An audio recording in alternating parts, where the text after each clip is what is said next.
Getting straight into it today, boys. Straight to it. Straight to it. Be with y'all 1 second.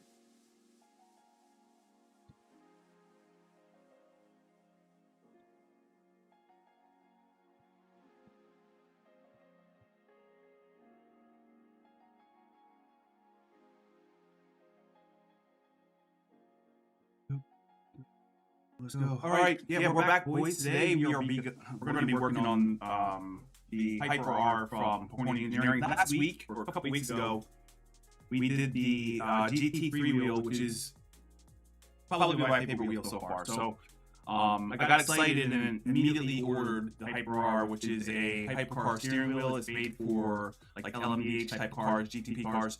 Has a screen on it, which is going to be cool because this is the first time we're doing a wheel with a screen on it. And yeah, it's going to be an exciting one. I'm hoping to get this entire thing done today. That's the challenge. That is my, basically my unit of measure as far as how successful today is. I think we'll be able to fly through this. We've done this before. We shouldn't have too many, significant problems. I do anticipate running into a little bit of nuisance here and there, but a couple things I wanted to share with you guys before we even start is some of the specifics around the equipment that I use for this particular build. So let's go to the top view. Here we go. Gonna zoom in. That's a little bit too much.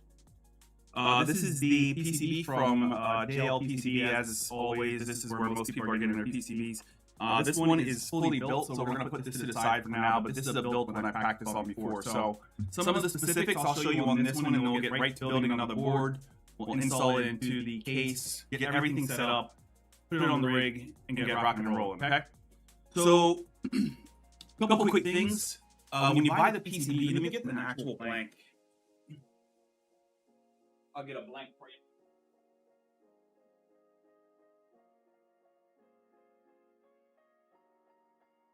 This is the board that we're going to be working on right here. This is the blank board. So as you can see, there's no buttons here, here, and we have some rotary positions right there. Boom, boom, boom. And then the funky switches, funky switches will be mounted right here and here, and then all of your connection components on the back as always. So similar to what we did with the GT3 wheel, we're going to go ahead and build this board using solder and stuff like that. Get all the buttons connected, get the rotaries installed, and all the connector cables hooked up, and then we'll get rocking and rolling. Some things I did before the video that we'll talk about really quickly. Some of the things we learned from the last video that we did is prepare. So a lot of this shit is completely different. The shifters are completely different, so they require you to, here we go. They require you to basically melt these, I can't recall the name of these things, but these are basically how you screw it into the backside of the case. You have to melt these into the 3D printed shifters, clutches as well. We did this beforehand. It takes a little bit of time, not too time consuming, but we can save some time where you guys don't have to watch me solder wires for 3 hours, and we can avoid that. So we did all this stuff beforehand, assembled some of the shifters. I'll tell you a little bit about the material I use for 3D printing, but some pre-work like that is necessary in my opinion to make this video go a lot smoother.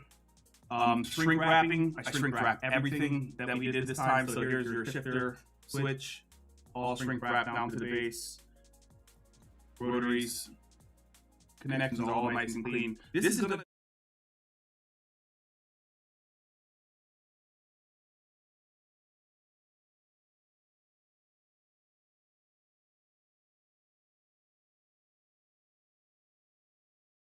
my bad. Mouse clicked the wrong scene. I need to move that over there.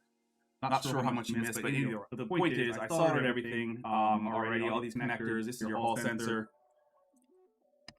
for your switches for your shifters, and everything got shrink wrapped so that we don't have any type of weird connection issues.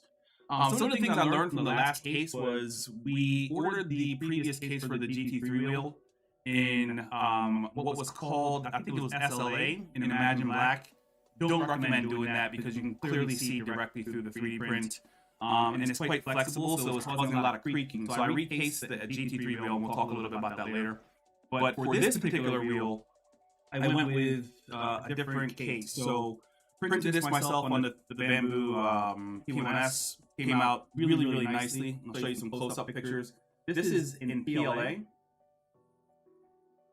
which I originally built the backside of this wheel for. And it came out really nice, really stiff. You didn't have any flex whatsoever. Flex is actually important, especially on steering wheels. But it's not like the end-all be-all. So, you know, I didn't want it flexing a little bit, so I went with a different print, and I used what's called PAHCF. This is a carbon fiber nylon material that you use through the 3D printer. It comes out really, really nice. It looks like a finished part in most cases. Look at that. That came out beautiful, didn't it?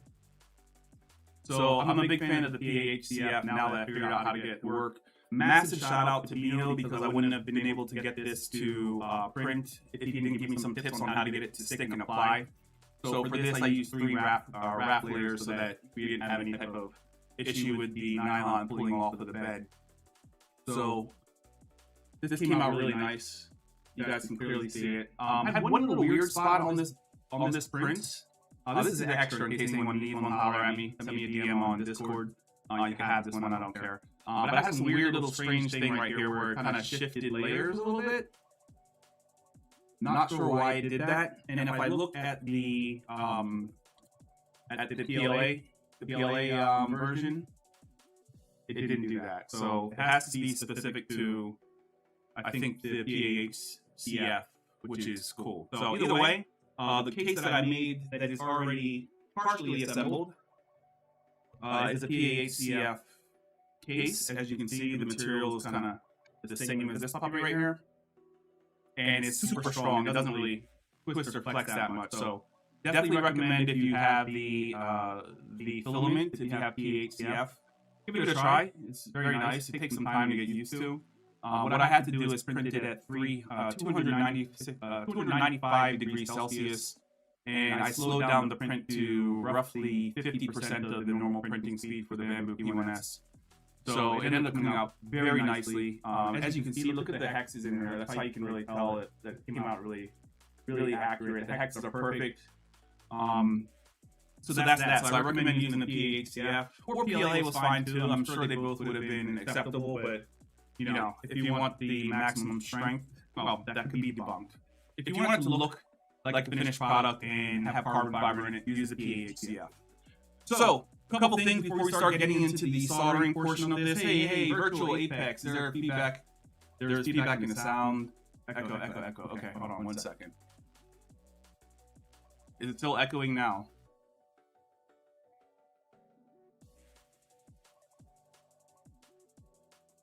Thanks, guys. I appreciate that. I had an audio source available, so hopefully that's not still echoing. If it is, holler at me.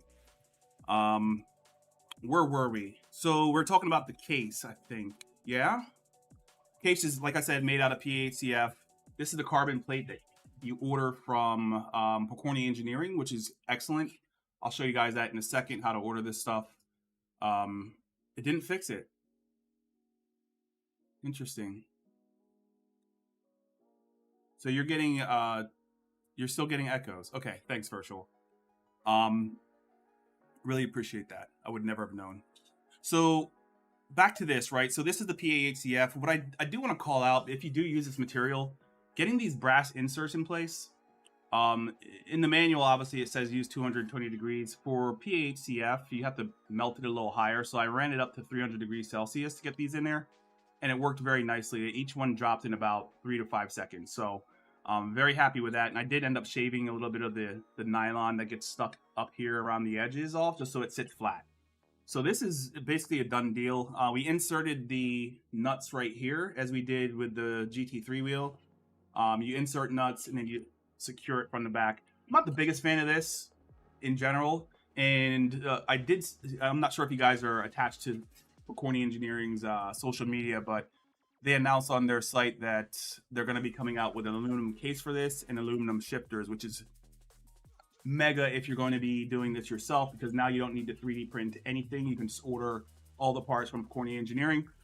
So it kind of turns it from do it yourself into a assemble it yourself type of scenario. So that being said, we also added the nuts for the for the, this is a switch back here. I don't know exactly what the perfect terminology for it is. It's just a button switch on the back in the corners, and I think that's going to be for your look left and look right, but that's what it is. So that being said, we got a board. We have a screen, which I'll show you in a second. All of these, like I said, I think I may have screwed up the audio, are now shrink wrapped and assembled already, so we don't have to go through the pain of creating cables, which is probably the most annoying part of building any steering wheel. Specifically, the USB cable is the worst thing you could probably do in life. So we're going to be quick on the connection part, which is great, and it'll save us some time on the build.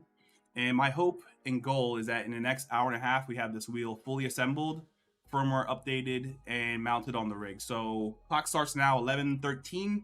By 12:45, I want to be driving this thing, okay? So I'm going to try and not talk as much and hack through this product as quick as possible. One thing I did notice also, these shifters kind of suck. I don't like them at all. I don't know if it's just the way I'm printing it or what, but I'm getting a little bit of interference between the material of the housing and the shifter assembly lever itself. Another thing I wanted to call out is that for these, basically button surrounds on the front, I ordered these from Pokornyi Engineering because you don't want that 3D print layer look here. Like on the front of this wheel, it's gonna be like equivalent to like a $1,500 wheel. You don't want to have it look like it was do it yourself. You want it to look professional. So I got these pre-made, I believe either from PCB or Pokornyi. Can't recall specifically. I'm pretty sure it's Pokornyi Engineering I ordered these from. You got the carbon shifters, or these are for the clutches. So I want to use these in a second. Boom. Got a glue gun. Always love the opportunity to buy a new tool. I'll take it any day of the week. And then your shifter assemblies, we're going to get some magnets in there. All this carbon kit can be bought from Pokornyi Engineering. I'll show you the website in a couple seconds. This is for the front of the wheel. I may or may not use it. I kind of liked how it looked without it, and then more shifter assembly stuff. So what else? I built the USB cable beforehand because this is a nightmare, and I still don't like it. For some reason, it's just getting that distance between, and this is still not even plugged in right. Getting the distance between the end of the cable and the connector itself to sit flush so that it clamps down and doesn't wiggle around is a massive, massive pain in the ass. All right, we're getting through it. The next part is all of these little 3D printed parts for the LED guides, like we saw in the GT3 wheel. These are used to make sure that the light doesn't bleed sideways, so it goes straight up into the mask itself. So we printed a bunch of those, and these are very little. They're not as big as the GT3 wheel, but be careful when you're pulling them off the printer because they will crack. Just wanted to call that out. Some rotary knobs, which we're not going to use, but I printed them, and they come out really nice on your printer. So if you're worried about it looking professional with the rotary knobs, don't worry about it, because at the end of the day, it's going to look really nice here.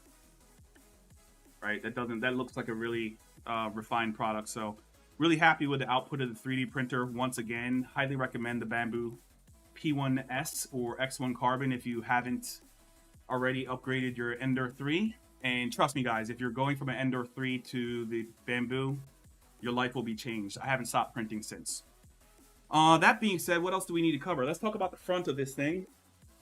When you order the carbon kit from Pokornyi Engineering, you get a pre-assembled or already injection molded front grip, and it's very firm. It's 4mm thick carbon fiber, if not 5. It looks like 4.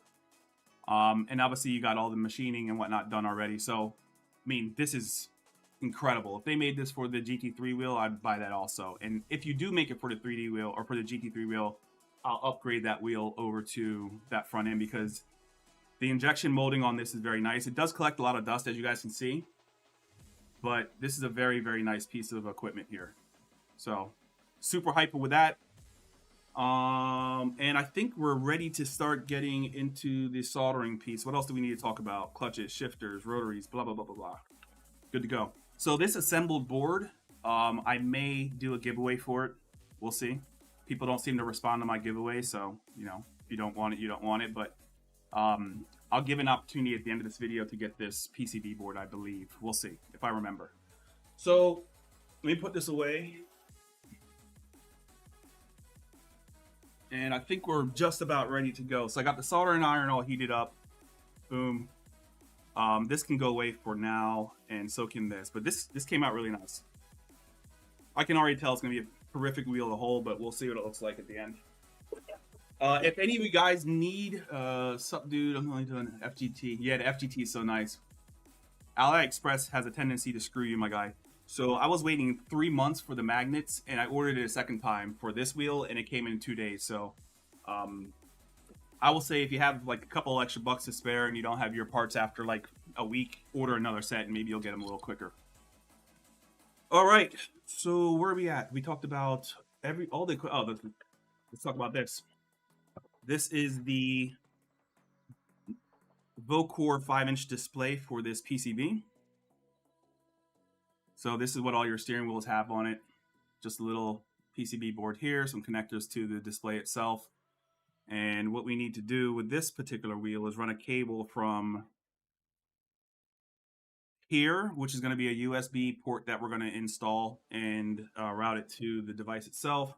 And then also when you can buy from Pokornyi Engineering this glass front for the front side of the wheel itself. So all this stuff is purchasable or accessible and easy to get, relatively inexpensive, and it makes the build process a lot easier.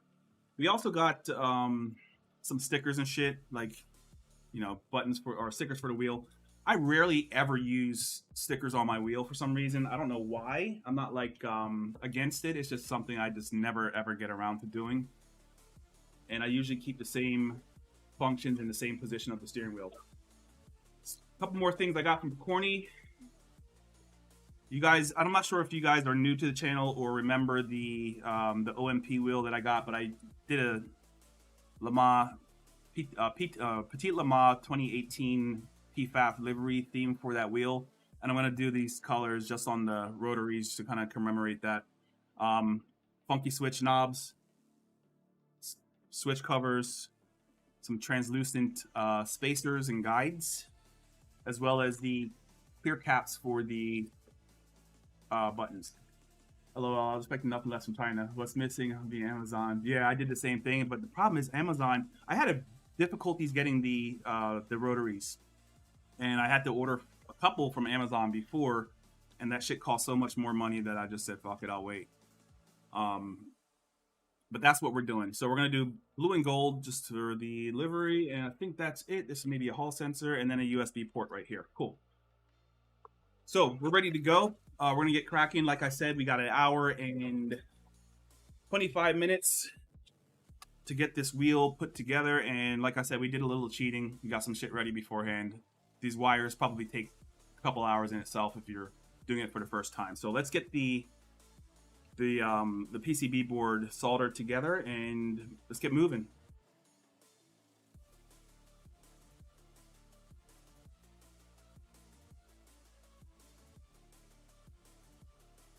It's here, and I have a little cheat code or hack for getting these connectors on the back connected. So let's do that real quick.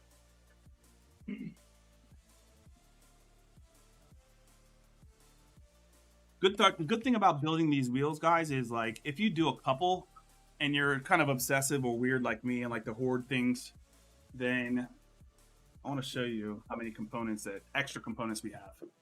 This is just from 3 builds. So I got a bunch of cables. I'm going to use that for the connector for the screen. These are all for the back connectors. These are your little board pins.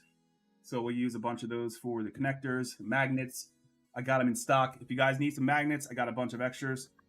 Some little PCBs here and there.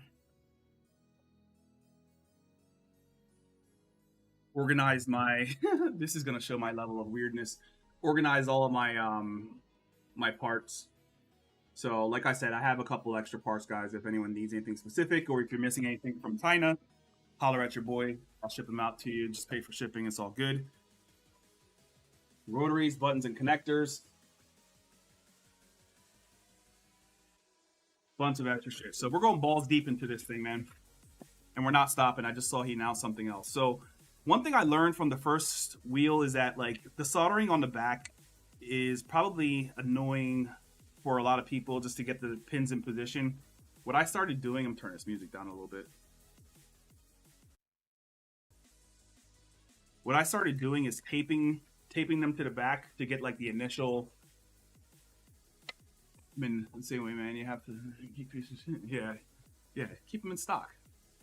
It's all good because these products are so fun that I kind of enjoy it more than anything else right now. So I'm looking to do that more and more. But having this inventory makes life a lot easier, especially the little nuts and bolts.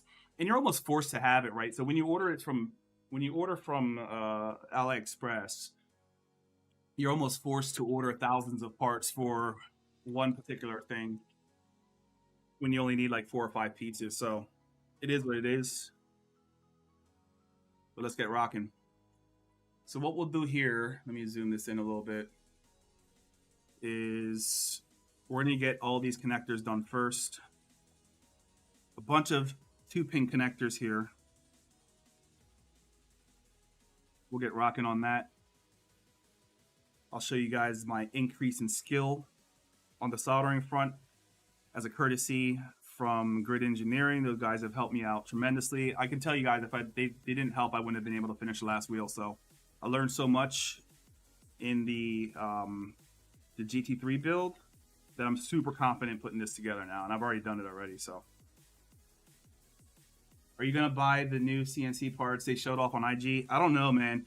I kind of got some I don't know. At the end of the GT3 wheel, I felt like extremely proud that I did that myself. You know what I mean? Even though I didn't design it myself, I still felt a sense of pride by, building the case, soldering all the things to the board. It made me feel like I did something, on my own. So, like, I felt a good sense of accomplishment with the previous build that I probably wouldn't, because now you're talking like a Build-A-Bear scenario. And that's cool. I guess that's what you want to do. If you just want this wheel, it is a beautiful Cosworth wheel. But it kind of felt like if I did that, it would turn into like a Build-A-Bear scenario. So, I'm probably not, even though it looks beautiful. We'll see. We'll see. I don't mind the case. There's nothing wrong with the stability of the build. Maybe at the end of the video, I'll tell you about some of the problems I encountered after, which was all my fault that I fixed through just trying to think about it a little differently. But yeah, I don't think so. What about you? Yeah, it is nice. It looks, aluminum. That was one of the things I used to whine about in the earlier part of this channel was I wasn't a big fan of 3D printed materials on steering wheels because, I don't know, I was just stupid. So, the point is, I don't have that opinion anymore, obviously, after doing this build myself. But I don't think I would go the Build-A-Bear route, personally, because I have my girlfriend, my lovely, lovely lady, bought me a 3D printer for Christmas, so it doesn't really make sense.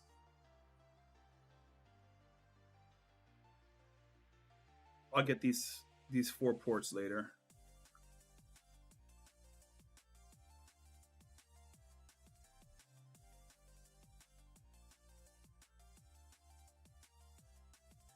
Yeah, I don't know. We'll see. We'll see.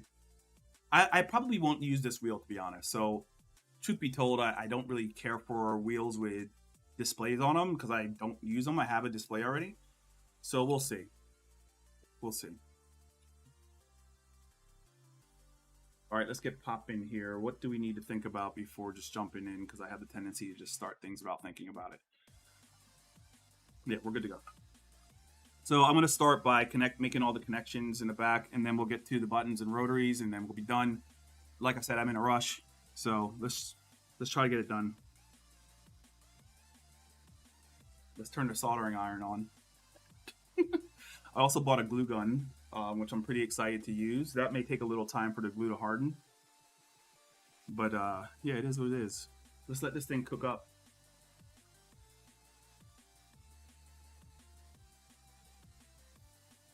Some extra Hall sensor sitting right there. Okay.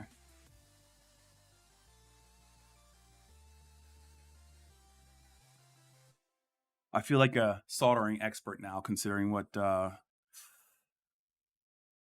what Nick showed us the last couple videos. So let's get it done. Smooth that out of the way.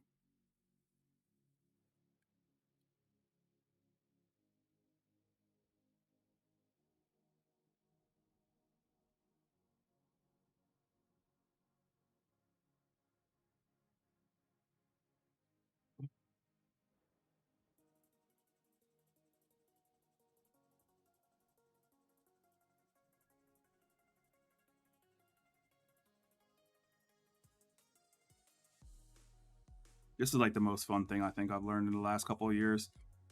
I don't know. It's like all I want to do is solder shit now.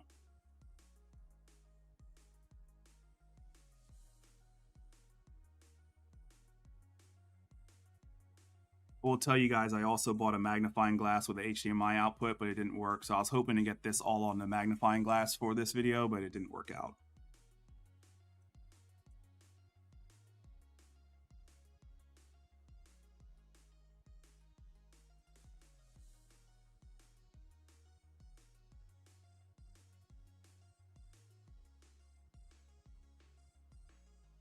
Super easy to do after the first time, I'll tell you.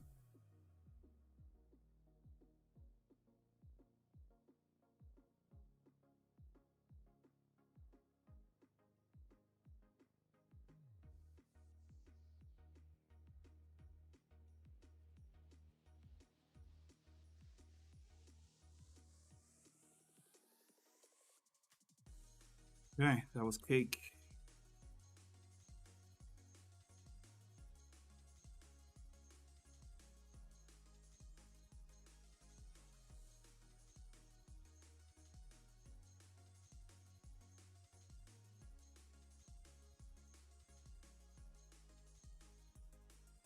$11:30.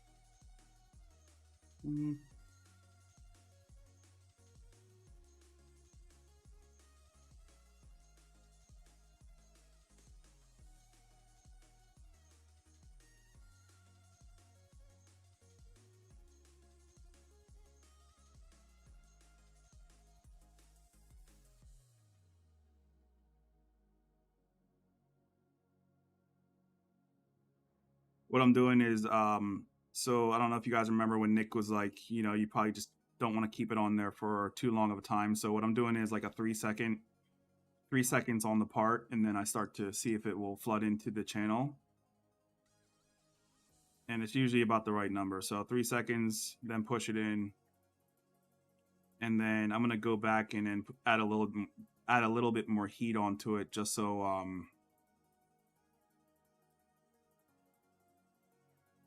I can get it to sit down in the channel nicely and start to. I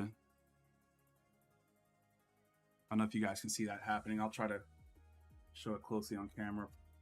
For this guy right here, it's a little over flooded, but I didn't keep it on there long enough. I'm just gonna hold it down there until it sits.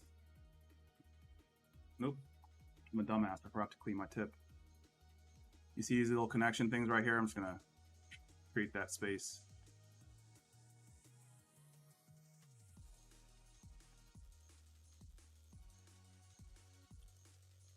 Cool. Those are now separated. One of these days I'll be good enough to just get it right the first time without going back and making sure everything's like sitting in there nicely, but we're not there yet. Okay. I need to get a rag for the flux.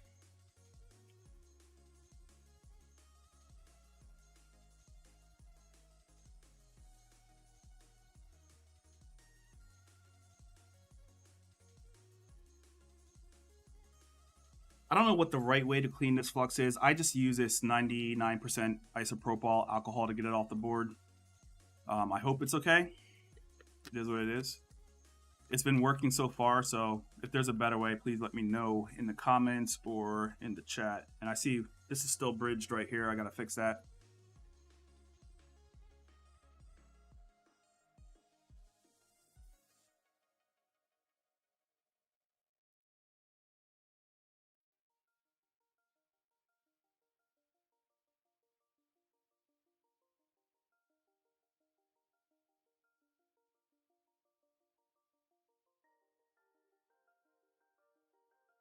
Now we're Gucci.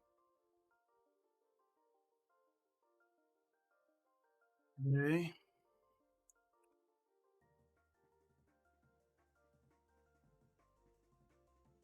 I'm excited about this wheel. This one is it seemed like it was more complicated, but in reality, when I look back, it seems to be a little bit easier than the GT3 wheel.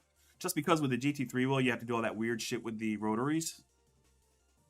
And that was not a fun experience. That was like 2 hours of torture for Greg, having to fight through that rotary thing.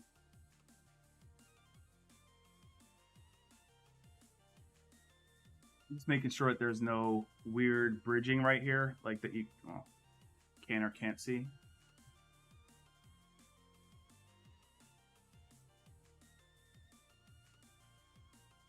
I have one really unattractive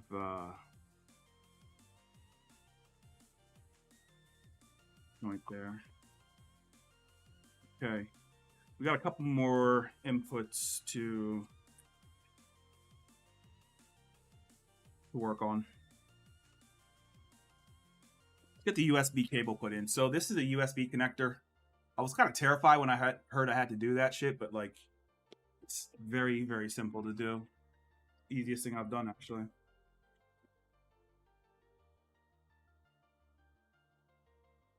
This is what that connector is going to look like.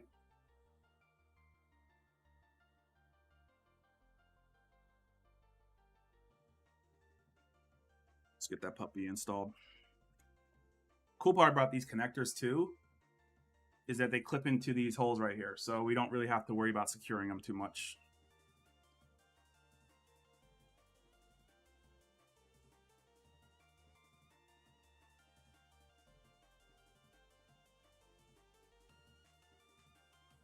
We'll just tighten that up with a little bit of juice.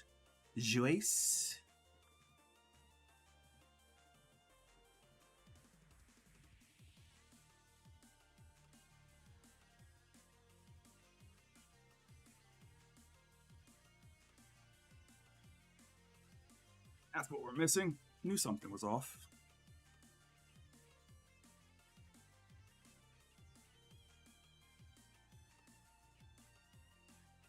We're going to be working right here. Oh, Greg. Whoa, Greg. Something I keep forgetting to do while I'm soldering is wiping the tip off. So I got to get better at that. But, you know, I'm not the most experienced with this stuff.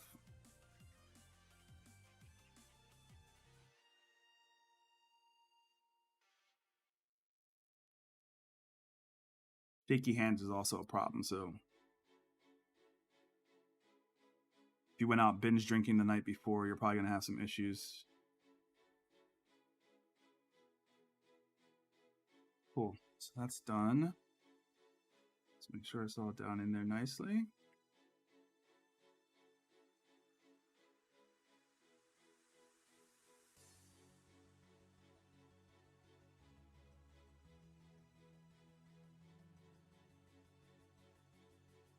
I know these aren't connectors, but I still flood them anyway, just because it keeps them in place nicely, I guess.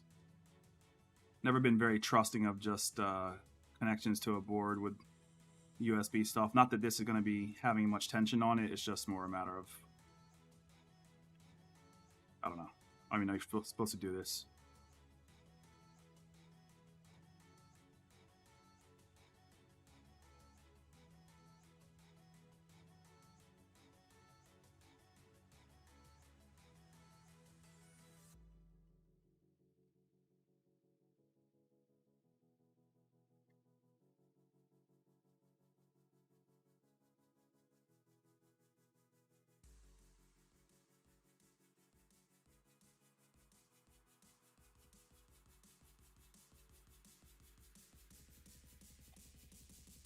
I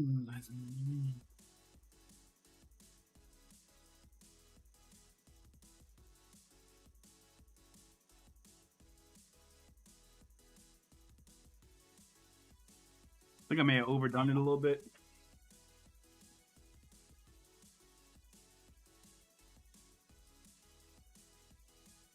Just a little bit.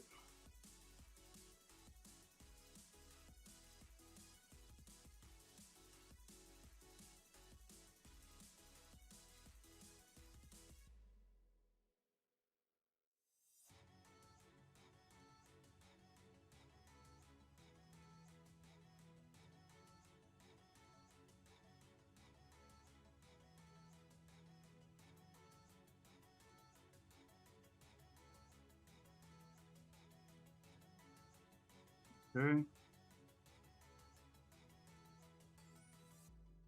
I'm taking a little bit of solder out with this copper stick.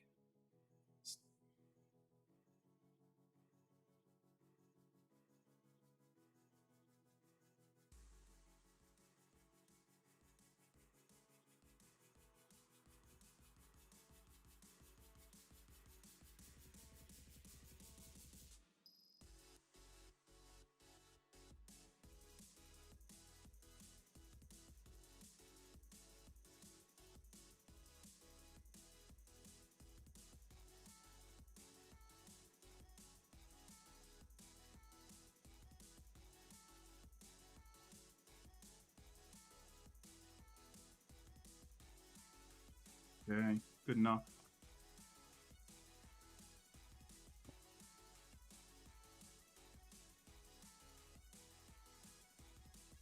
Flux when it dries is very sticky and nasty, so try to get it off. I'm not sure if there's any like certain recommendations on that, what to specifically, how much you're supposed to have on there, or like if it's okay to keep it on there, but I don't like it. All right, so USB port is now connected. Obviously solid as a rock. This stuff stays on pretty nicely. One more connector there and a couple of analog channels there. So let's get that done real fast. That's a 4-port, 2 3s. How are we looking on time? I don't even remember what time we started. I think we started at 11:15. Okay. I need to accelerate.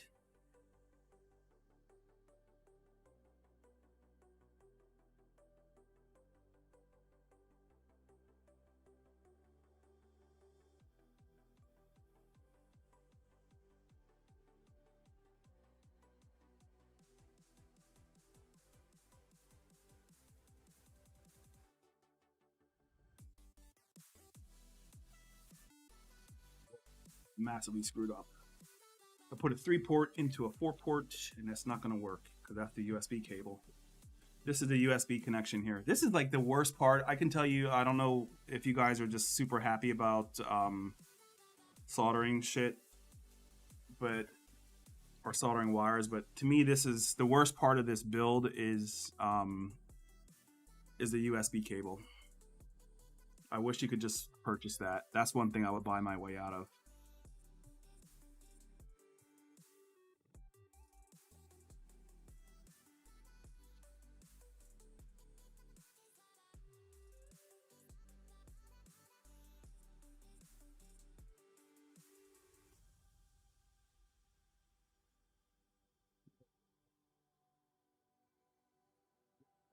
Oh.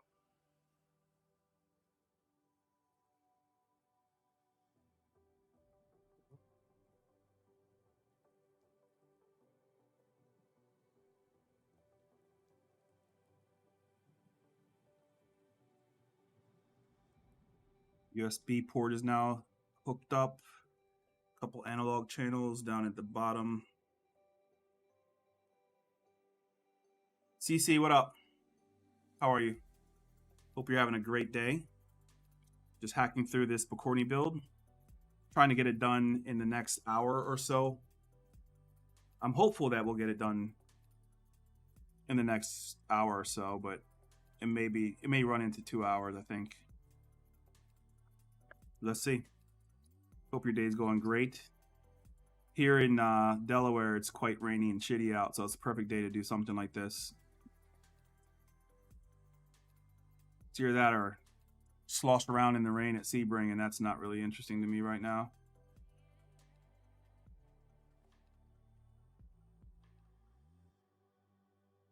One down.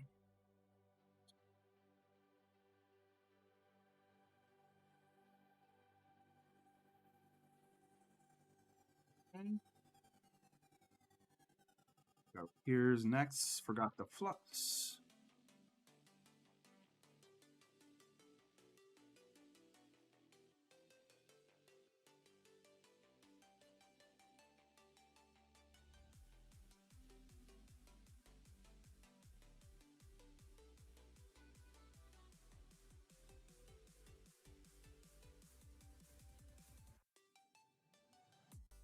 Okay. All the connectors are now connected. We're going to move on to the buttons. Just make sure we did everything right and didn't miss anything. So we did a ton of shifter connectors, the analog connectors, the USB port for the, zoom back out a little bit, the USB port for the screen. What else are we missing here? Good. That's done. That's done. All this is done. Oh, a little crooked there. It's all good. We can live with that. And these are done. So on to the buttons. Buttons are really, really easy to do because these buttons are fantastic because they clip in place. So what we're gonna do is clip everything in place and then just hammer through it as quick as possible. Yeah. And here's how I did it the first time. I'm glad I practiced this first. Snapped right in place. Boom. Buttons are in place. So let's just go through this. Rapido.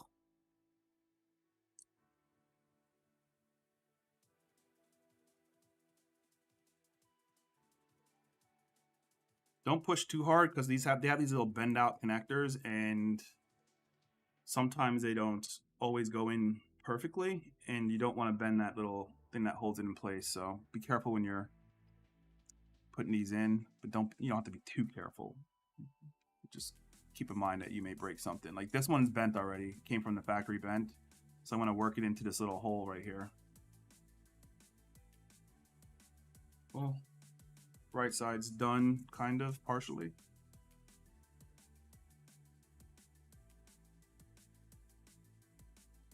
And you can stab your finger if you're not careful.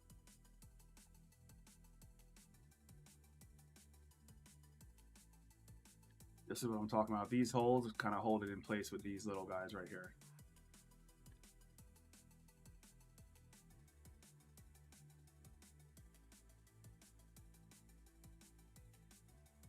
And we're Gucci. Ooh, did not go in nicely. So I'm just gonna make sure all these are laying flat.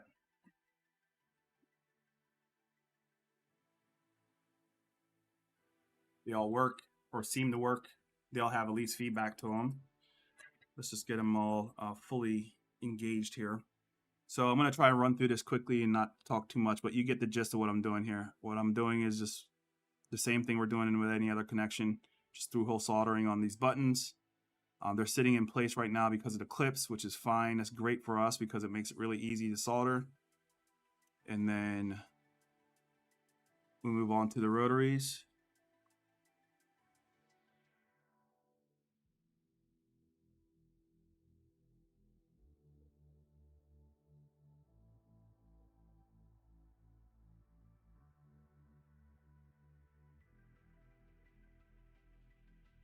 I cannot wait to do the next one already. I'm obsessed. I've actually started searching for an AMG build that is an identical replica of the real car for the GT3 steering wheel. Not the new cube one, but the OG 325. Oh, what the hell? Oh, that's an extra. 325 mil box. How many of these do I have? 2, 4, 6, 8, 10. Probably build another PCB board, actually. Maybe I'll do that just because I like doing it. Let's start over here.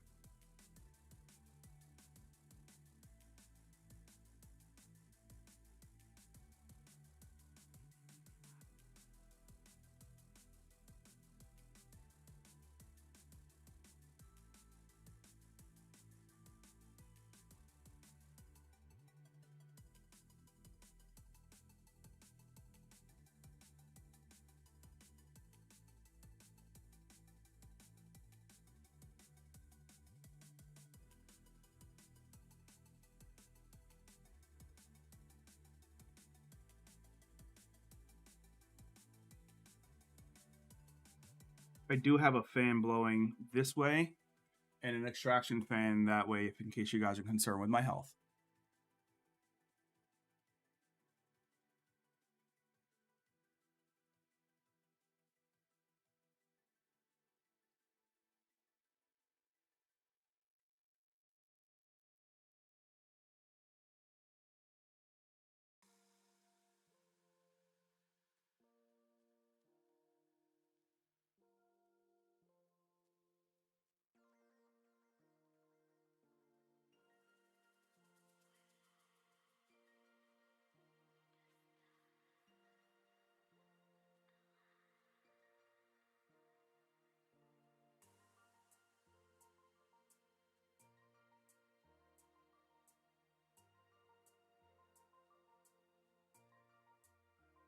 Okay, right side is done, or left side actually.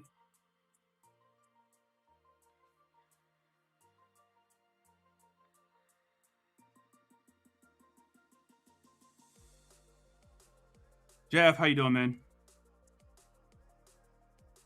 Exciting time, yeah? You starting your build soon?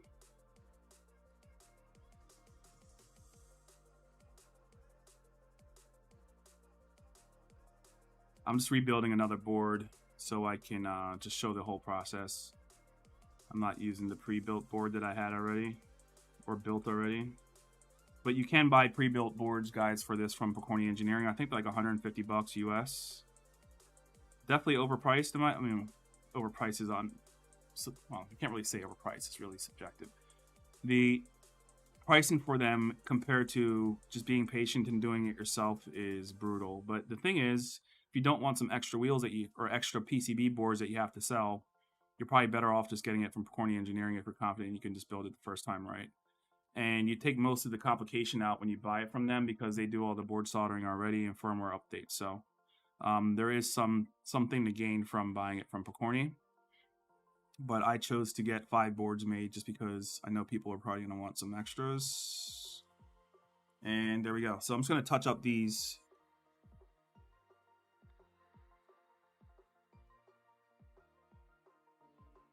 I knew it, you fucking asshole. This side right here particularly is it's protruding a little bit off the board. So I'm going to just heat it up and try to push it in.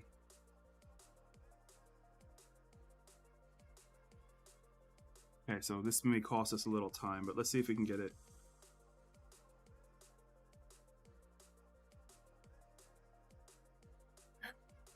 First roadblock of the day, boys. We need to cut down I need to back out a switch, or I'm sorry, a button up here because I tried to move too fast and I ended up not double checking that it was fully on the board. So let's see if we can get some solder out of here.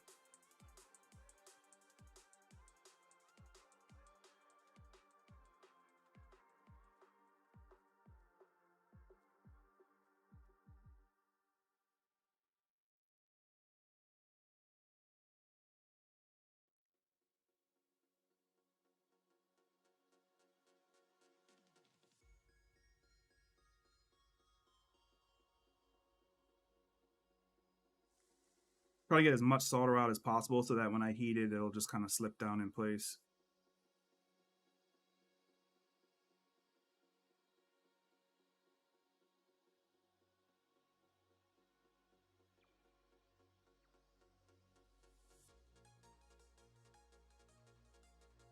Let's see if that helped.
Pissed off I made this mistake because it's going to cost so much time now. Not that this is a speed run or anything, but like I did want to get it done quick.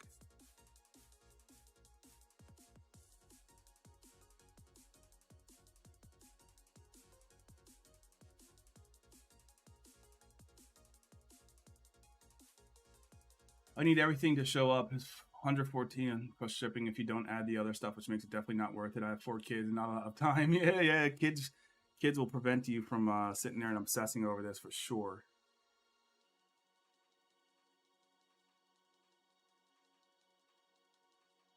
still a little off the board. So let's work on this a little bit more.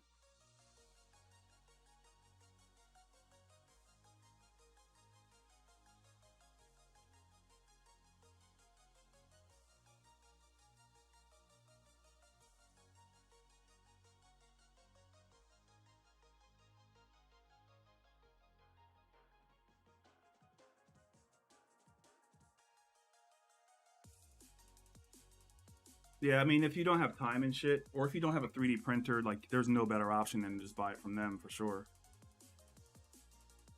Kind of goes without saying. And it's literally going to cost you maybe 50 bucks more. So with a wheel like this, that probably has a value of like $2,000 in reality. Yeah, it's not that bad of a.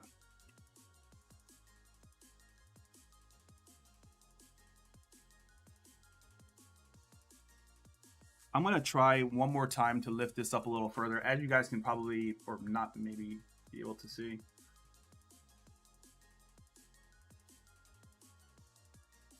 Come on, focus.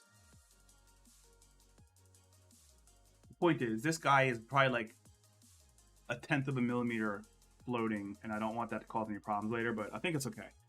Let's wipe the board down. We're done with the buttons, and I think we can move straight to the rotaries now after I clean this board up a little bit. Time is definitely an issue, though. I think the more than time is just getting time to focus on ordering, double checking, and all that, because you're really doing inventory management more so than anything else with this wheel. So many little micro parts that you have to buy, and they're all like unique parts.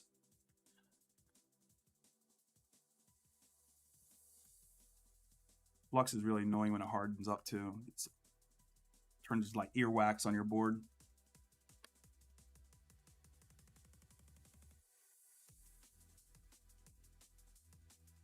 Okay, what are we missing? So these are fine, I believe. Some of these don't look good.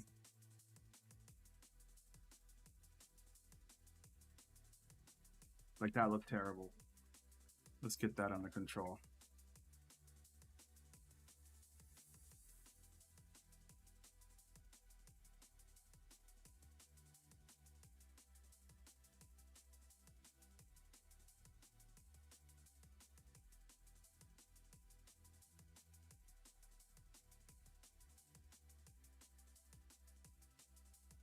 Okay. I'm happy with it so far. Alrighty, so all these are in place and they seem to be still functional. We didn't melt anything away, so we're good to go there. Let's go on to the rotaries, which are also pretty easy to install. I couldn't find these in stock anywhere. They're quite a pain to find. So I just ordered like a couple dozen of them just so I make sure I don't have that shortage issue again. These also have that clip that I was telling you about that keeps the component in place.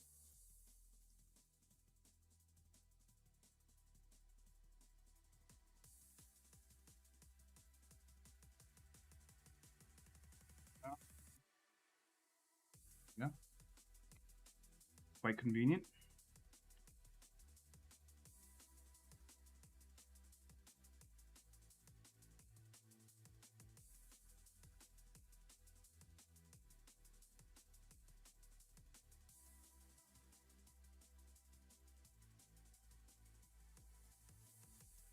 We're going to triple check now. Since we're trying to go fast, I'm going to triple check and make sure that these are all flat on the board so we don't have any alignment issues later. Ended up going with MJF nylon 3D printed so I don't have to do a bunch of finish work. Yeah, that's fine. I was just showing the there's not really, the MJF stuff is nice. I was just showing the chat or whomever watched this video later that so I probably wouldn't go with the SLA again or MJF. I'm not sure if actually I'll double check in a second which one I ordered. This is PLA, this is carbon fiber nylon. And you know, if you have the ability to print it at home, I would just go with either the carbon fiber nylon or the PLA. So, but you know, you're welcome to choose whatever you want to choose. I have to double check though, Jeff, because I'm not sure if the for the GT3 wheel I built a couple weeks ago or maybe last week. I don't remember time now anymore since COVID. I have no sense of what month it is, what day it is.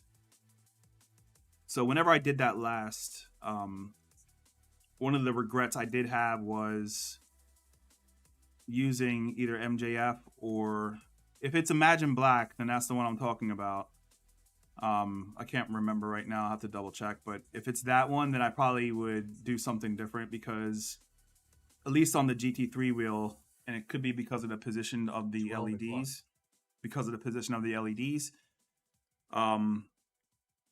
there's light bleed on the wheel, and I'll show you a video of that in a second after I get a little settled up here.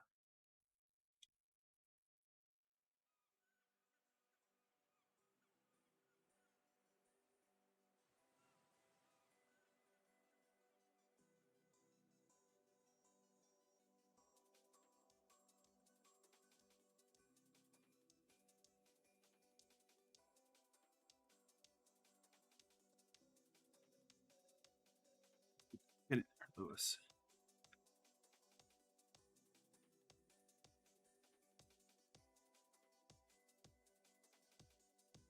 Cool.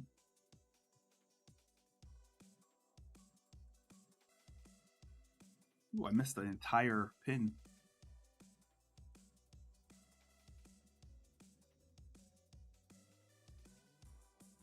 Okay, 1 of 4 down. Let's go.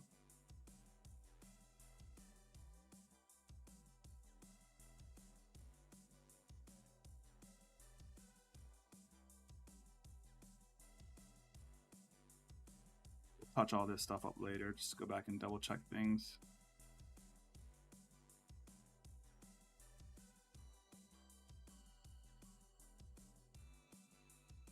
Okay. 2 of 4 down.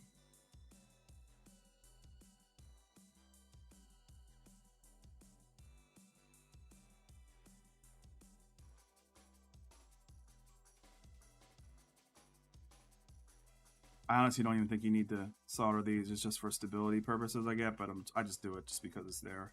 I don't think I'll harm anything. They're already making contact with the metal on the board anyway, so it's not going to short anything out, at least as far as I'm concerned. But what the hell do I know?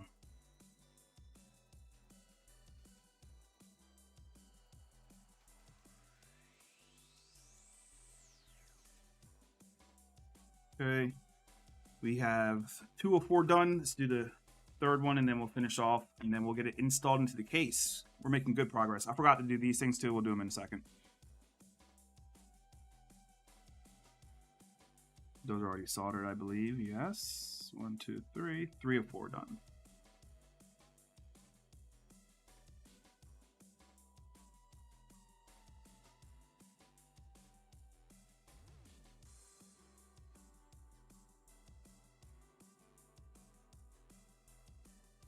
This one just didn't come out good at all.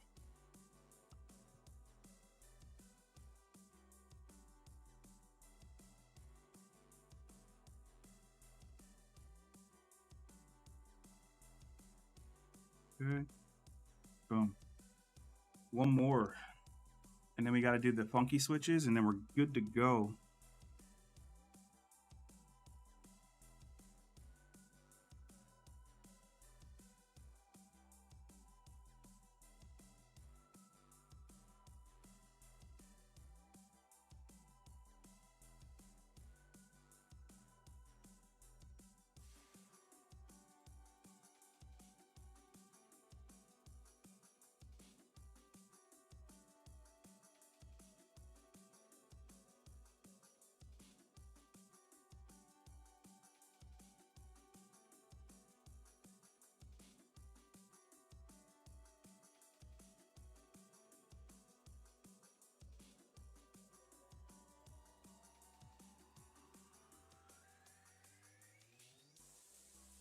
Okay.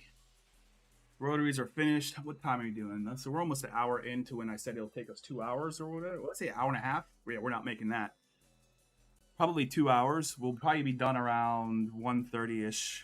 We'll be able to get it on the rig. So take a little bit of time, but you know, I just don't want to screw anything up because we already started making mistakes because we're going fast. So I'm gonna slow it down a little bit, just get it done today and be done with it. This will not be a 3-part video. One take over. Cool. So now we have almost a fully assembled board. We just gotta get the funky switches in place, but cool.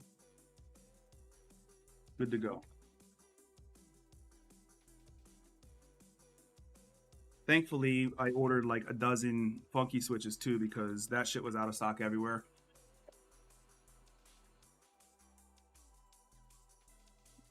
Nothing worse than being super pumped for a build and then it's like, oh shit, nothing's in stock. So I never want to have that problem again.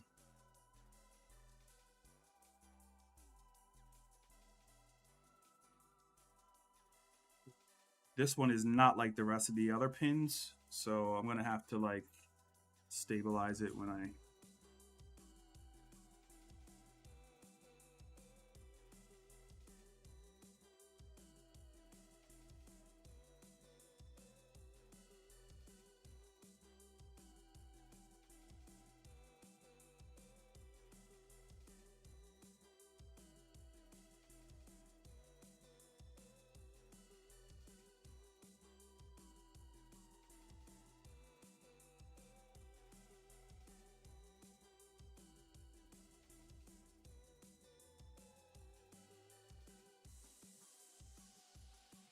get in there, Lewis.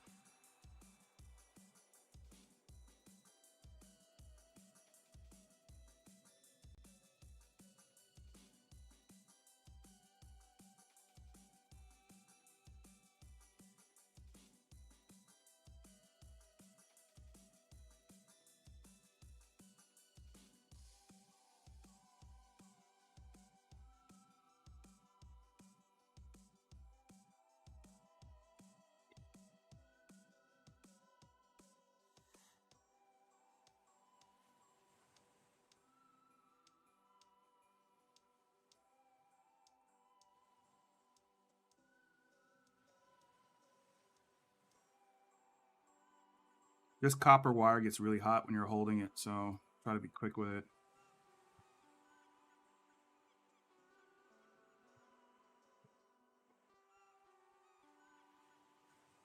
Not touch it at all.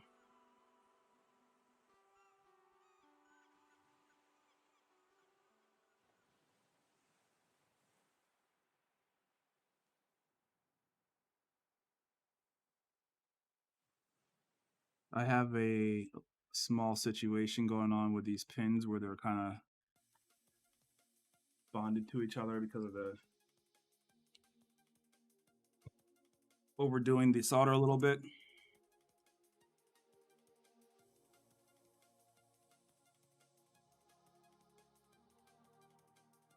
You have to fix that.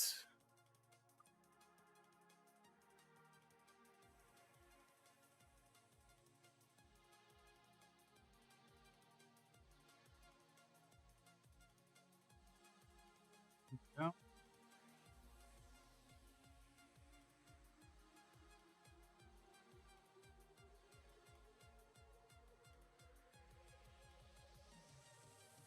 Funky switch 2.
Okay, that was quick. Second funky switch is fully implemented. That was a nice one. We used way too much solder the first time. The pin size is probably what I'm not really factoring in when I start my soldering, so I got to think about that in the future. But yeah, I think we are now in the fully assembled state.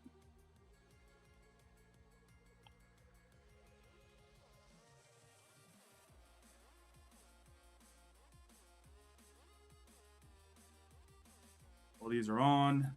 That's flat. Cool. I think we're done with the soldering for now. No, we're not. We're not.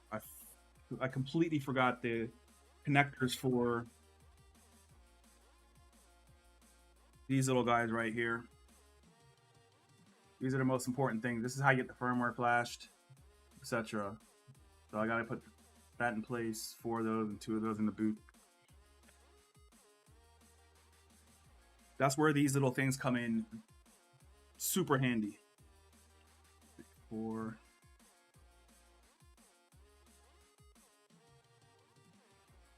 4, right? Yeah, there's 4 connectors on that board there, so let's take that off.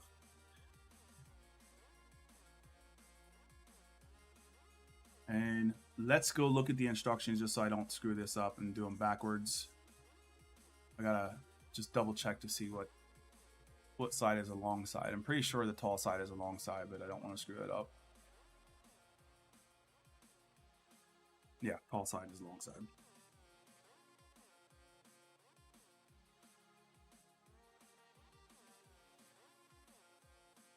Actually, what I did here was I used this, actually. This became very helpful. So I used this.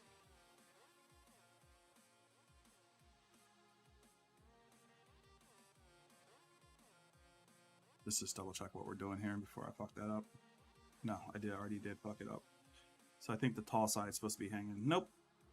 It's not true.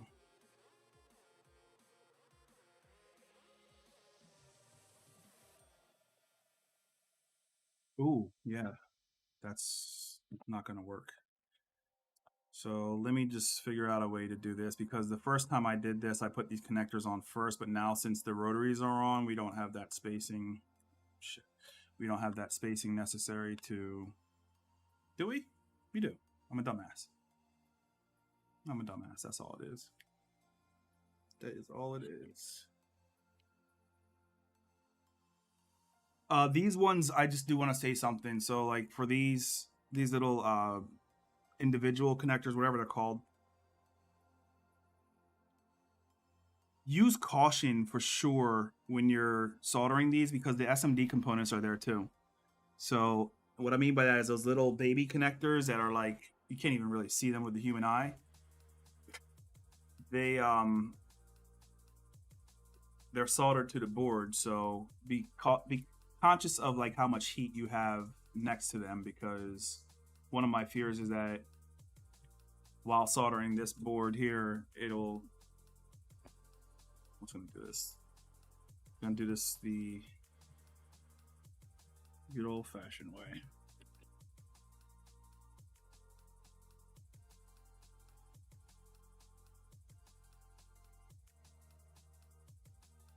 Point is, be careful with the little shit, like those little connectors on the board, because you don't want to solder that off accidentally. So I want to work from the inside instead of the outside. And I'll show you after I get this thing like partially attached what I mean, because it gives me night terrors.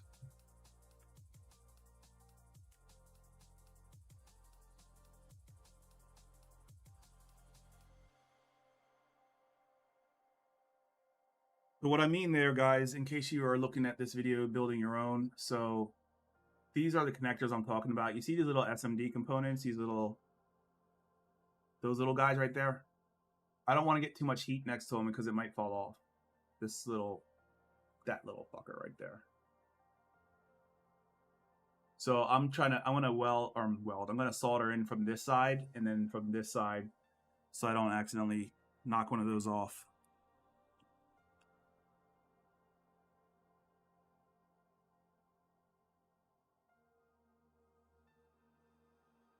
And since these are little pins, you don't need too much solder.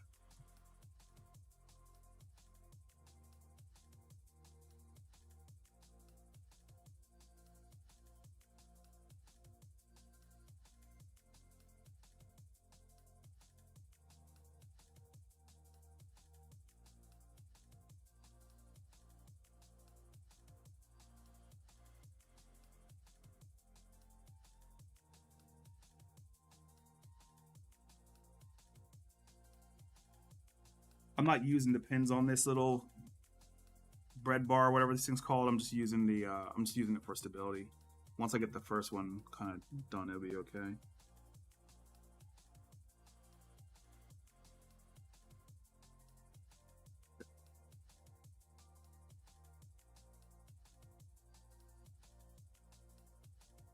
This is what I'm assembling right here.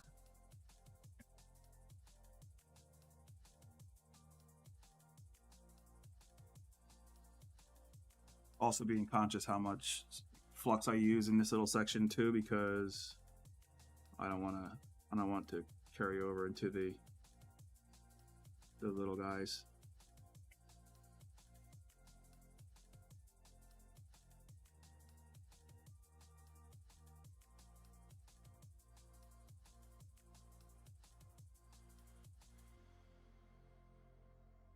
Okay, one more for the boot. Das Boot.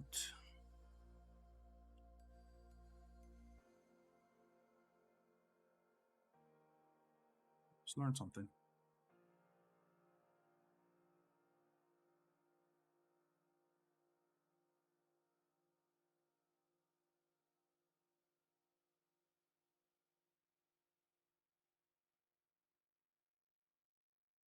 Another situation here, we got a little micro thing that I don't want to get anywhere near to for heat. Okay, boot is now connected also, so now we're in a state where we have a fully assembled board. It's a little crooked, doesn't really matter because we're just putting like connectors on top of it. In fact, it matters none. I think we're done with soldering today, boys. Let's shut this thing down. Let's just double check all the connections and make sure that we're good. So these are all the buttons on the left side. Those all look good. Oh, what just happened to me? What just happened to me?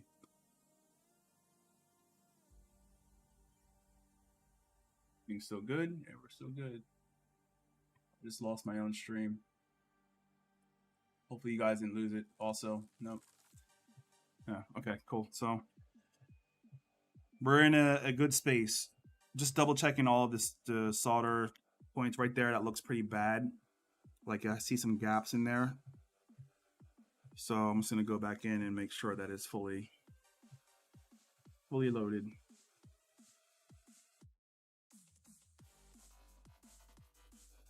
Okay, that's cool. This one also has some gaps too. Get some juice in there.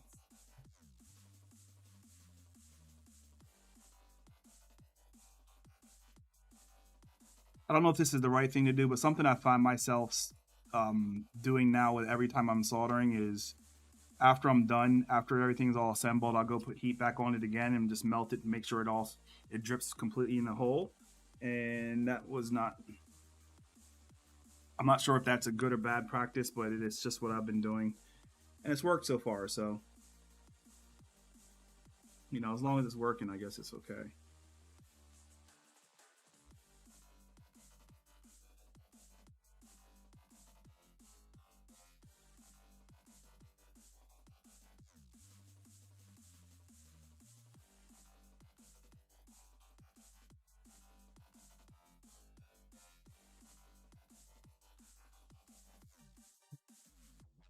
There. Everything looks okay.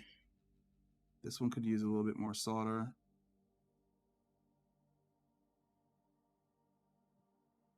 Don't make me flux you.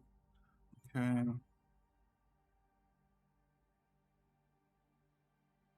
Yeah, we're good to go, boys.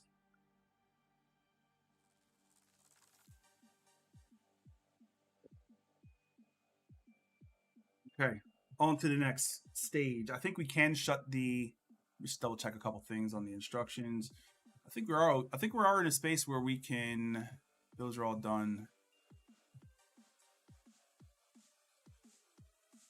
That's done. That's done. Okay, we need to glue some shit for the screen. So let's go back to the instructions real quick. And I'll go get some glue. Put the solder away and clean up this space a little bit. I printed this little solder holder from Maker World. It's pretty nice.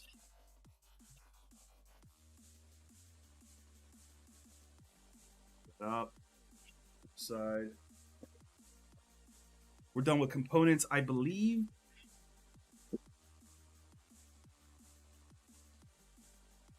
And I think we need to start working on the monitor for this board.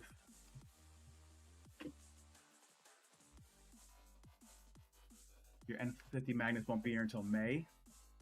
Did you get the 50s? Because whichever, is that the one that they recommend? I have some magnets. Don't worry about magnets. If you need magnets, holler at me. I don't like these magnets either, and quite frankly, they're so weak. I would go with the highest strength one available. Okay, we're getting there, boys.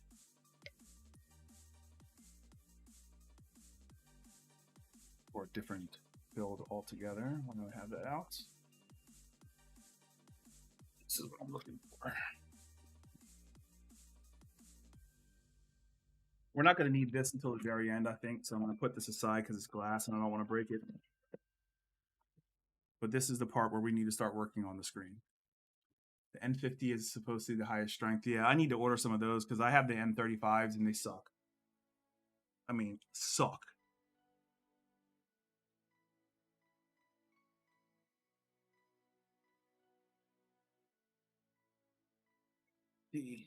So this is one of the pieces you print as part of the project. As you can see here, it's just a spacer for the PCB on the screen itself. So let's move this out of the way.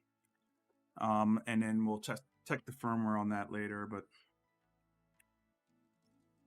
so basically they're just doing this number here.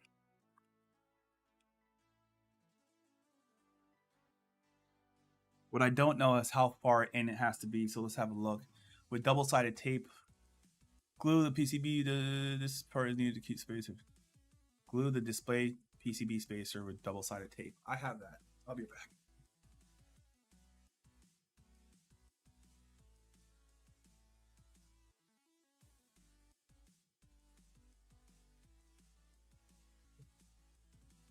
I was going to use glue, but I think tape will be fine. Hopefully it doesn't create too much of a space thing.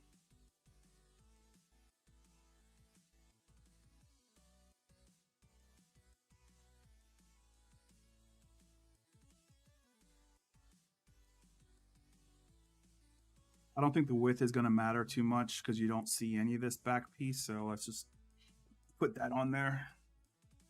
And if it overhangs a little bit, I think we'll be all right.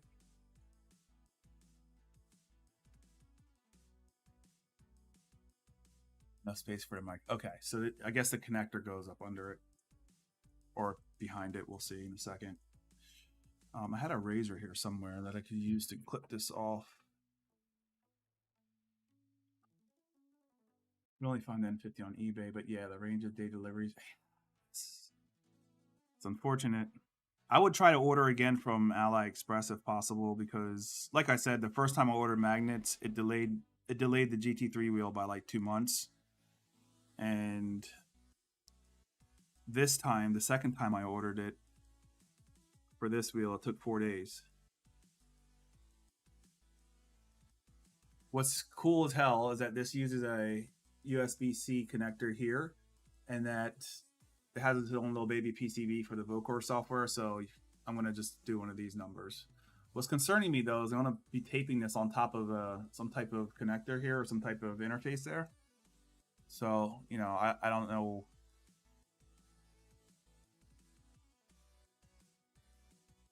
I don't know if that's okay or not. Maybe that's why we're using tape and not glue. But that connector obviously needs to be there, so I'm just going to go on top of it, and if it's not right, then we'll fix it.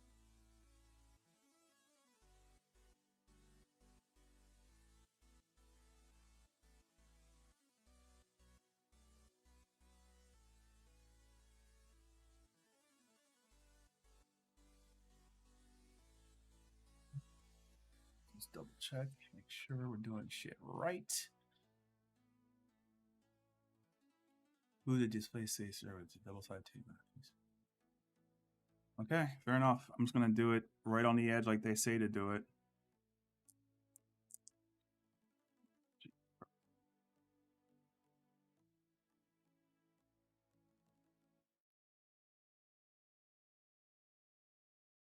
That's not very nice, but I guess it is what it is.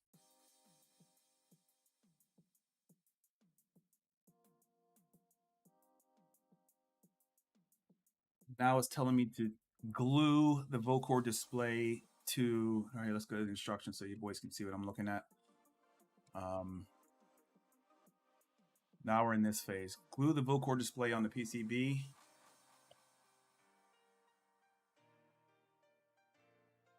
Glue the Vocore 5-inch display on a PCB with thin double-sided tape. Great. You can use black or white outlines of PCB. I won't consider this to be thin at all. Define thin, brother.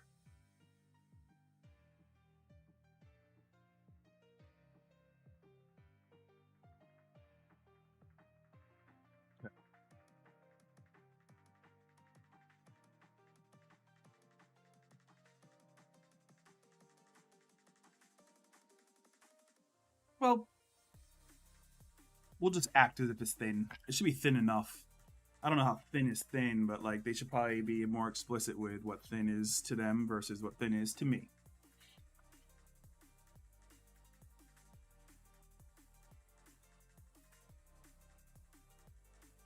I'm gonna do spots.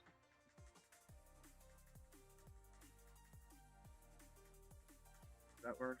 That does work. The 5-minute build video. Yeah. In the video, he used straight super glue. Yeah, I don't know. Like, I'm gonna use tape because I don't want to super glue the monitor. Did you get your display yet? Mine only took a few days to come in. I'm just gonna put a couple spots of this. This is very strong tape. Use it for automotive shit. So it should be able to hold the Vocore screen in place, no doubt, even with just a couple little pieces of tape.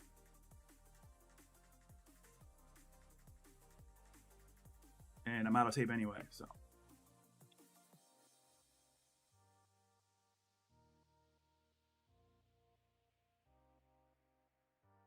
Could be too thick, we'll see. We'll try to assemble it. We'll try to assemble it with, and see what if it's too fat or not. We'll see.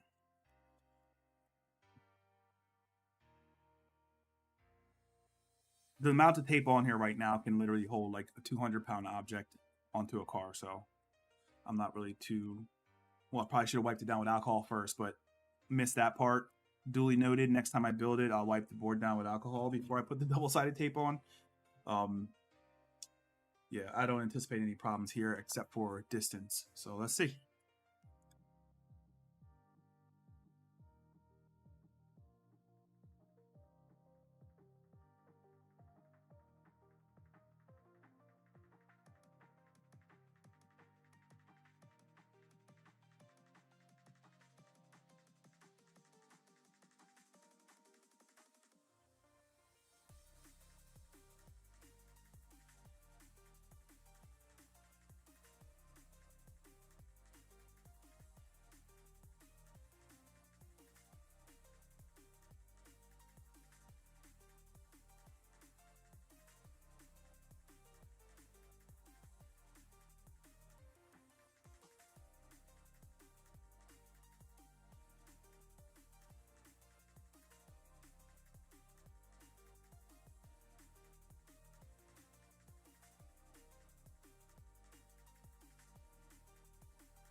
Trying my best not to touch any other pieces that I've already peeled already.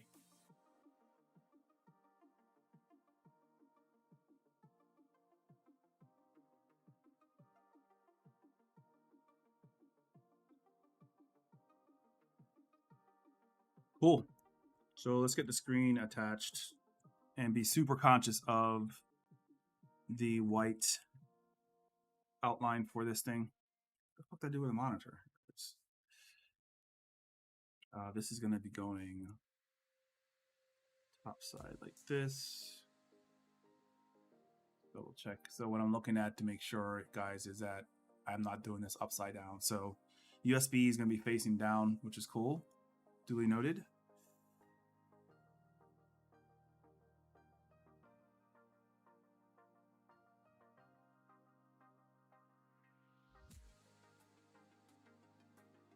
$12:30.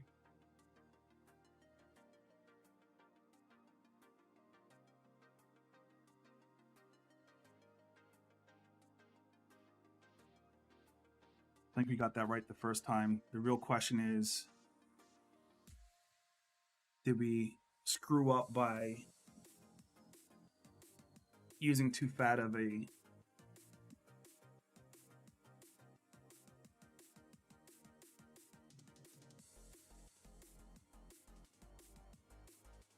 guess only time will tell. We may have to redo that, which would suck. That would be very unfortunate and force us into part 2, which we're not going to have today, boys. Okay, so the monitor is on. Life is good. Let's get some trash out of the way, because after I finish these builds, it's like the room looks like hell. Cool. PCB time. Let me get the soldering iron out of the way, get some things set up, and then we should be good to go. We have to do a little bit of gluing, so I'm going to start my glue gun up also. And I'll be right back.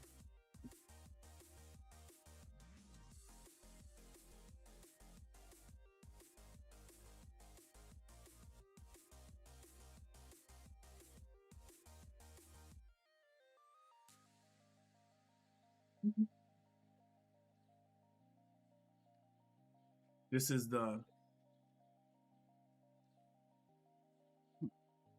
Damn it, this background removal. I got some Gorilla... It's just a Gorilla one, man. Enough's enough. Gorilla Glue 0.43 stuff. It's the bigger one, but it doesn't matter. Right, let's get the firmware under control. USB cable, like I said, the bane of sim wheel building, at least as far as my experience, which is only 2 wheels so far.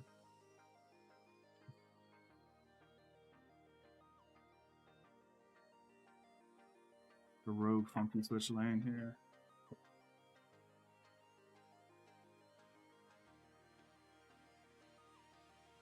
Shit.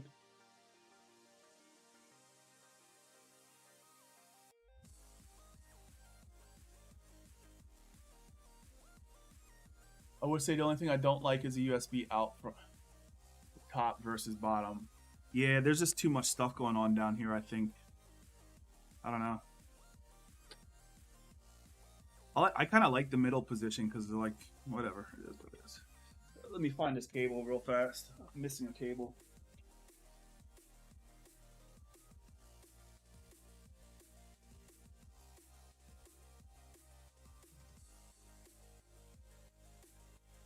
This is the USB connector that I already built. It's 100 millimeters long.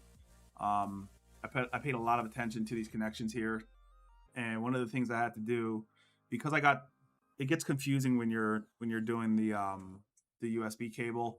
I made the yellow cable green, the green cable, and I just pushed the pins in like how Nick recommended in the first video, and just switch the pin position around just so I can mentally stay kind of aligned with the colors, because the colors will fake you out and screw you up. And I ruined a board for the PE GT3 wheel already from that. So let's get this thing plugged in. Actually, I need to wipe off a little bit of flux first. And yeah, brother, it's going okay so far. Get some of this shit off the board.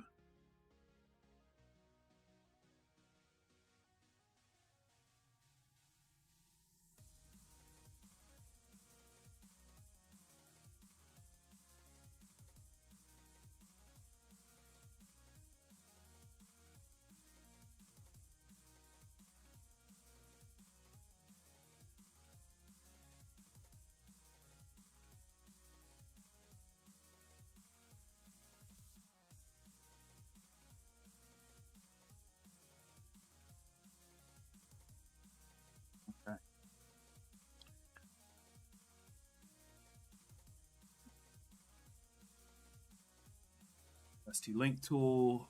What else? Let's zoom out just a bit. And let's get this thing popping. So we're going to connect the USB cable, which I just had and I lost it already, which is insane, but not out of character. Here it is.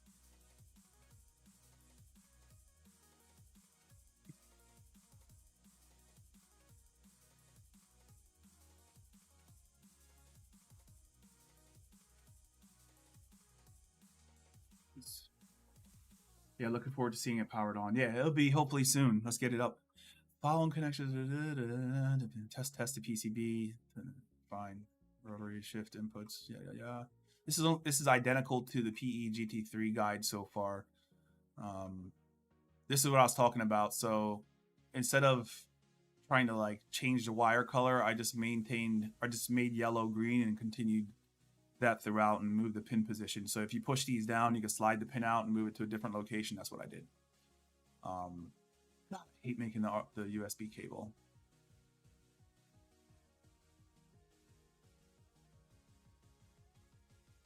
Using ST-Link. Connect the PCB to the PC using the USB cable. The board should be powered on during programming. The programmer is not providing power for the board. I need to get an extension cable.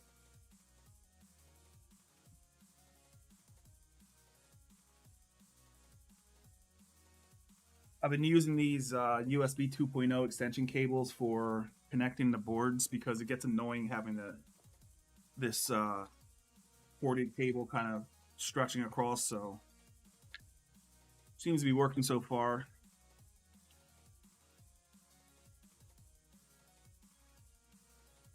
Even this is still not right. Give me 1 second.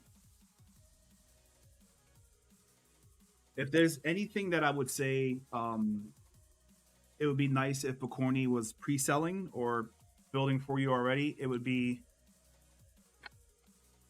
this whole shit. Like, do that for your customer. That would be awesome.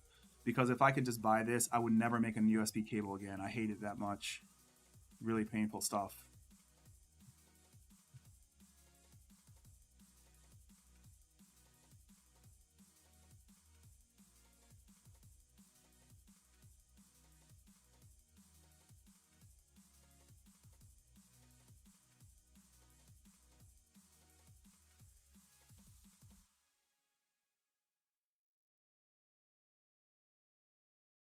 Okay, USB in. Let's get some power to the...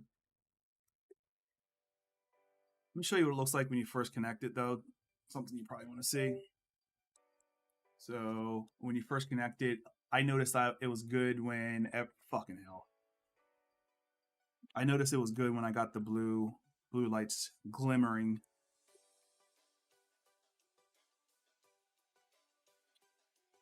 Okay, this is connected, the wheel is on, and now I just need to disconnect it real quick and get the ST-Link plugged in because I don't like to plug it in while it's hot. So just match the connections on the ST-Link. It's all written right here, what connects to what. And then on the board, it's also right there what it connects to. So this one's pretty straightforward. Sean, I wish he would offer an aluminum backplate also. He did. He just offered it. Look at Sean, look at his Instagram as of yesterday. He just posted the aluminum backing and aluminum shifters for this particular wheel, which is super cool. So hype in the chat for that. Red is ground here, so I'm going to ground it first. Not that it matters here. It's not high voltage shit. Next one's software DIO. DIO.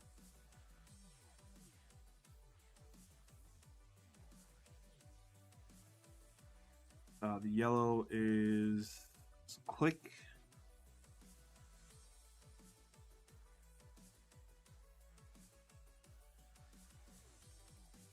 Red is ground. I connected it to the wrong spot already.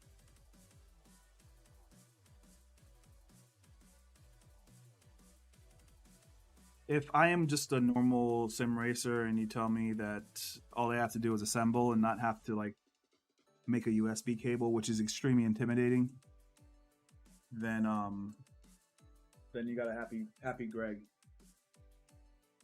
Okay, let's see if the ST-Link software is going to work today.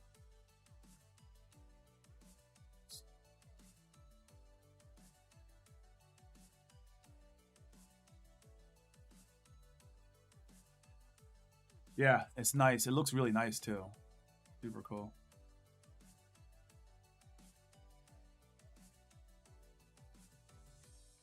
Yes, worked the first time. That's nice. Let's see if it does the firmware update though. So let's go to open file. This is the hex file for this particular wheel. Let's use that. And then click download. File download complete. Disconnect, and the firmware is updated for this now. So I'm going to disconnect the ST link, and then I think this thing should. There we go.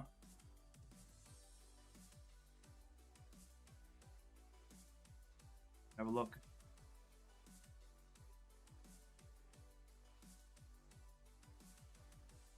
So this is working successfully. PCB is nice. Let me just show you something else since I've already done this already. Let's go into SimHub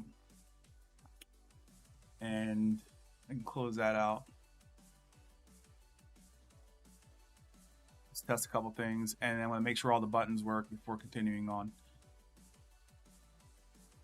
Arduino, there we go.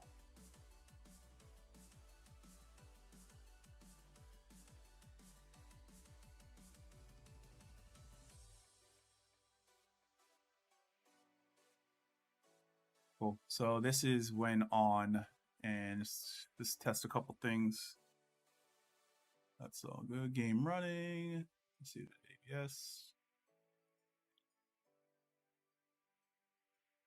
ABS active is on. Cool. And let's check the black flag or white flag. Let's set something up just to make sure it works fine. White flag. I like my whole wheel to flash when the white flag's on, so let's make sure all the... See how many spots this has in the first place, and turn this one off and this one off.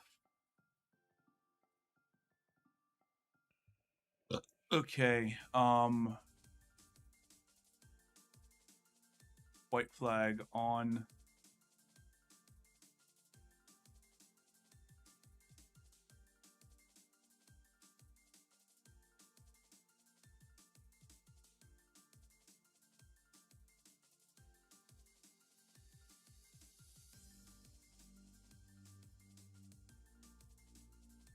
What just happened? Maybe my computer's tripping. Is this powered on? Extension cable is probably causing some issues.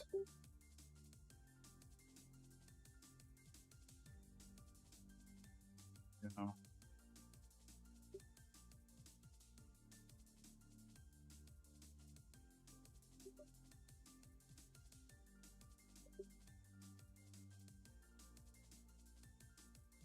I don't know what's happening here.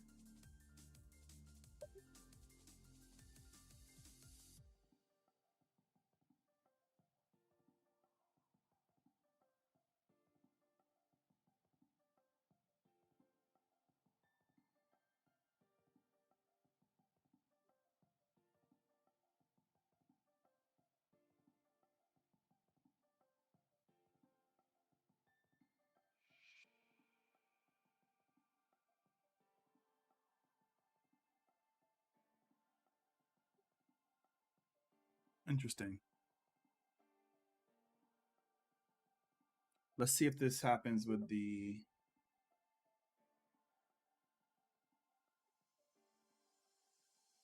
Something's up. Something is up.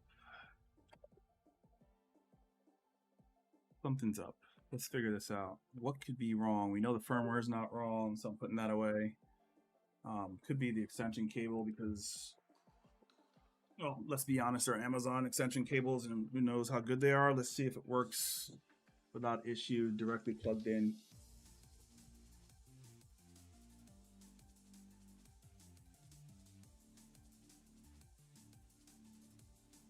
SimHub detects everything out of the box. Yeah, because we've updated the firmware, we've told SimHub that it's Arduino device, and now we're just talking about Arduino configuration. So, yeah, the moment you plug it in, it's going to be fine, I think. All right.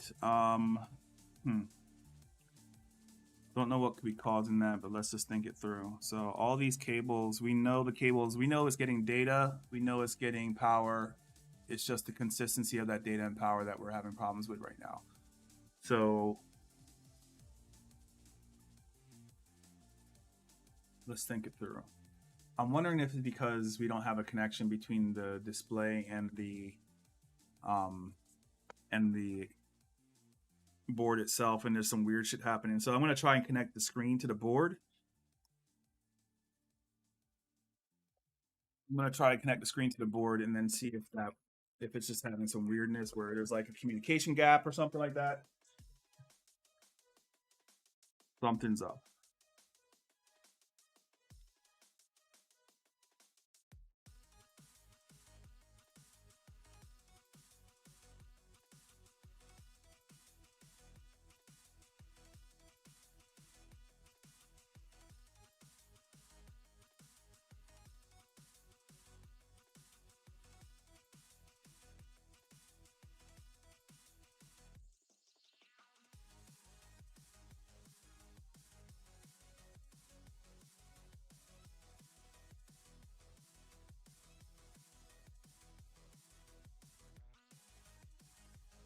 Power, data.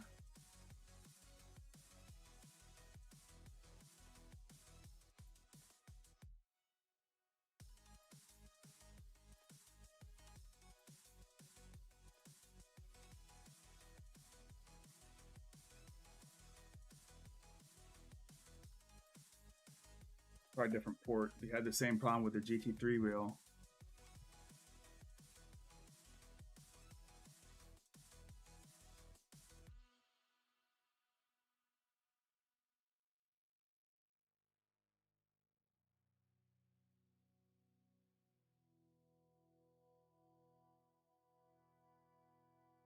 Discord, we need not Discord. I always get Discord and SimHub confused. Every time. It's been years. We're talking like 5 years, still get it confused.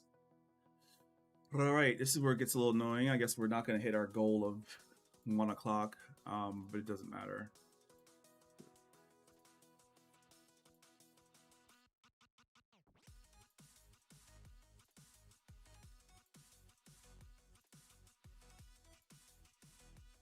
Yeah, plugging in the screen made it.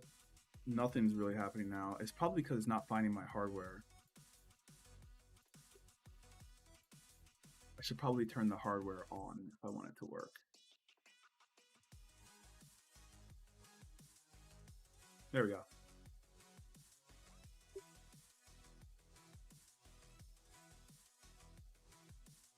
What the fuck is happening? So every time I ask it to show me the white flag,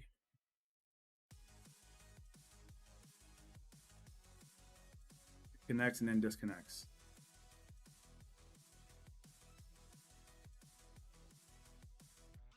Okay, let's double check some things, I guess.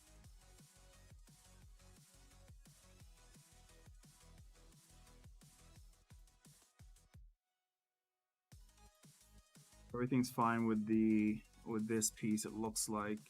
I wonder if it's this goddamn cable again. Let's try the other cable. So I think it may be the cable. It's fucking cable is fucked because I had this problem before when I was testing, and the same cable I used for the FGT3 wheel, no problem.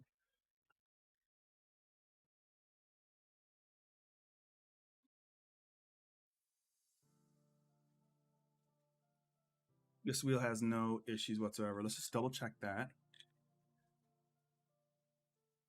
Make sure it's not my hub here.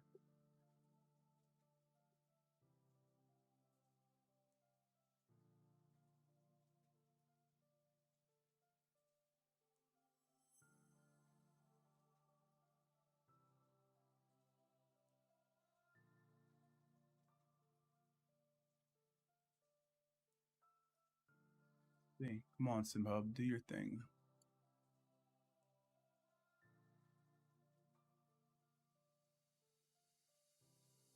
We know. Follow the manager. Let's go to this one.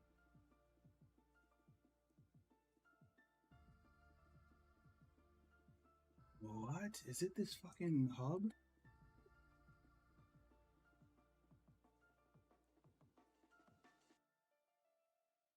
Now it's detecting the PEGT3 wheel. Let's go to Profile Manager. FGT. Let's do Test Data Editor. Flag. Yeah. No issues with this one. So I think it may be a cable. Let's just disconnect real quick. I'm not exaggerating, boys. Like, I'm not just whining about the USB part. Like, making USB cables is the worst thing in life. Something I never plan on doing again. Or if I do, I'll just sit down for one day and do them all at once, because back to the Hyper.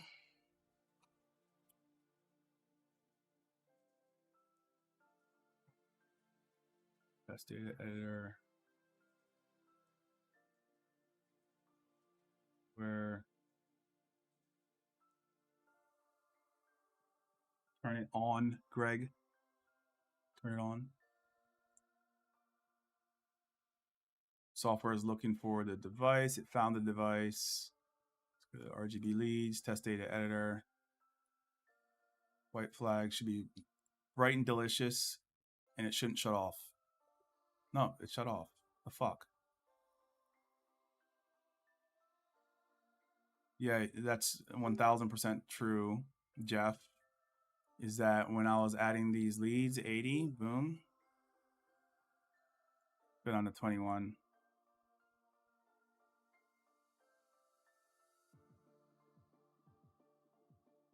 Maybe it's a voltage thing, perhaps. Potentially it's a voltage thing, but yeah, you're right. As soon as I got over like 60.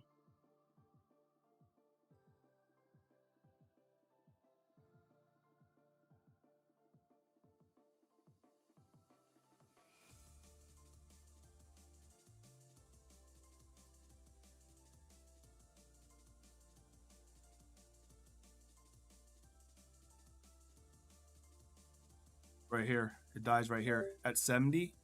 Anything over 70, it dies. I'm wondering if there's some type of short back here or something like that on these LEDs. Let's try the other board. The board I already have pre-assembled.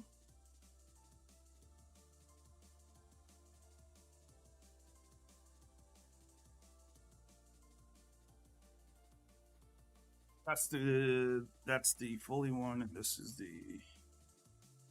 Let's see how you handle this, my friend.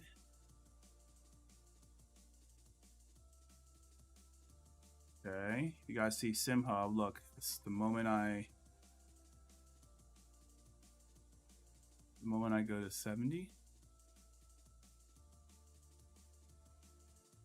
Yeah, I fucked something up then. This one's working fine.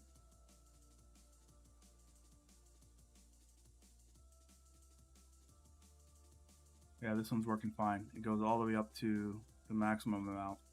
So something's wrong with this board. Something's wrong with that board.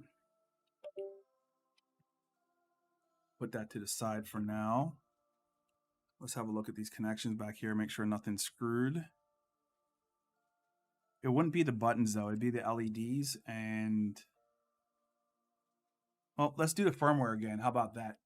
I'm going to reinstall the firmware and see if that helps. If not, I don't know what the problem is that would cause it not to... Oh, look, this is peeling off the board. I don't know what would cause that problem. So we'll have to figure that out shortly.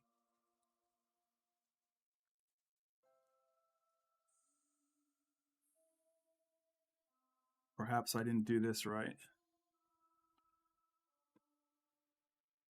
Maybe a bad solder. I would potentially, but I didn't like this is. It could be one of those situations that I was talking about before, where like the heat of the solder maybe fucked with one of the SMD things. But all these solders look to be this side actually. Let's dive into that in a second. Let me try to do this firmware again and make sure that's not the problem. And then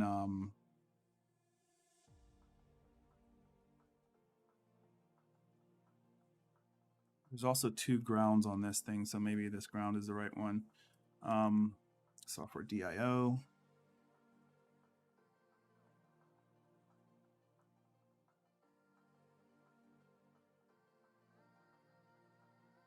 Click.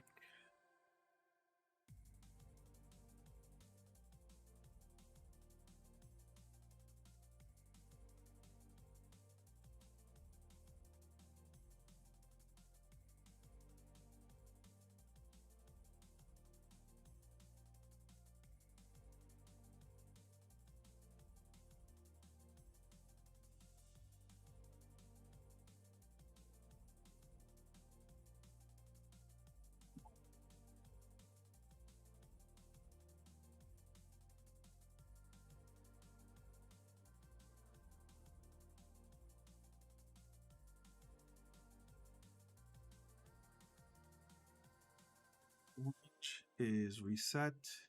Yellow's click. Green is DIO. Make sure you guys are pushed in there. Green is DIO. And red is ground. So let's try again. Otra vez.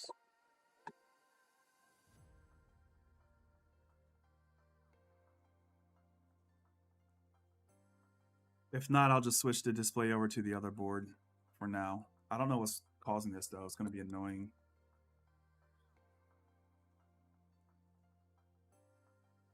Back to this software ST programmer. Where are you?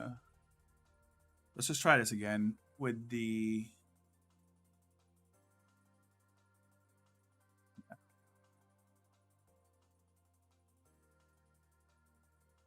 open file, HYPER-R firmware hex file. Download it. File download complete. Disconnect. Close the software. Remove the ST link. Device is still getting power. So let's go to Profile Manager again. And we're there, right? It detects this. I may need to disconnect these. Okay, that kicked off a reboot, looks like. Test data editor, white flag again.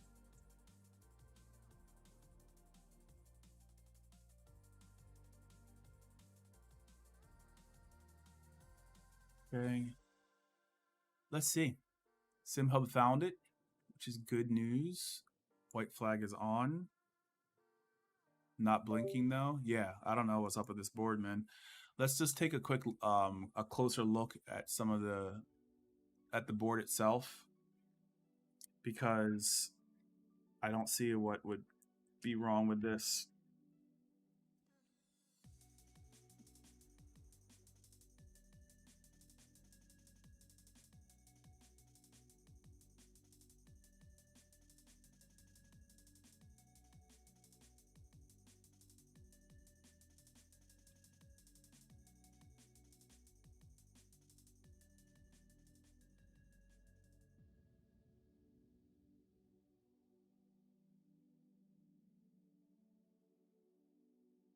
Oh, look.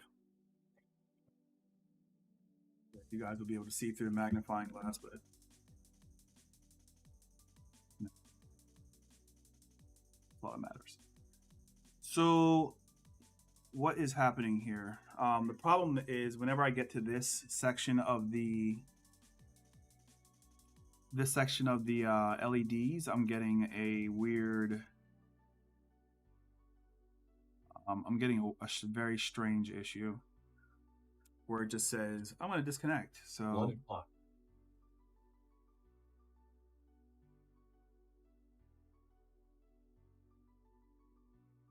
it just shorts out right when it gets here.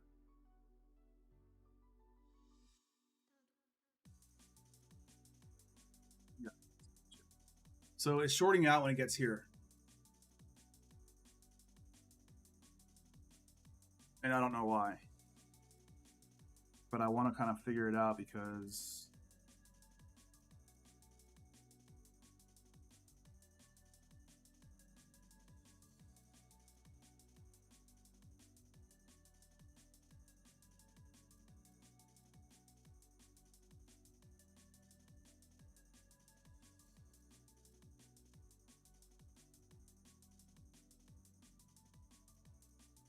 I will say that it looks like I don't know if this is true or not, guys, but like, fuck.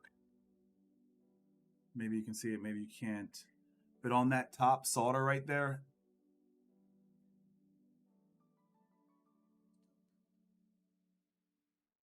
it looks unusually close to the LED component. So I'm gonna just grab the soldering iron and back it off a little bit. I think it may be shorting out right there, potentially, but I don't know. So we'll figure it out soon.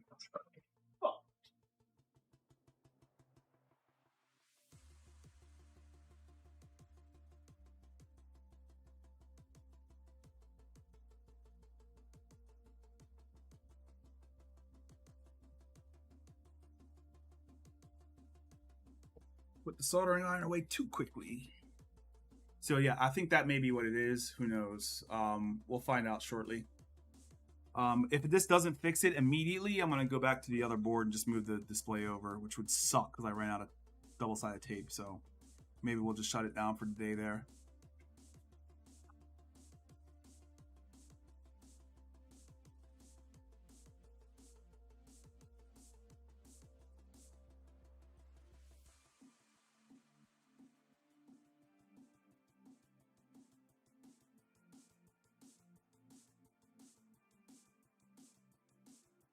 I don't think that's the problem, but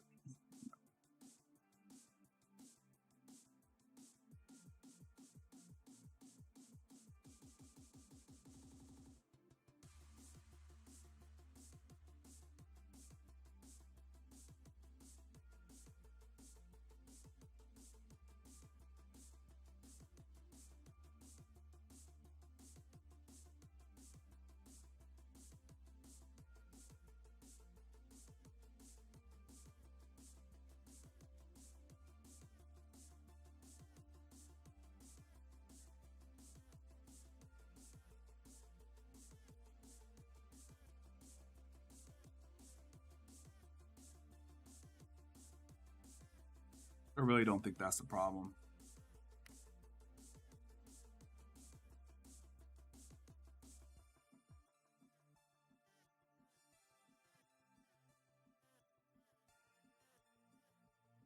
I think this is a valuable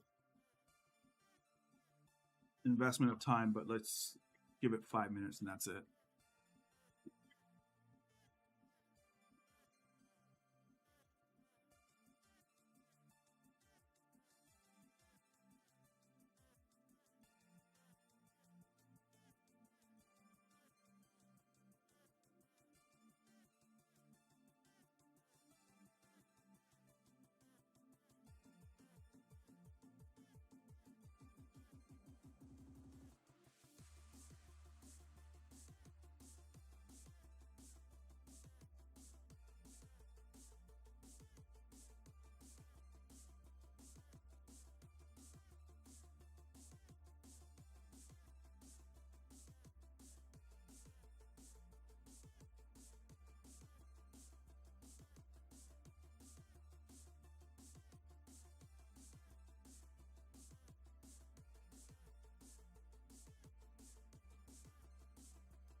Yeah, I have no idea why it would stop there. I don't see anything like that's obvious that would cause a problem.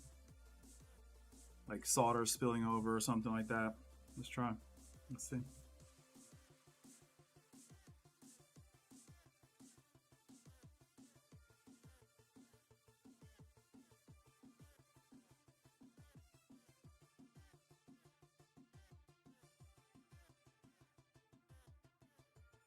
Yeah, doesn't like it. Does not like going to that LED. What would cause this? Anyone know? Anyone have any? If you try to move the display, just use super glue. Yeah, I will. But then I'll be done. That will be it. Okay. What do we think here? Look at this connection. Look at my screen. It keeps disconnecting.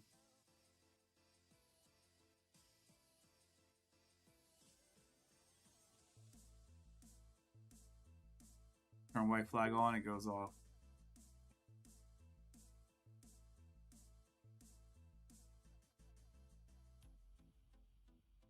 Went under 70 LEDs, and let's try again.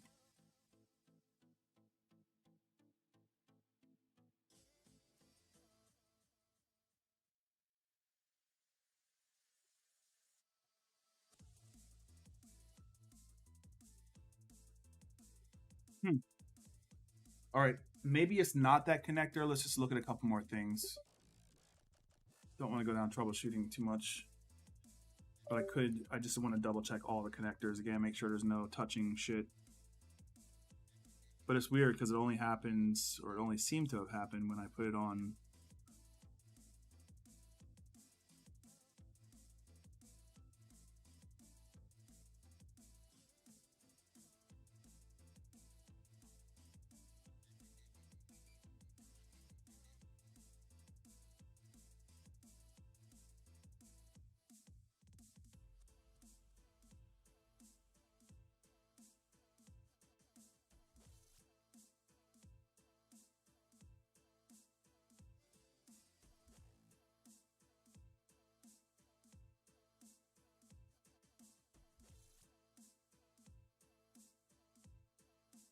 They're all good down here. The boot's fine.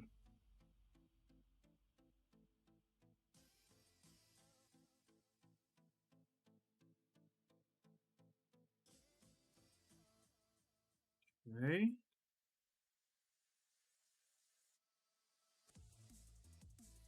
Those strange cross connections back here.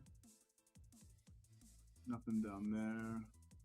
A little close, but clearly it's not touching.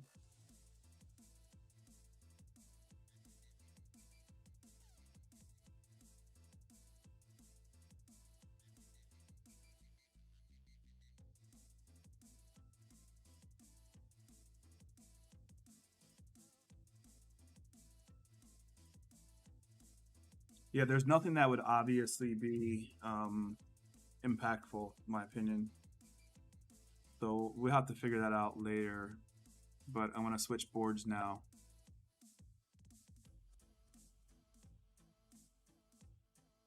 Yeah, very, very strange. Okay.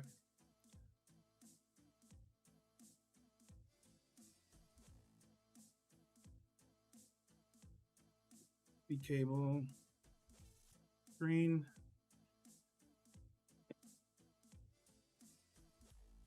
Yeah, I don't know, boys. This is a bit strange to me because I don't see anything that would cause that. Like usually there's something obvious, like I will say usually 'cause I don't do this often, but like I think that there should be some type of way to say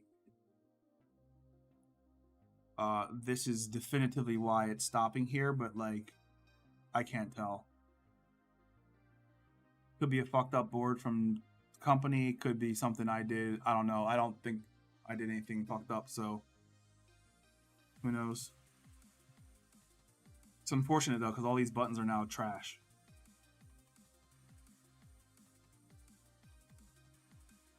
Yeah, I want to figure this out later, but let's take the screen off if we can. Nope.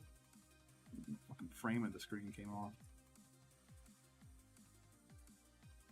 Without breaking it is the critical part.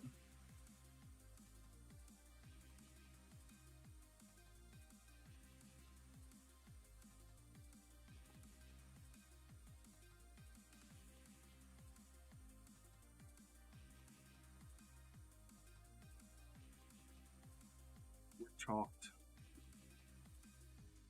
I think we're fucked, boys.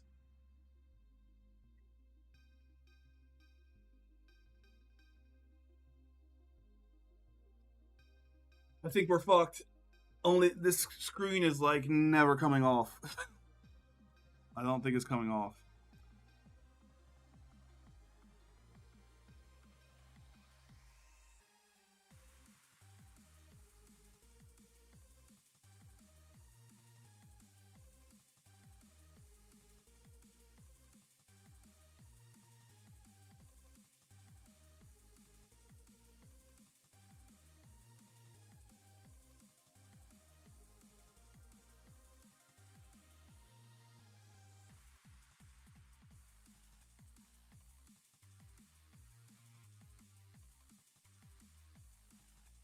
This is not going well, friends. This is not going to work because now the screen's breaking. So I think we got to figure out what's wrong with this board. Screen's starting to bow this way when I push it out because it's in there so nicely. Let's do some Googling. I'm not doing this shit all day. We're not turning it into that. So let's figure out what's going on with this board.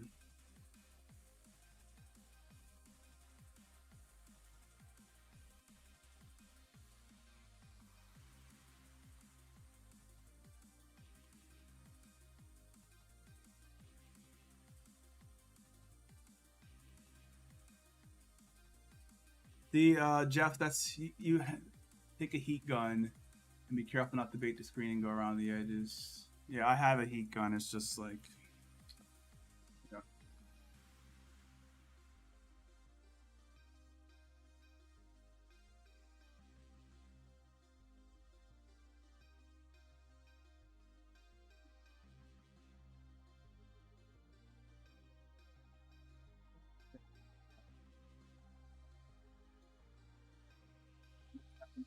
This is board. I'm more worried about, I'm more concerned with that.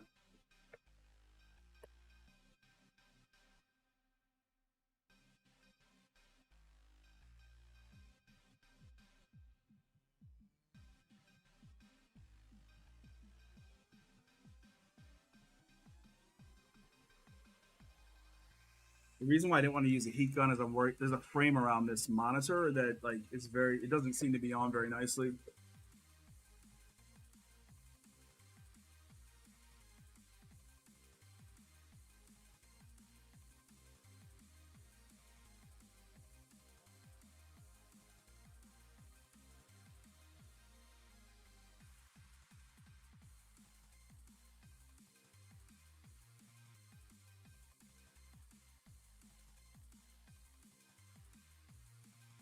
Here's the problem with that. Now my front of the fucking screen came off.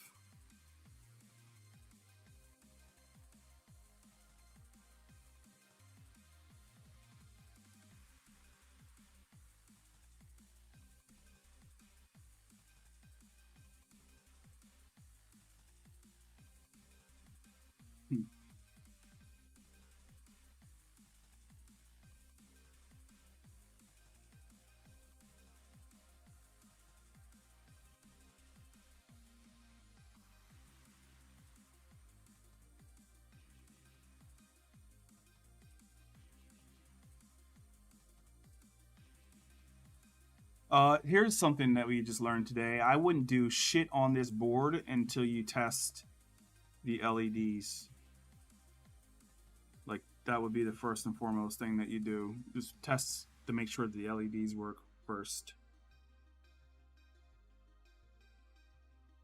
I got some glitched LED right around this position right here, and I don't know why.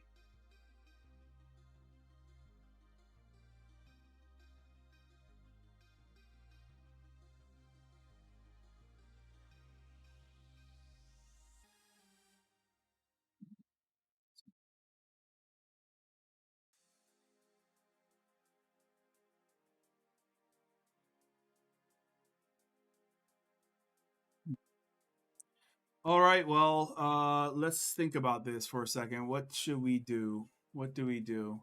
If you have a finishing line, you could do windshields. Yeah, I'm not doing that. Sure.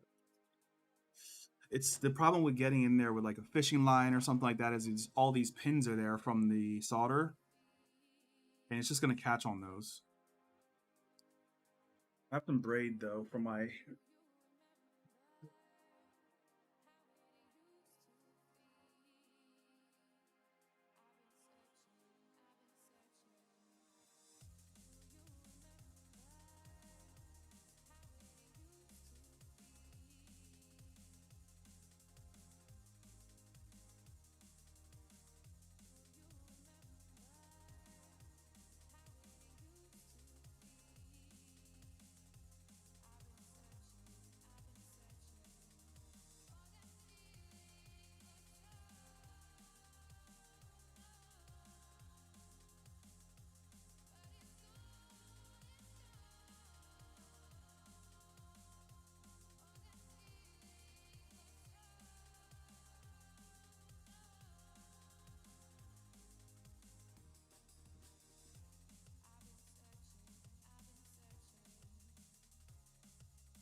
right.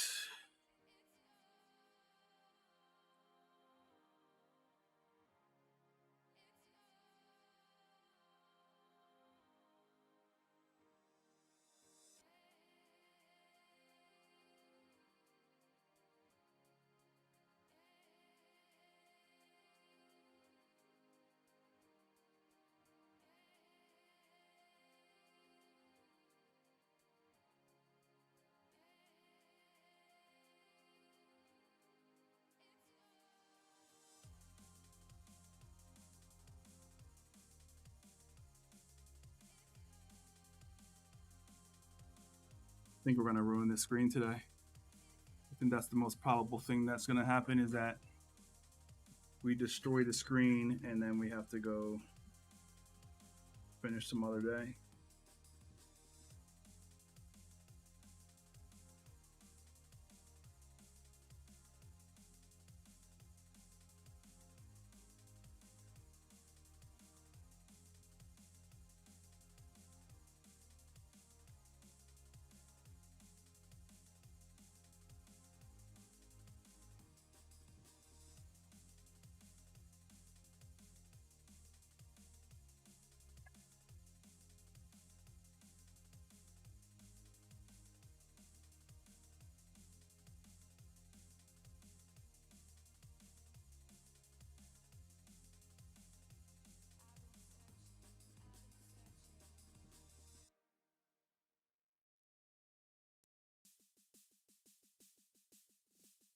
I feel like the screen's already ruined from this thing falling off of it.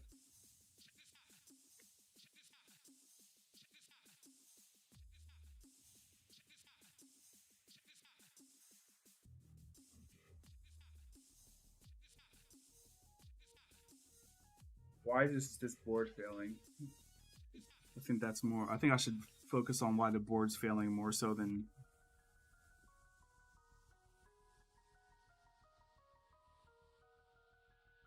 Because the screen's fucked. It's bent, it's misaligned now, it's completely fucked.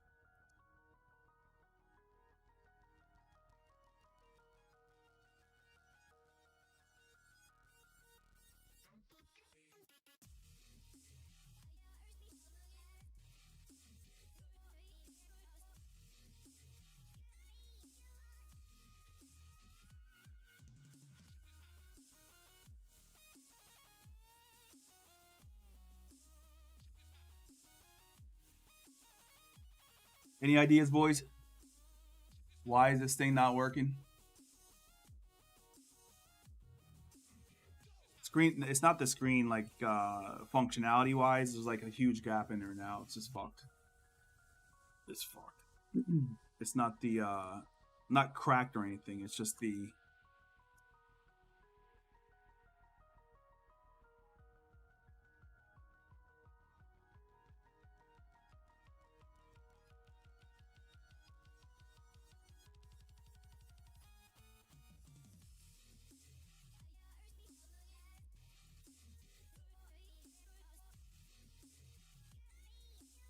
Won't this fucking work again?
Maybe it was the wrong LED that was screwing up that we were looking at.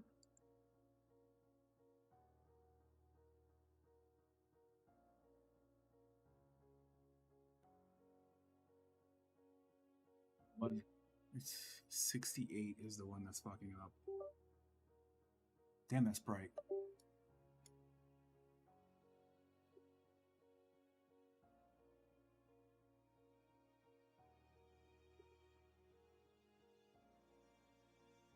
Insane. This is probably the first build I watched to have an issue like this. Yeah. It's it shouldn't, it's only when I go to 68, take a look at this. Boom, 68.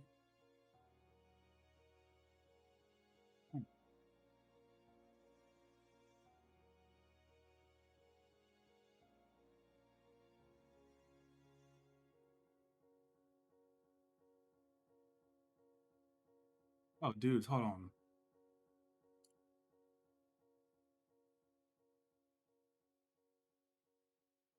Did you guys notice that? So what I just noticed, and this could be well, not a problem, but this could be my problem, is that I think it has to do with the voltage, right? Because I turned the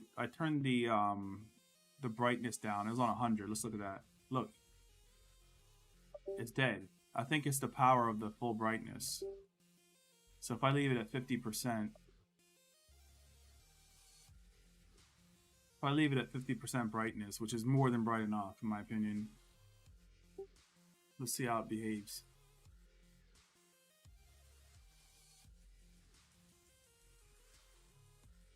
It's the brightness, not the LED position or some glitch. It's the brightness. It doesn't like the brightness.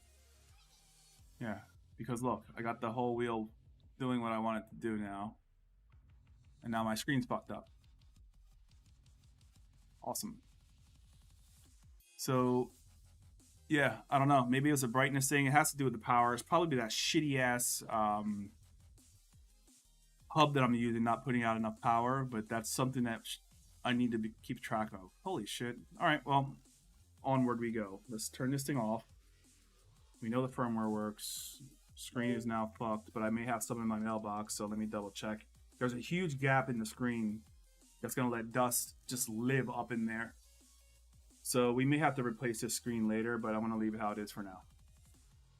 Moving on. Holy shite. That's annoying. Alrighty. So board is fully assembled and dubstep is going off. But I love dubstep. Yeah, so God damn it, I really hope I didn't really screw this up. That would not be a happy time.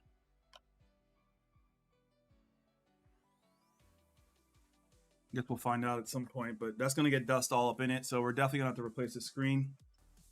But it's fine because I have some other projects that I'm testing out. I can use this screen as like a throwaway screen on, but it's $50 down the drain. Well, not exactly down the drain. All right, back to the instructions.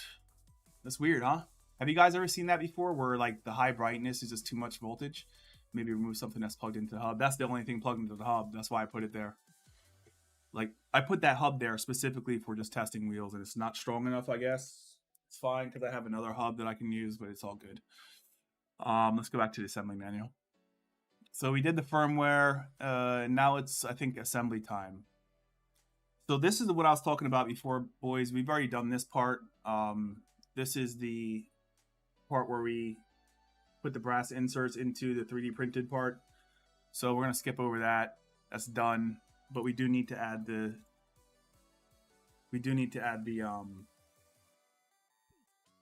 switches.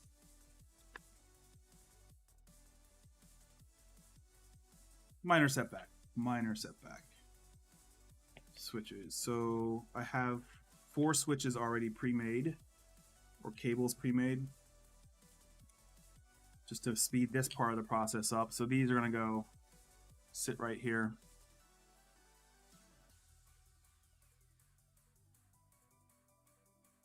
Using very small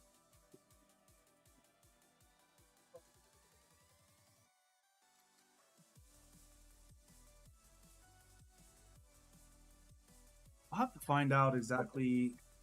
I have a feeling it has to do with the hub, so I'm cool with that. I'm cool with what just happened there.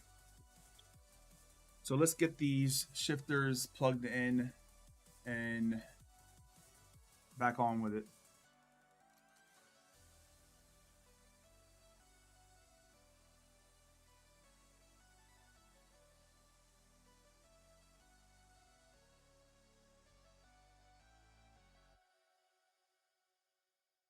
Yikes, those are some small.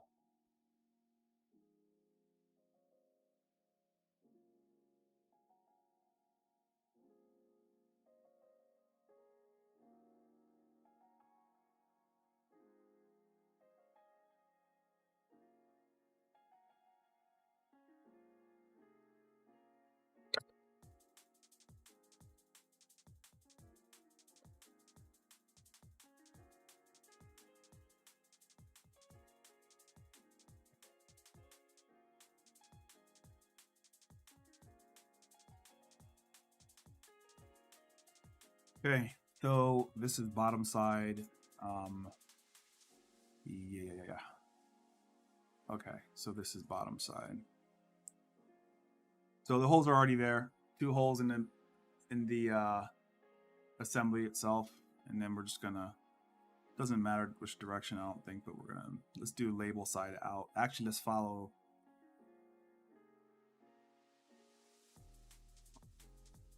Doesn't matter though.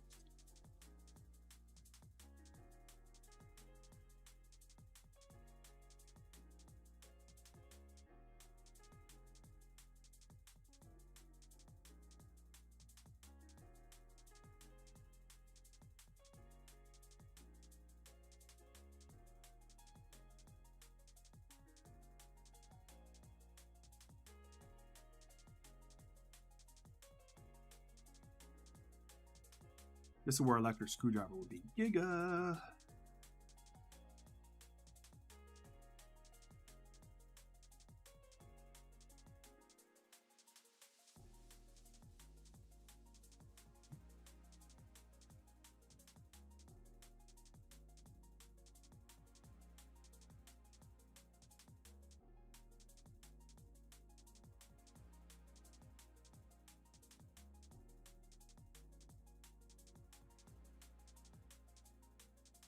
$130.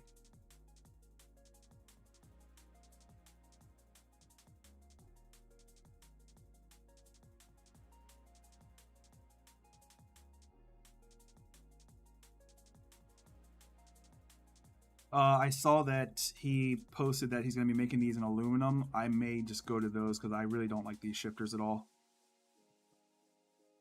And quite frankly, I think I would prefer to have this kit with compatibility for like an Asher shifter.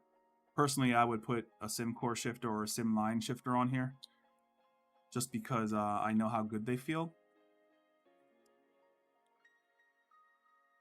but I really dislike his shifters. No offense, but they're just not good. The throw is too short. Magnets are too light for the stock setting.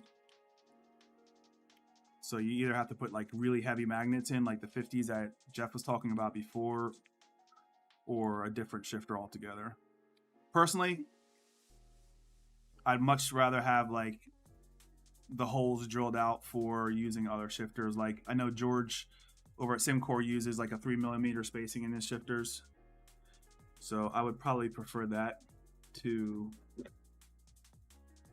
using these shifters at all. But it is what it is.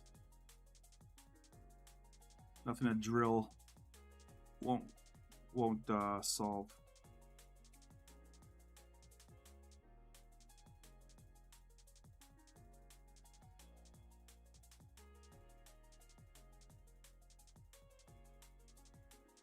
Dim is life.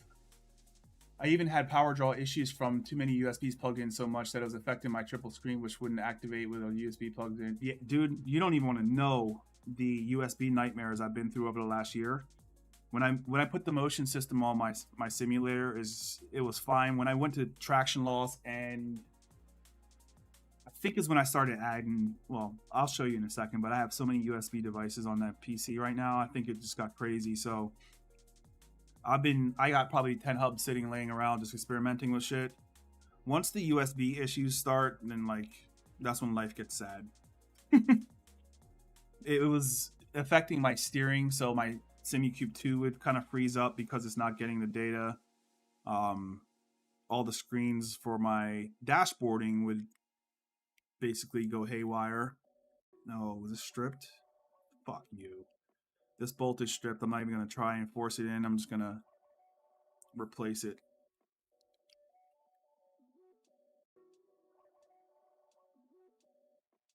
Yeah, it's definitely the bolt because leaving black residue. Yeah, USB issues are probably the saddest thing any sim racer can go through. But you know, some people, I was gonna say earlier, some people, it depends on what you're in sim racing for. Like, I'm not in it to go be an esports kid, but I want to just feel like I'm driving a super cool car, and it's more about like modding the rig and stuff like that. But for the kids who just kind of want to perform and just be really good iRacers or whatever sim they're playing, like usually they don't have too many accessories like we do. But we're the guys that put the Liberty Walk kits on our cars, man. At least me. I wouldn't put a Liberty Walk kit on any car, but the point is, like, we're modders, so like for us, USB issues is just part of life. I've accepted it. Don't like it, but I've accepted it. Cool. Unfortunate though. On top of USB hub issues, MSI boards like the Tomahawk I have. Thanks for telling me that. I didn't know MSI had a USB reputation, but I'm a USB, or I'm MSI fanboy, so all of my boards are always MSI, and I try to stick with them as a brand because I like their stuff, but shit, I didn't know they're having USB challenges.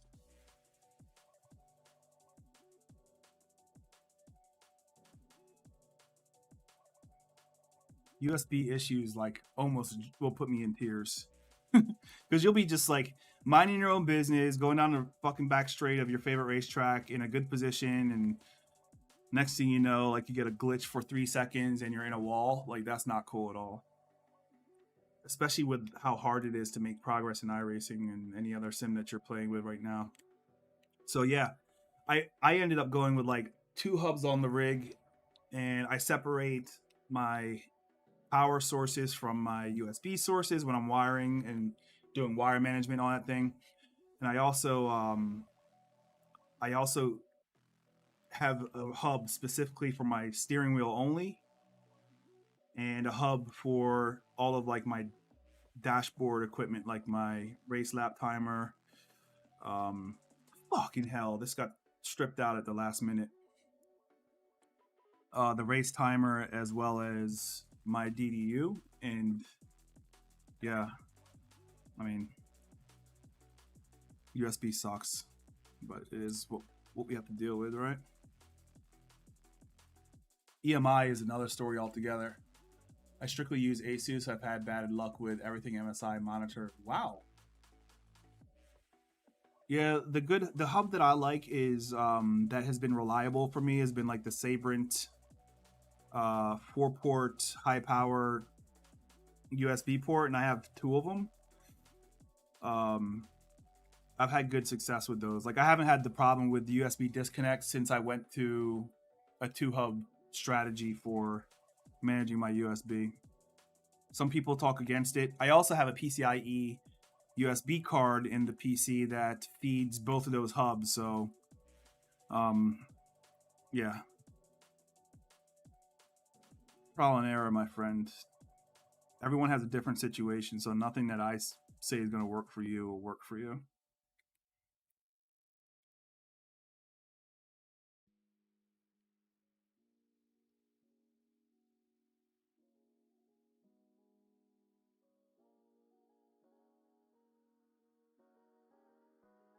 I've been fighting this board for 6 months since installing it with losing connection, adding over 10 USB devices, which in sim racing is just scratching the surface. You're fucking right.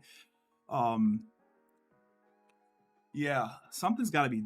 Someone's got to solve the USB issue because, like, we're not the only people using USB. Like, what does NASA use for like all of their components, and how do they have reliable like rocket ships with technology that needs to communicate with each other in real time in very large amounts, and they don't seem to have many catastrophic issues in space. So, like, what are they doing, and how come we're not using that tech? Or because reliability with USB is like critical, in my opinion. So here we go. We got the switches all attached to the shifter assemblies.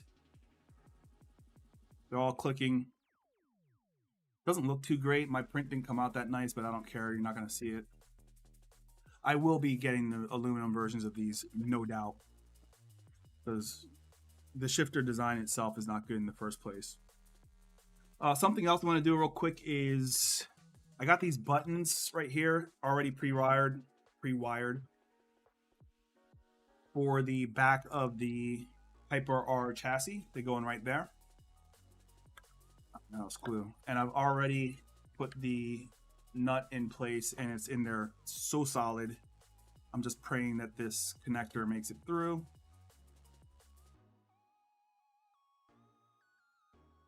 May or not work. If so, I'm not even gonna try bother. I'm gonna do it now. So I'm gonna push the pins in on the connector and get it through, because I don't want to fight this. I don't want to fight you.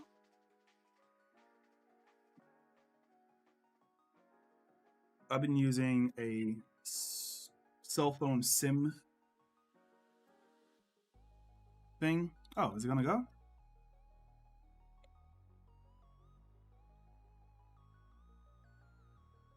Nice. Don't need to do all that. Yes, we do. Let's just do this while we're here. So I've been using this cell phone SIM attachment just to push these pins in, and then I'll push them in and run the wire through, and then do it again.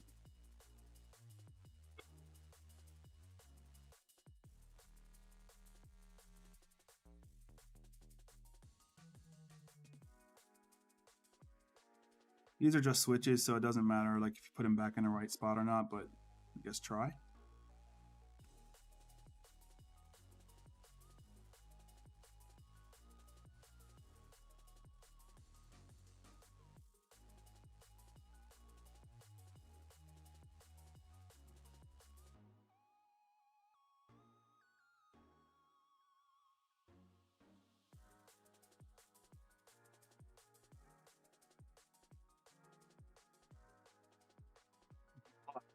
So the bad part is the nut came out of this little area for it. So let's get that back in. And then you have to tighten these while they're actually.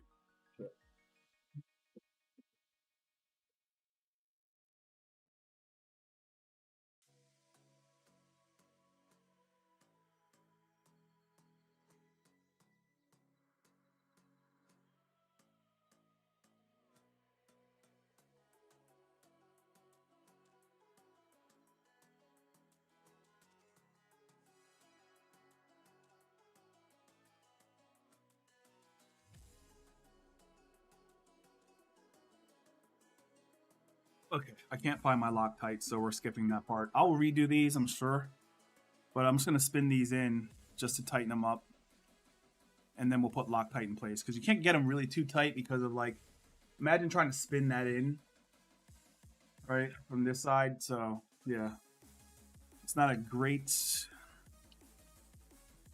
connector, I guess, but like the Loctite should solve that problem. But you're not gonna be able to get it too tight without, this is definitely gonna fall apart. Before I do that again, I'm going to change the pins again or remove the pins. We know that's going to be an issue. If I were to do this wheel again, I would have done this beforehand.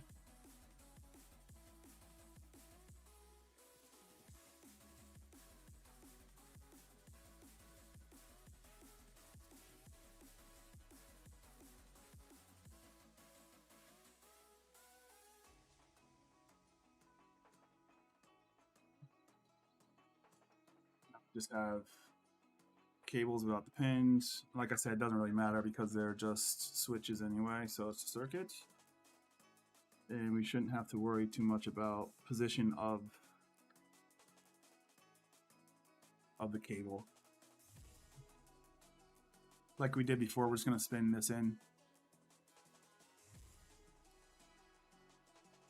Ethernet. I have a Sabrent 10 port and it's fantastic. Yeah, that's the one I have. The Sabrent one seemed to be like the most reliable power. I mean, these are in there pretty good, but they're gonna fall out if I use this wheel a lot, which I probably won't because I don't drive HYPERCAR. But I may start.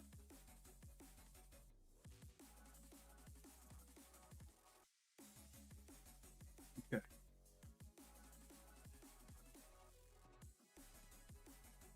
Yeah, the Sabrent ones are so good. I don't know what's good about them, but like, it seems like the power is really reliable. We have some rotaries that we have to install also right here. Okay, so we're gonna do that real quick. But let's go back to the instructions so we don't miss anything important. The shifter choice I'm using is, they have these press fit ones where you shove one of these things into the assembly itself, but I couldn't get it to be smooth. You know what I'm saying? Like, it kept feeling like it was binding a little bit, probably because the print wasn't that great. But either way, I'm gonna go with the original, the OG type of shifter from the previous wheel. So we're doing the screw version here.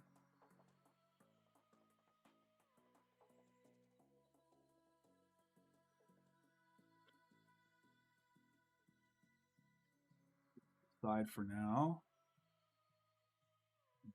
We need this, and we need this. So these shifters kind of sit in place like so. So this is what it looks like when it's kind of in place. And as you can see, like, the print kind of fucks up around there because of the supports that you have to put in. So like, I'm gonna get these in aluminum because this sucks. This is where 3D printing really shows how not great it is. Okay, so these are M4 30 mil.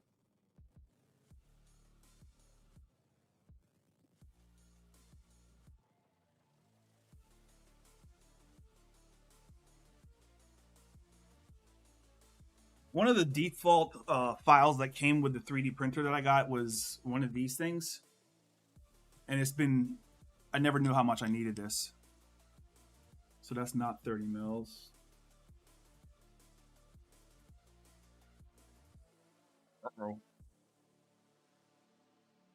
30 mil.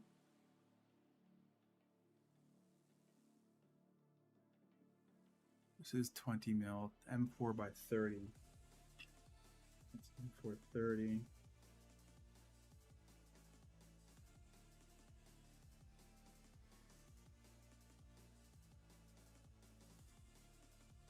M4 by 30.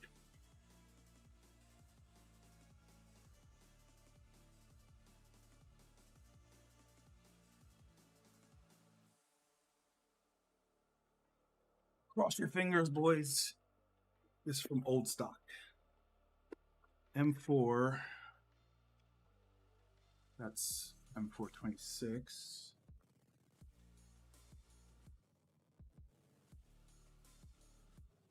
M424. Yeah.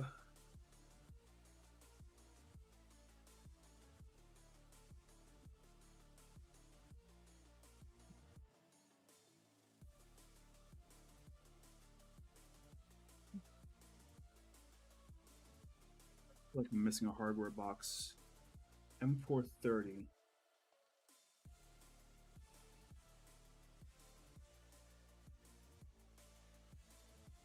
Well, you may be shitting me. I don't know if we have the M430.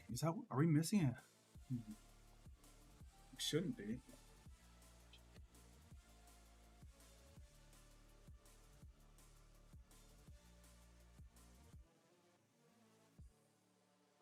$430. Let me just double check my AliExpress order, make sure I actually did that shit.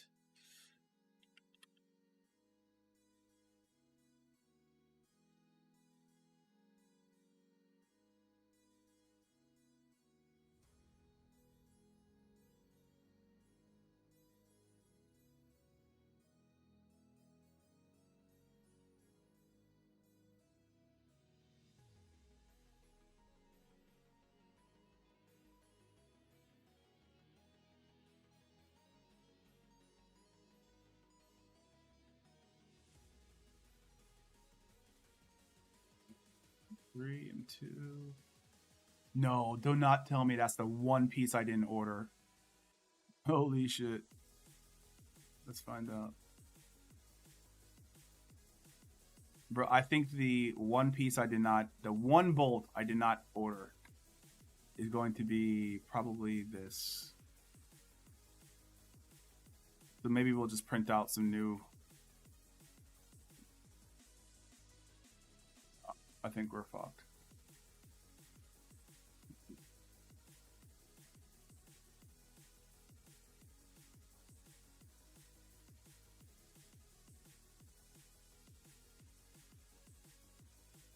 Well, I can't blame AliExpress this time. This is 1000% my fault.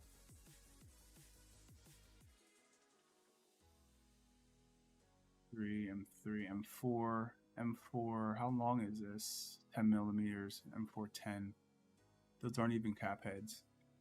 Okay, let me just double check and see if I have another box laying around with M4 bolts in it.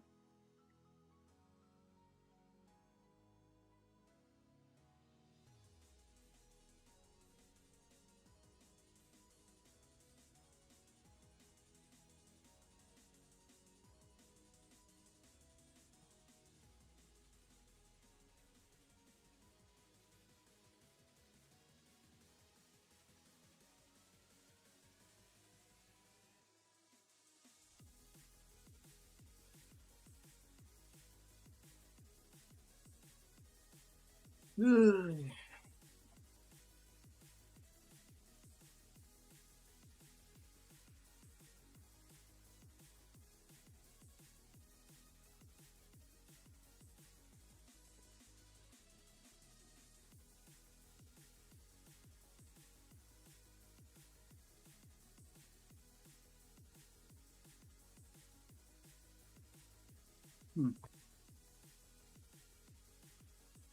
You know what I think I did? I think I may have just assumed that it was a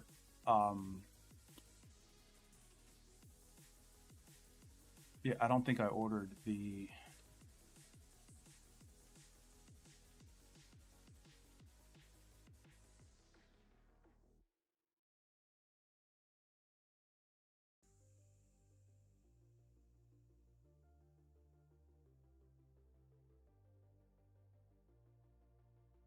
thin head. Now I'm almost certain I didn't order it thin. Yeah. So I think I botched that. Although if you're looking for a part that goes into those holes in the side of the shifter, you are supposed to be using dowels or pins. No, there's two ways to do it though. Like you get two options with this file. You get the brass sleeve one, which is what you're talking about, but I was gonna use a screw shaft, just because I don't want to. I was gonna use a screw shaft because I didn't feel like doing this because it was a pain in the ass, and I actually built them already and threw them out. But I might have to do another build of them. I'd much rather use a screw shaft, but like, all right.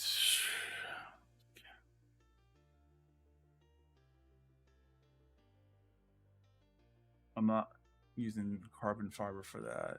For now, blah blah blah. Standard transfer.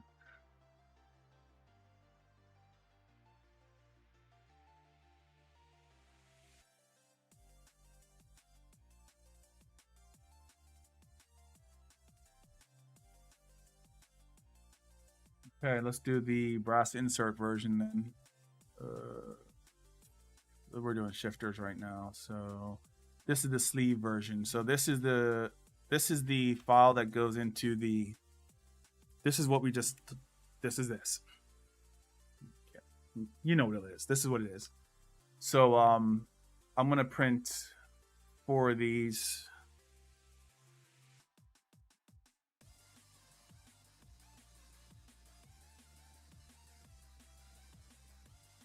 I'll print 4 of these really fast. It shouldn't take too much time.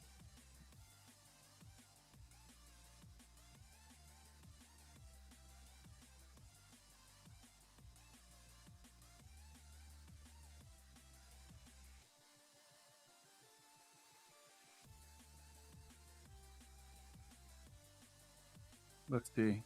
This should take us 45 minutes. What the fuck is that?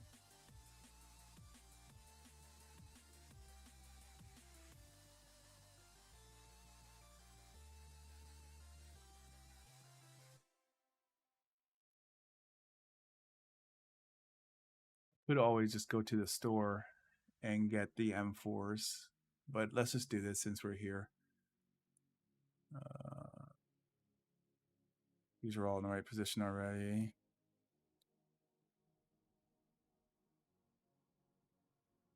These fucking dots. You know what? I don't know what I had configured in that software before, so let me start over. Actually, matter of fact, I'm just going to go here and open it straight up from the download folder.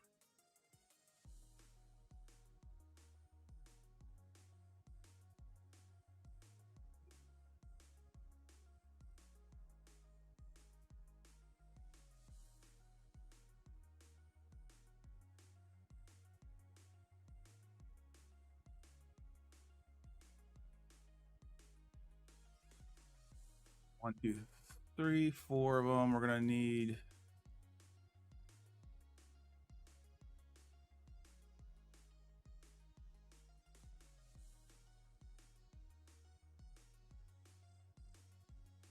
that. 45 minutes prep time, 5 minutes. Okay, cool.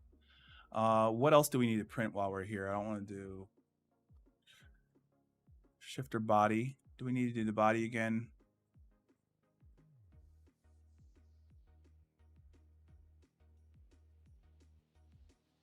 I don't think the body matters as far as sleeving goes. No, it doesn't. You just have to push the sleeve through.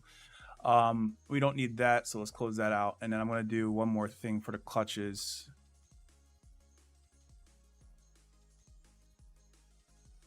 Screw or sleeve. Oh, you've been doing your own. Yeah, I do the 3D printing myself just because it makes me feel good. So 1, 2, 3, 4. Fuck. Let's see if this print's okay. Pulling an audible here, boys.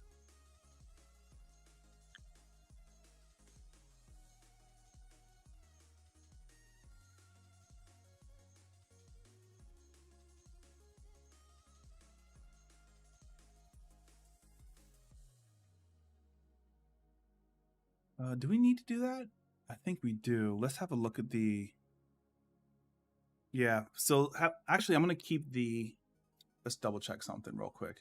I think I'm gonna keep the clutches in the screw just because I've already done this. Or we can do it. Fuck it. It's gonna be a long day. 2 hours is, or hour and a half is not happening, my friends. That shit was super ambitious. Yeah, yeah. Ah. All right, let's get this under control. Let's auto orient anything. Slice it. All the settings are under control. Slice okay. How long is it gonna take? Hour, 46 minutes. Maybe we'll just do that and come back later.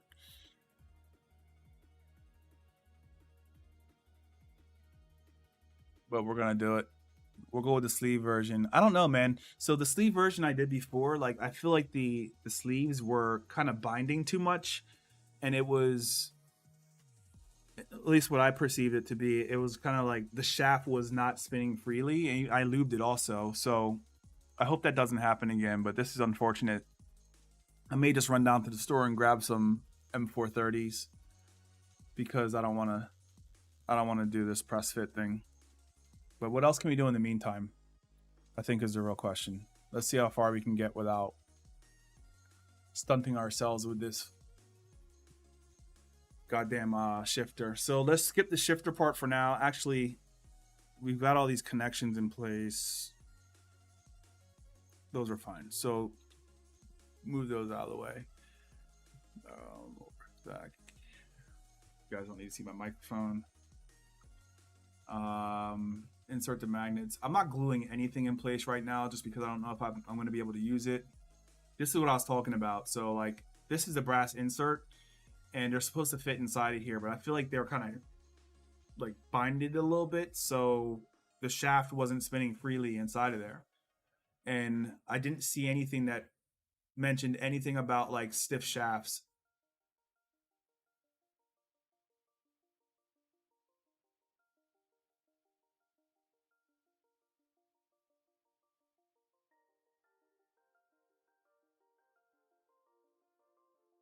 I try to do 3D printing with an Ender 3 Pro and fucking terrible prints. Yeah, Ender 3 Pro is...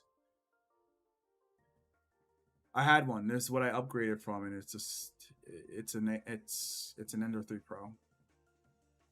Press a 43 shaft pin. That may have been why I didn't buy it, because I bought these pins. So let's get this to work. Fuck it. Let's just get this to work. We'll hack through it and we'll figure out why there's a binding issue. We'll figure all that stuff out because I'd rather have the pins anyway because I feel like it'll be a smoother experience. So, that being said, I threw out all the old ones and I'm going to have to build new ones too. So hopefully it won't take as much time as they said it was going to take. But this thing's pretty accurate. So maybe I'll speed it up to like a high speed build.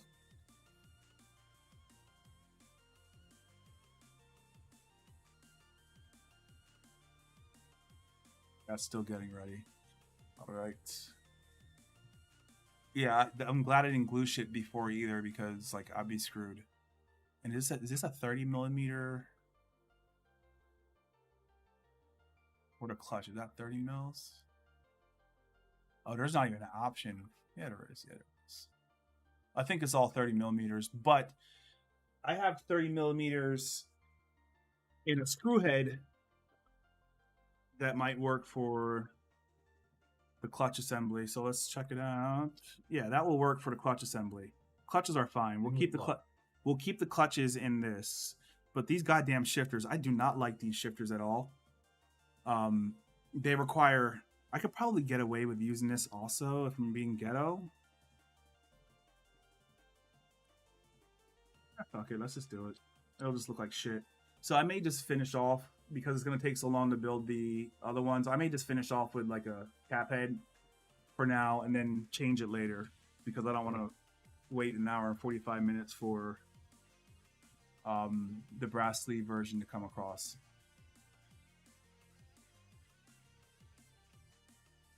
Let's do that, boys. I don't care.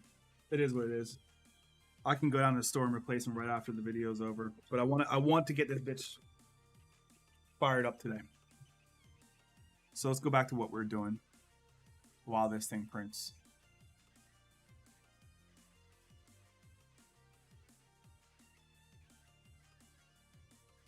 why they were sticking with also being loop. Yeah, it's surprising for sure. Definitely surprising for sure. Let's pause on this for now.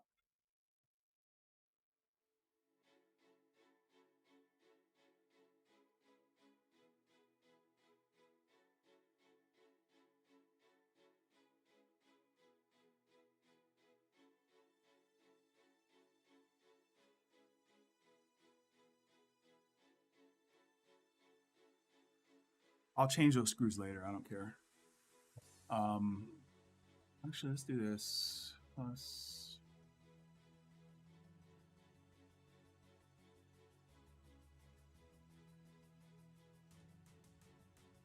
While that's going, we will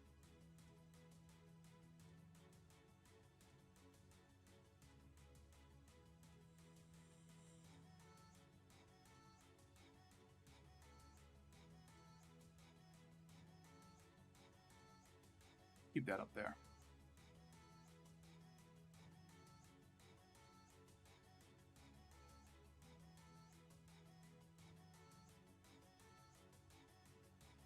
Really? What? Why won't it record this? I was good in concept. I was gonna keep the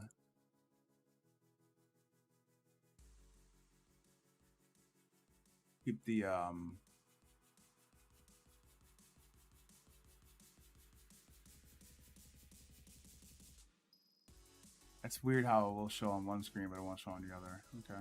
Whatever you want to do, Bamboo. All good, I guess. Fuck it. I was gonna try and show the print progress while I'm doing this, but it is what it is.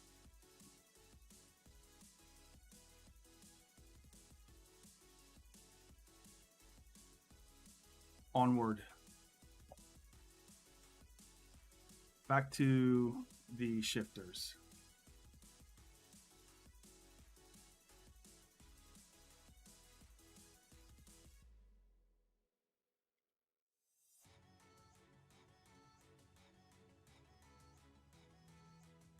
They just don't print nice. It's not good.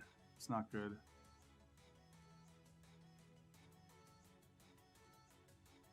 Right.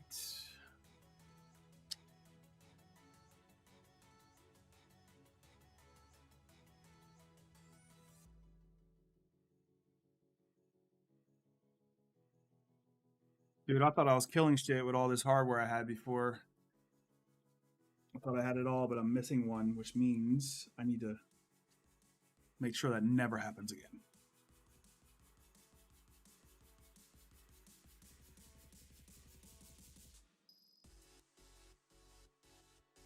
This isn't even the right... This is M3, not M4. Wow. Really shit in the bed.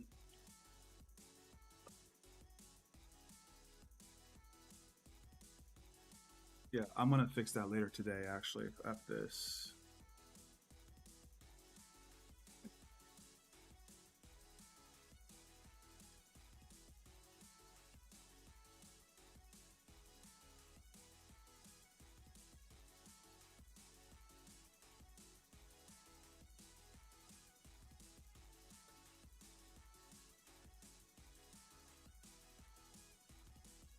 This is just going to be put in position just for position purposes, guys. Like, for those of you who didn't hear my grief before, I'm just going to put these kind of rigged up until I have the new bolts coming in.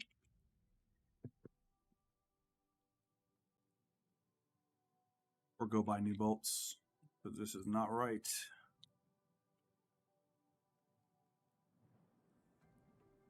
Using the wrong diameter bolt, the wrong head for the bolt. A bunch of bad stuff here. This is like when building wheels go wrong. Not too bad though.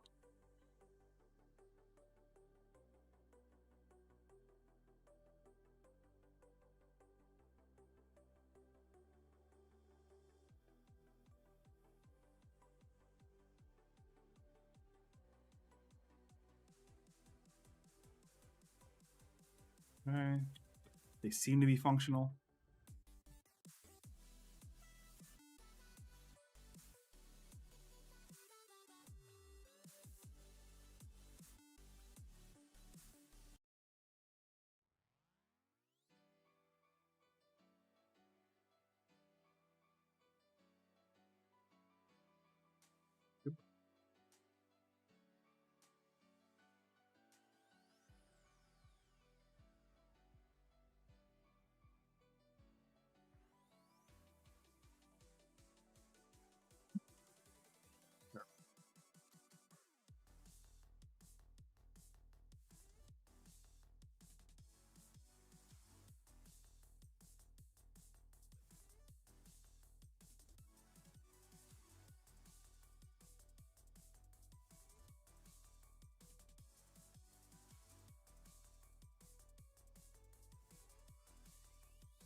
one more to go, and we should be at least in the place where we can test things and mount things up.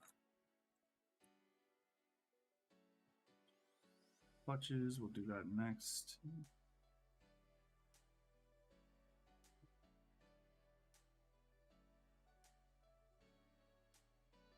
Yeah, I can't wait for the aluminum option to come because these are gone.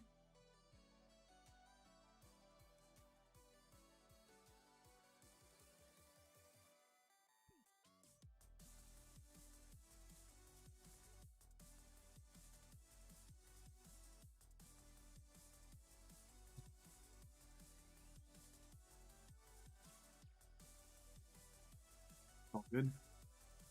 Okay, so a set of kind of assembled shifters. You guys know we have to do some changes here, so all good. But everything was, you know, at least moves, which it probably should a lot of because it's not the right size.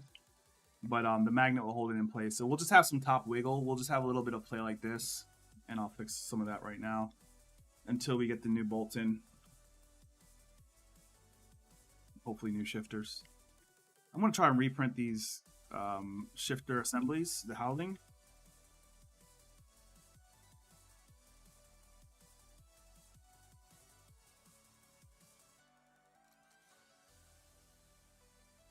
Yeah, good enough. Good enough for testing. Onward. I do want to do the brass ones though, so let's get back to it.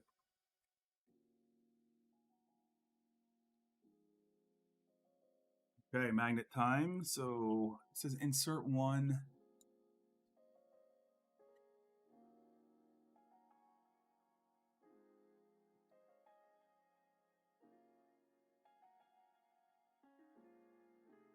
These, I believe, are the 12 millimeters. Yeah, 12 millimeter by 5 and 50.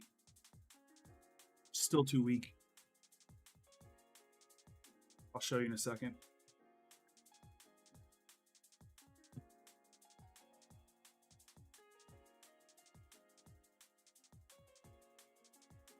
We're just putting magnets in now.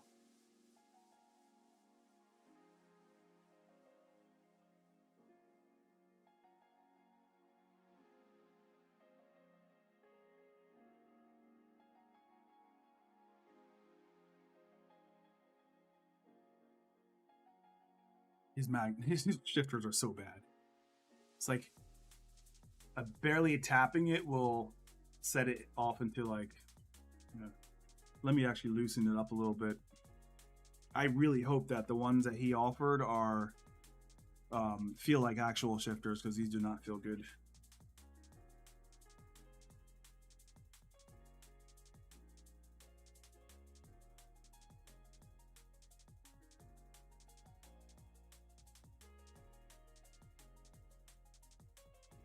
Yeah. The throw, it's not even so much the resistance, it's just the throw is so short. It's so short.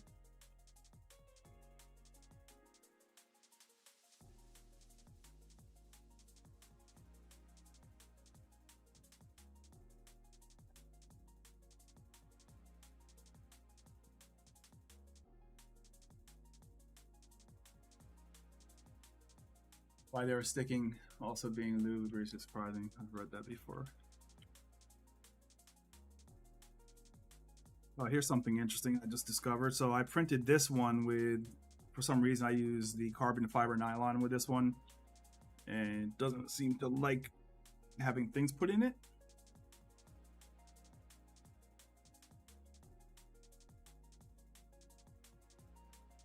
This actually is the best feeling one so far. Nice, 2 more. Just mag popping, that's all. It's still too light though. It's the throw more so than the pressure. It's the throw. The throw is just too short.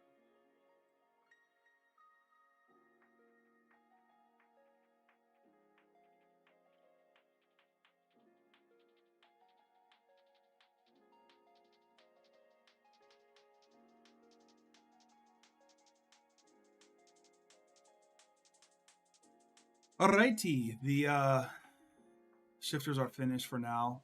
Who knows if they're even aligned properly, but it is what it is. Clutch time. Like I said, we're keeping the clutches because we have the right equipment for clutches. So we're keeping the clutches on the screw. Back I want the screw on this. Here we go. So again, another shifter. These go in like so. So, and you just do the thing. This is where we have to glue shit though. So.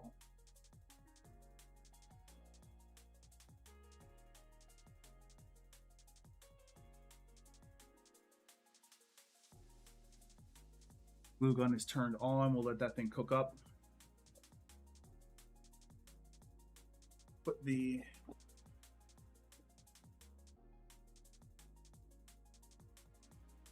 okay. I think for the sake of saving time, I'm going to mount these. I think that's a good idea. So I'm going to mount these to. Which ones go where though? That's the real question. I'm going to mount these to the case because the shifters I think are done. So let's mount them so we have something to do while this glue gun heats up, and then we'll start to. Oh, don't do that.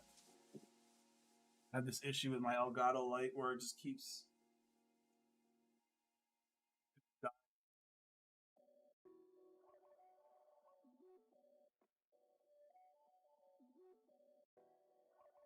I think it's an overheating issue. I don't know.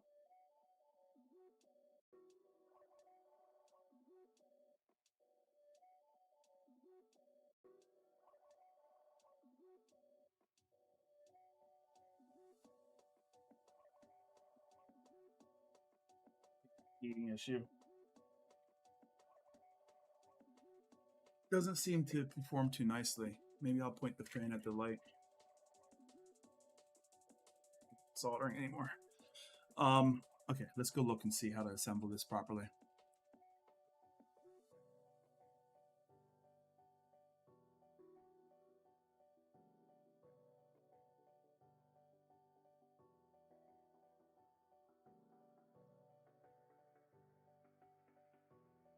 I don't need to do that now, so I'm not going to. We'll do the USB cable at the end. We don't need to do that now either, but I will.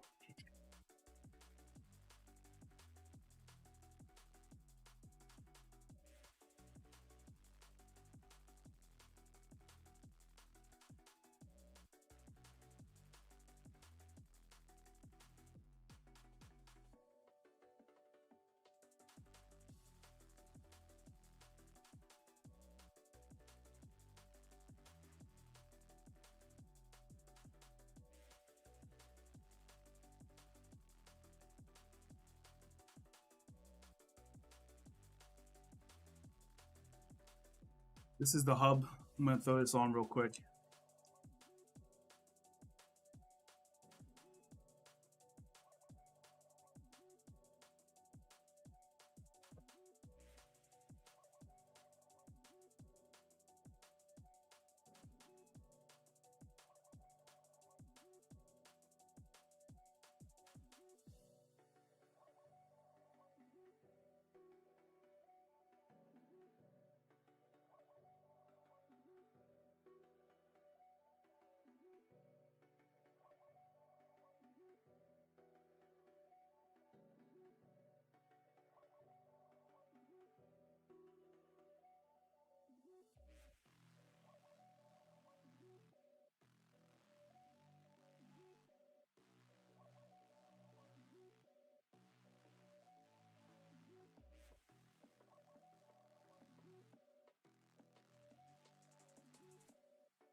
Okay.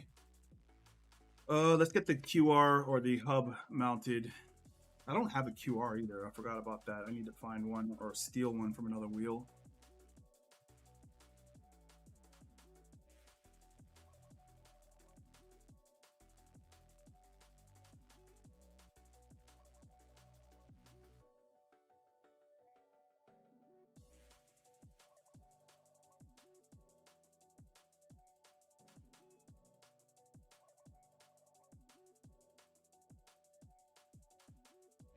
What?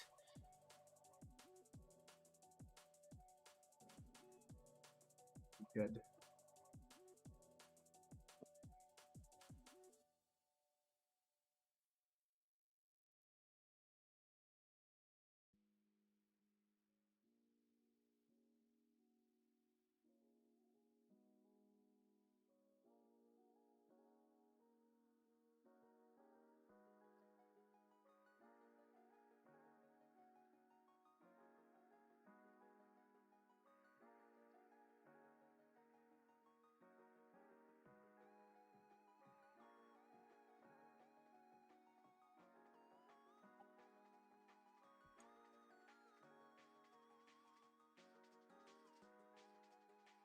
It's behaving so poorly. Am I in the wrong adapter hole? Yep.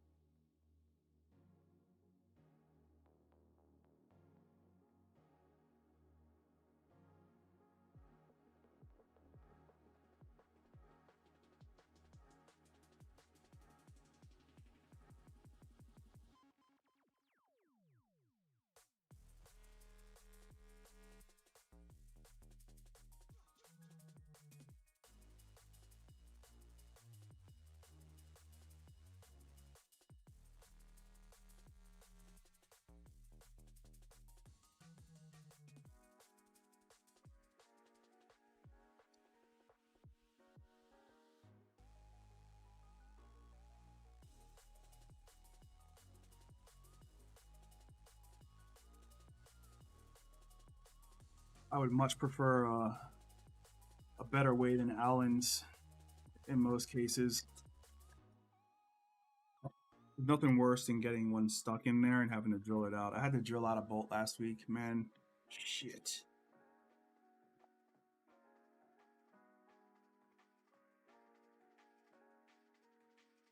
I make sure these are super tight on the when I do these initially, just because this is like you're not gonna. It's you can get into it, but like to tighten the QR with this type of adapter, you're gonna need to take the wheel apart. So I don't want to do that ever. Alrighty then. So QR's on. Shifter time. Shifter time. Tiempo para shifter. Let's get some cleanup going on here because I lose things often.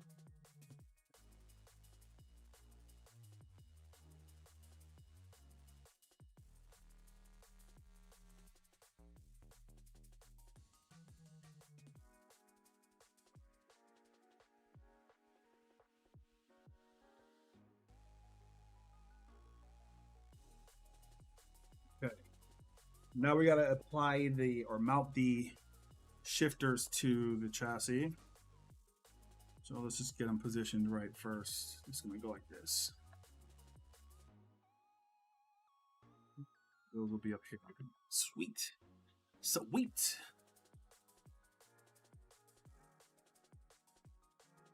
No, I don't want to do that. I'm just gonna use these.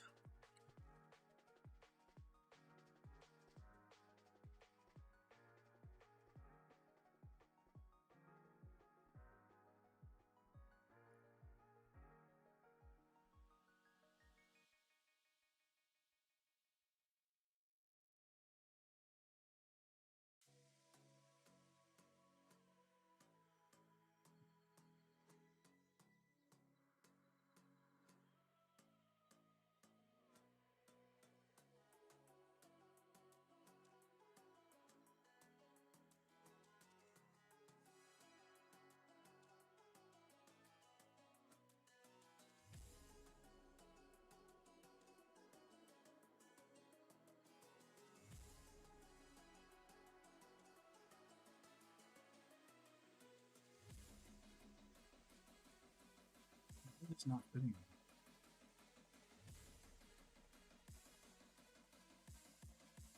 Bad bolts.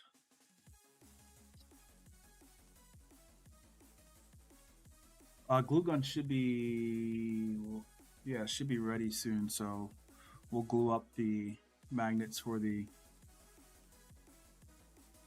I'm not putting Loctite on this because I plan on rebuilding these shifters, in case anyone's wondering. And I can't find my Loctite anyway.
I have night terrors, guys, of knocking over this hardware thing. I gotta close it up next time. Actually, gonna close it right now. I have a feeling I'm gonna elbow it right off the table, and then all this will be sitting on my floor. Not today. We're gonna use the brain this time. Sometimes I use it. Only sometimes, though.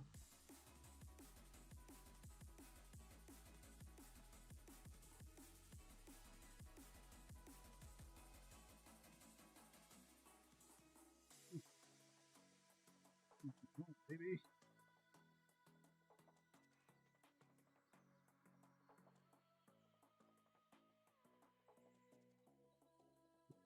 I feel like with these allied bolts, your tool gets stuck in them so often.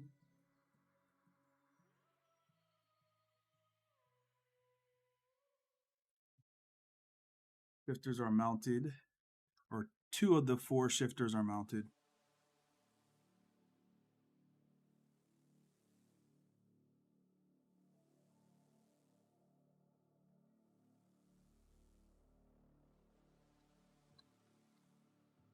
Okay. Ooh, they're crooked. Look at that. Oh, they're supposed to be crooked. Never mind. Never mind. We can align them later, I think. All right, the next set is going to go on top. These are, I think, for... Oh, shit. I fucked this thing up. Look at this. I busted it.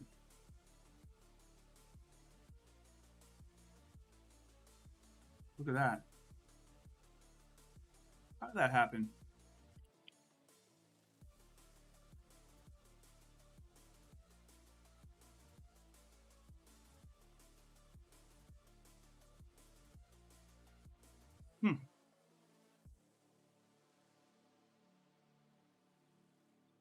I don't know how that happened, boys, but we got to make a new cable.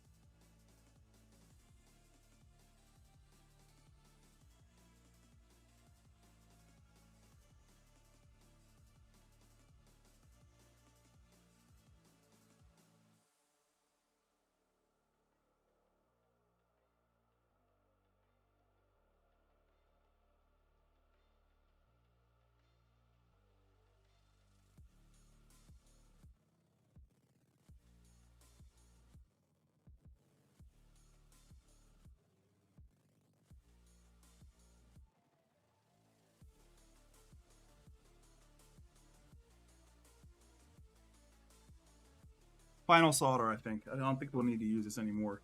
All I'm going to do is reconnect this cable here and then say F that solder.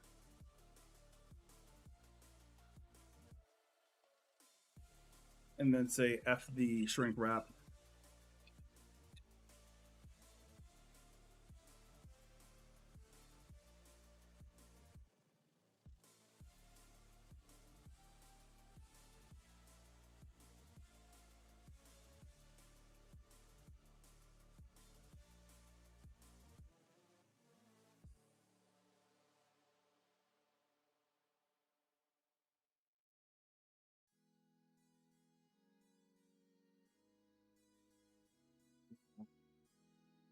Like I should take this off before I'm not going to just solder it while it's on.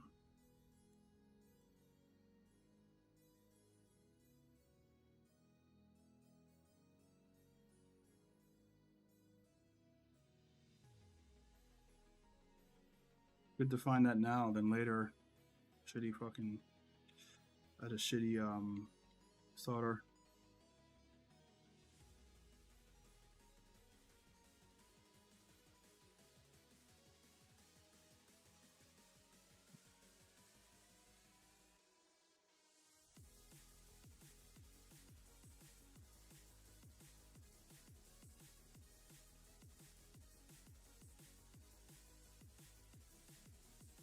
See how good my fingers work.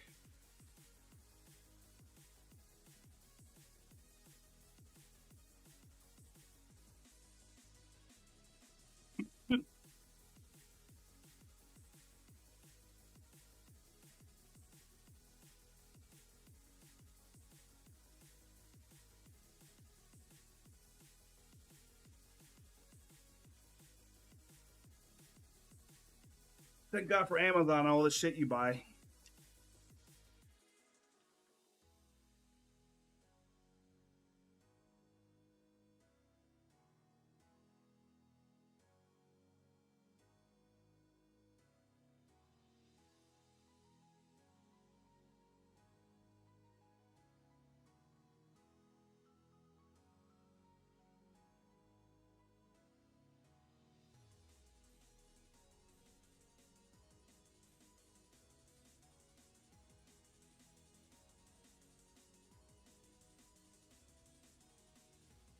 $230. Okay, try again.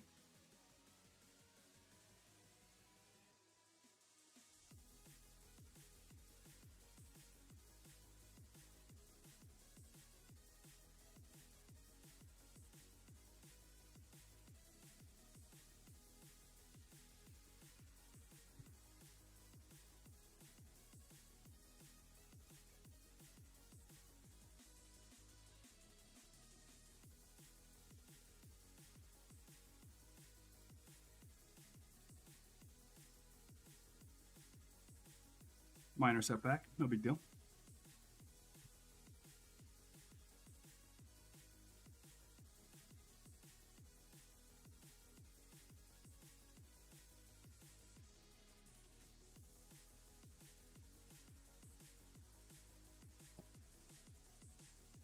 Okay. Quick and easy.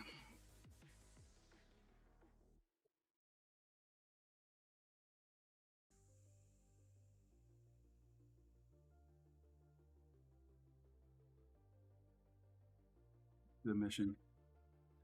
Back.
Okay, one more shifter and then onto the clutches. Good to go.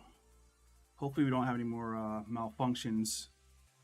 That was interesting though. I thought I had all the solders down pretty nicely.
This one's going in a little crooked.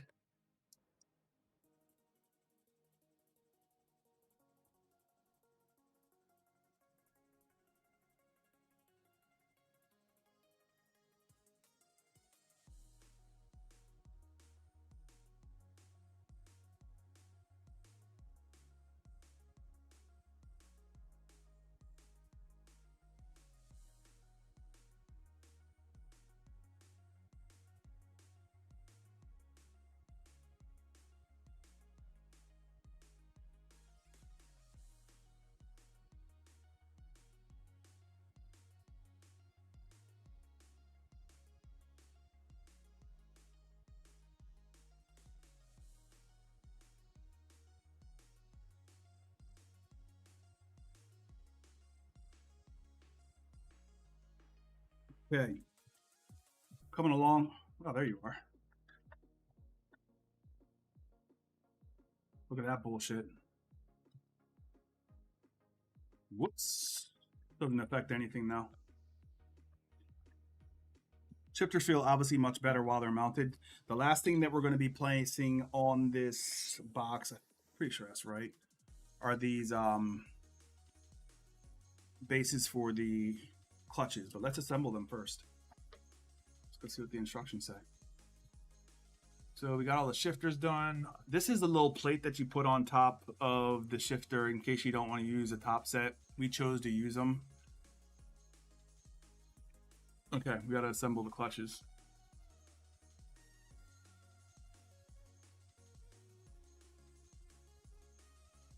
Ooh, it's a glue part. Yes. First time I'm using this glue gun, guys. So like hype. Oops, I gotta screw something up.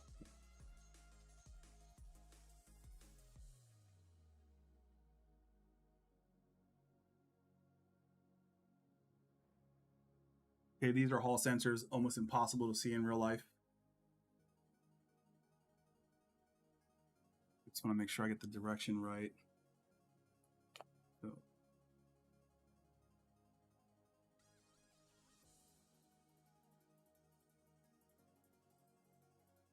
Shit, I missed a bunch of stuff. My bad. Oh, fuck, I missed everything. Right on, man. Had to get up for a bit. Why were they sticking without being degrees? Yeah, my bad. I missed a bunch of stuff because I'm looking at that screen, not that screen. I just want to make sure I put them in the right way. I'm not sure if it matters that much. Actually, let's see. So they basically detect magnetic. It doesn't matter if I go left or right. I'm going to go in backside against the fat side.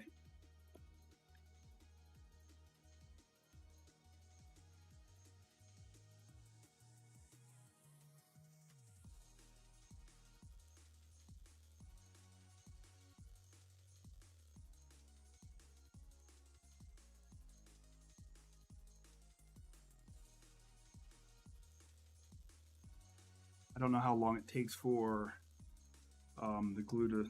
I've never used this glue gun before, so I guess we'll find out shortly.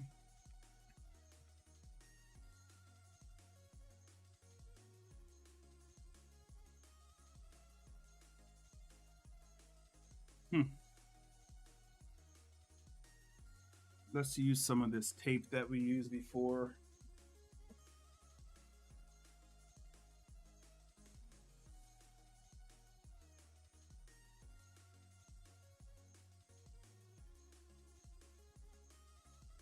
I don't think that was the right way to do it, but that's the way it got done.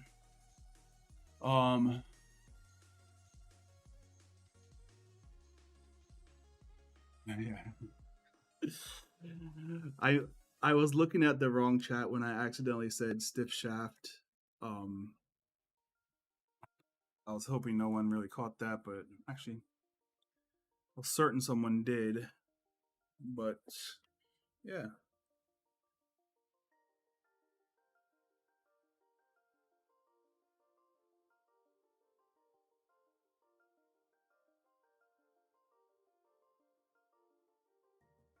Just propping these up so that they finish. They don't kind of get too far off. Doesn't really matter though. Like from what I'm learning with this, with these Hall sensors, like it doesn't really matter like how far they are as long as they stay where they are, because that builds the consistent 0 point. Okay, so that's done. Let's double check the springs real quick, because I got these springs are a little bit different size than the last ones, and there was some bullshit with the last springs. The guide said to use a certain size spring and it didn't really fit that nicely, so these should be the ones for this shifter, and I have a feeling they're going to fit no problem.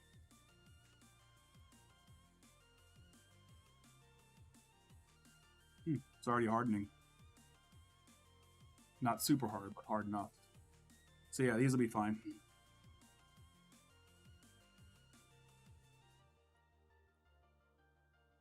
Yeah, perfect. And the resistance should be good. I do like the clutches on the GT3 wheel for sure, so it's like can't complain too much about shifters and clutches. They're all different. We're done with the glue gun, I think, for now.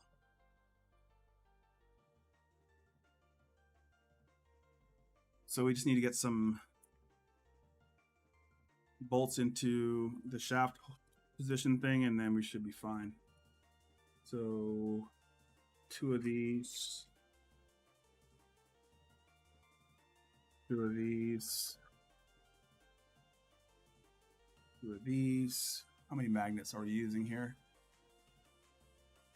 Oh, I gotta glue the magnet into here too. So let's just do that real quick.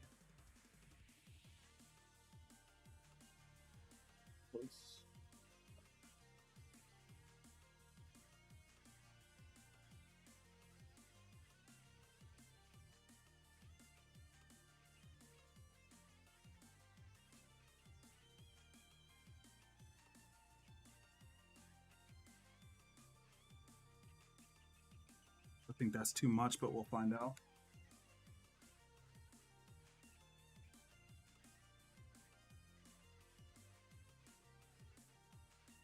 Are these supposed to protrude a little bit? Maybe. I was just asking if this is supposed to protrude a little bit. I'm not sure if this is the print or something that I missed, but we'll just look at the next one. Now it looks to be pretty accurate on the print. So they sit in there, and it's poking up just a bit, but I think that may be actually a good thing because it gets the magnet closer to the sensor. So no, this one's sitting in there a little bit better.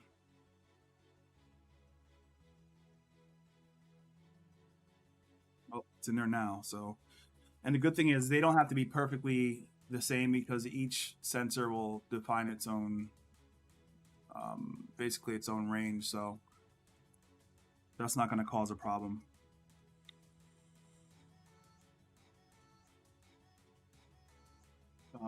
Let's see how it mounts so we can know which one's which.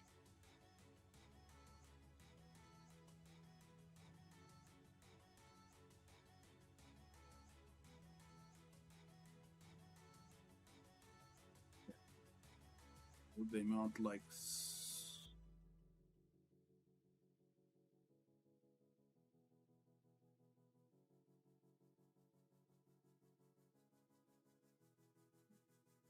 left side, and then this will be obviously faced out. Okay, there we go. So make sure I oriented properly.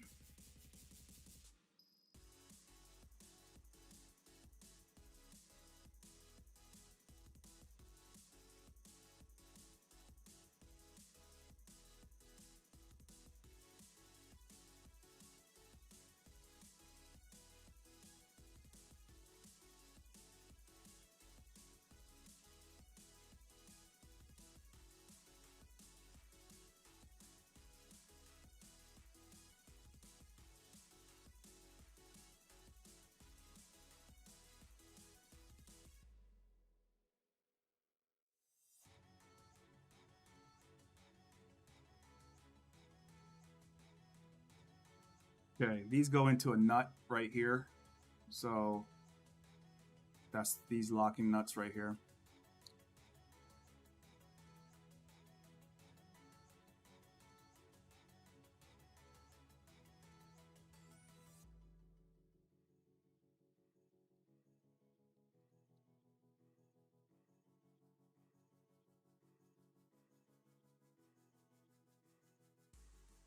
Okay, those are in place, a little too tight. Back it off a little bit. Okay, good enough. Oh, wrong side. I got the wrong side on. Shit.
Okay, that seems to be in there okay.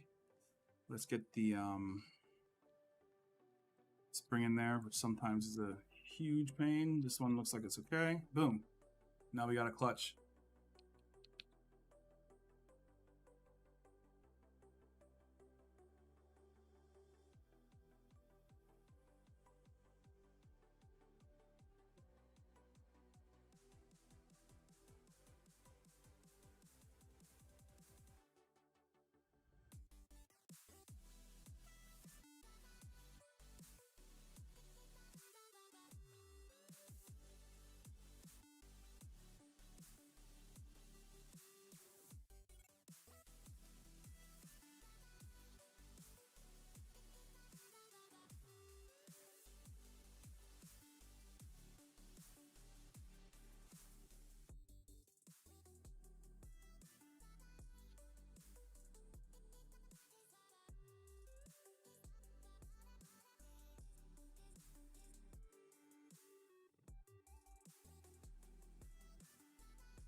Spring.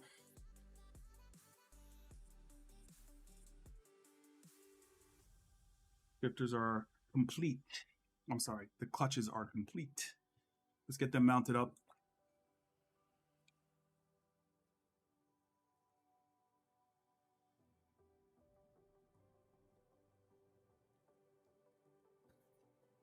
Not gonna intrude on that. And we need a bunch more of these. Should be 6.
I think I'm going to try if I don't go with the shifters, which I probably won't, since it's kind of hard to buy shit after doing this do-it-yourself shit.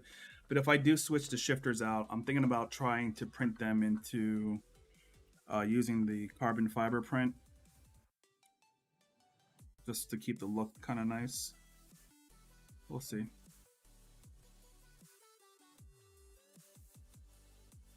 We shall see.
Do something.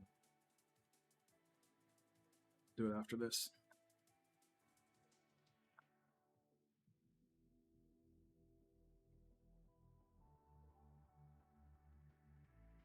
The brass inserts hold quite nicely, so that's good.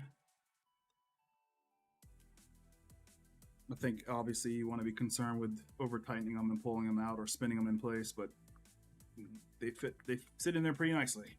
Okay, look at this. Look at this. Somebody come look at this. Shifters are both working. Not pretty, but everything seems to be good to go. Let's just double check these rotaries real quick and time check. How long have we been here for? 3 hours and 52 minutes. 3 hours, 52 minutes, and I forgot to tell anyone that I was actually streaming. Awesome. Let me go back and handle that.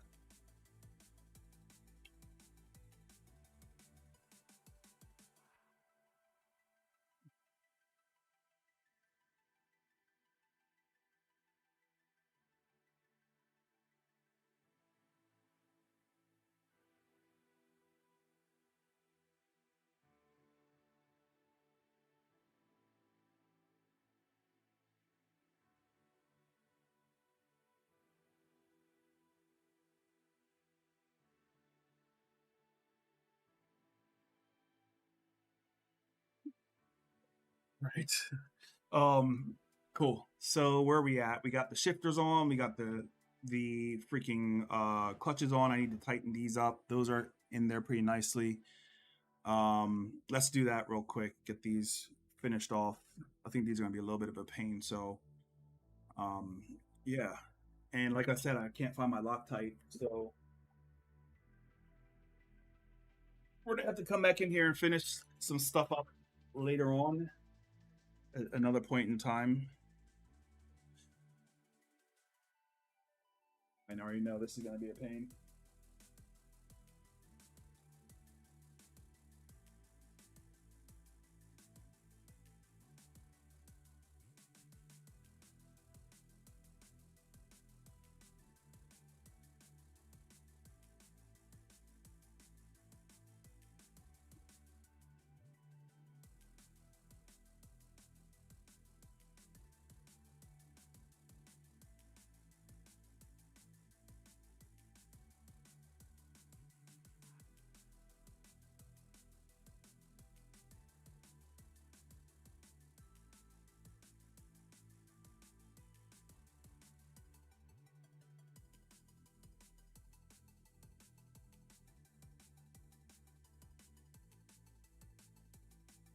Let's look because I think the pins need to be facing up, or sorry, down. Yeah, the pins need to be facing down.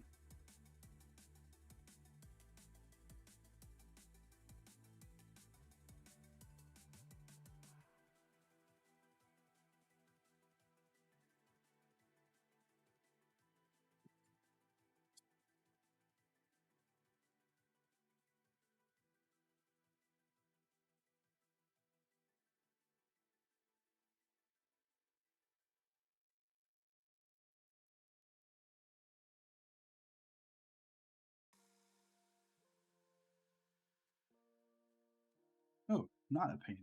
I thought you were going to be a nightmare, my friend. Thank you. Thank you so much.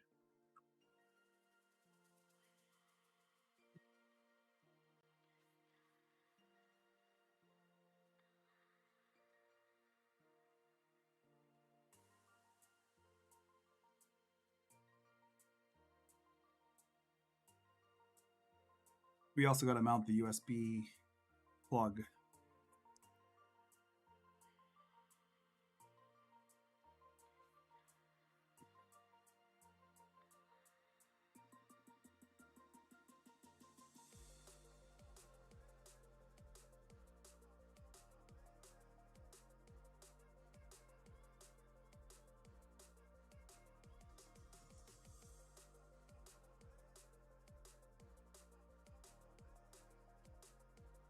Okay.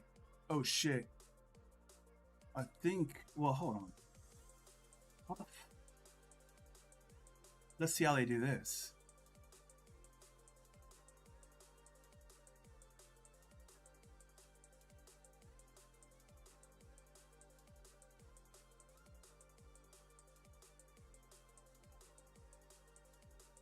Yeah, I fucked up. So you have to have this in here. You have to have the rotary cover in here before. Yep. Knew that wasn't gonna work. So I need to have these pretty little puppies. What side should I put what on? I'm gonna put the blue on the right side.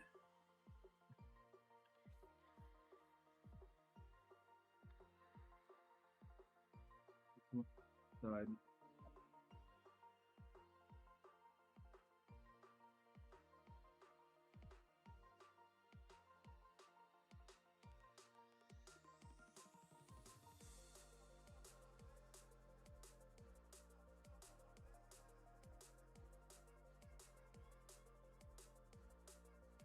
So this fits.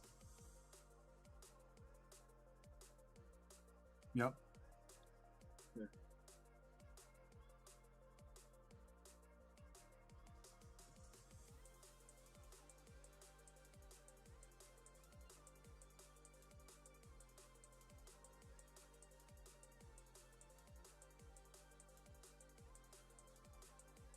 I knew that went way too easily, didn't it? I was like, oh shit, this is done. No. No. There's more.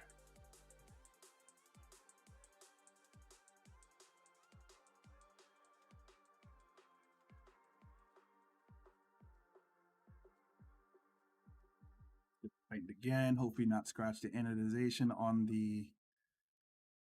this. Although I doubt we'll even ever use it. Oh, you better get on there, bro.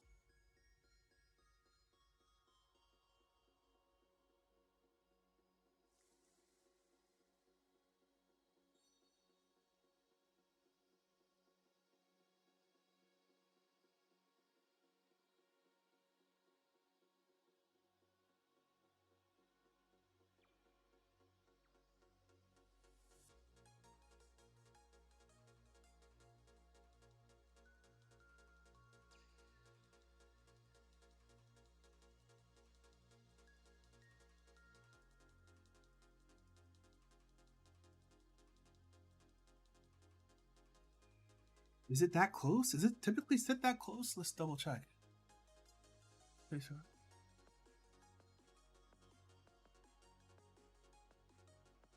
Okay, let's see. I'm a little concerned because it was the rotary is very close to the housing, but maybe that's just how it's supposed to be. Let's find out. I'll push it in all the way, but it's maybe like a couple millimeters of.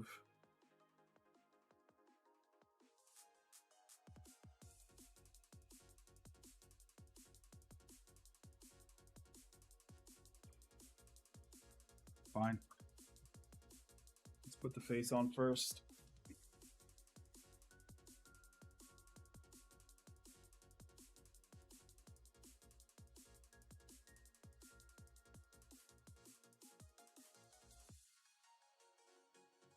Green o'clock.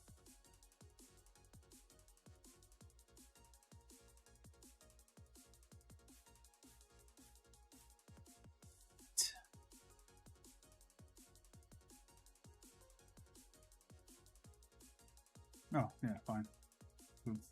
Very close, but still fine.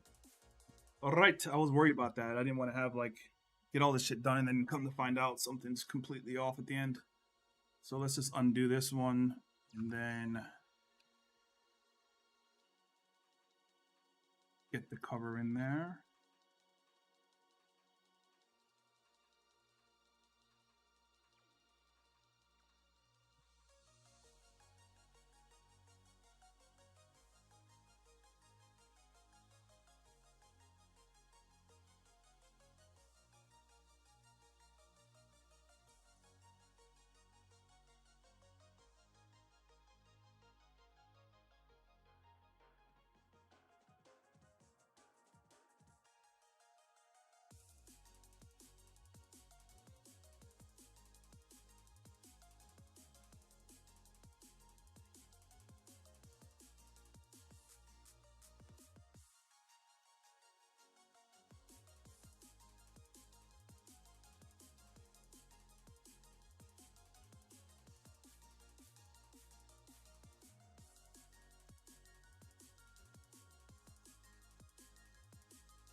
Why am I leaning so far away like I'm in a race car or something?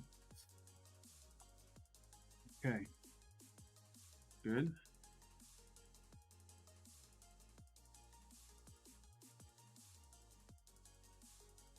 Those are all in place. And we're vibing. Let's go.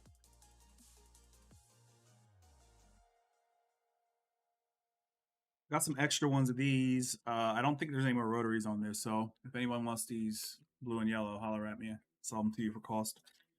Free shipping. Probably need a bunch of other shit too, so. Alrighty then. So we got that done. Oh, let's do the USB part. Let's do USB.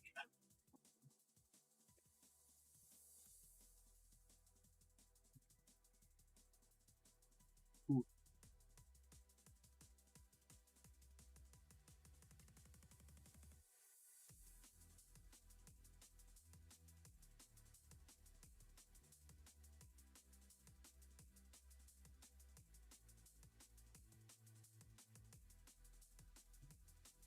On it this time. I didn't do that before.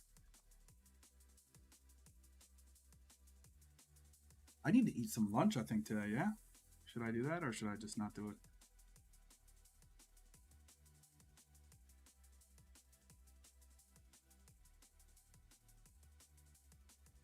There you go.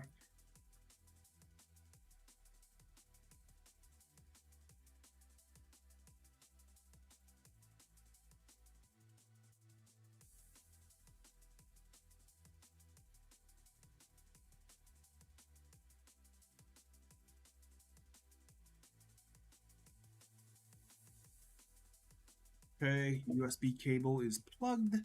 Bro, I think we got most of the assembly done. Yep. Let's go have a look at the instructions, boys. So let's just recap what we've done so far. Let's have a look.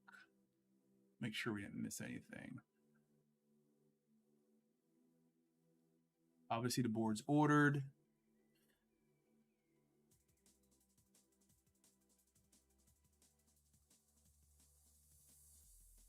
All this is done. Board's updated. Board has firmware. Clearly works with SimHub. Brightness is too much for that power.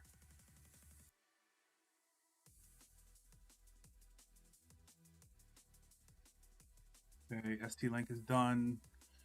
Okay, we've done all this. We've assembled the shifters. We don't need to look at the shifter stuff. All the magnets are in place, glued in. Got to use my new tool, which is exciting.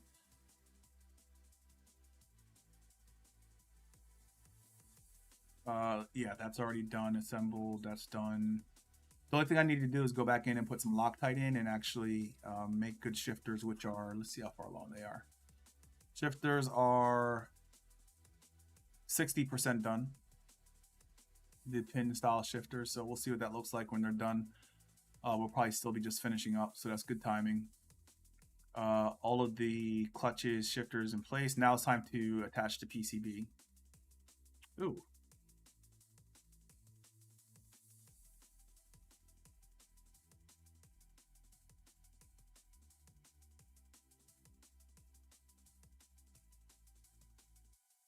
Okay.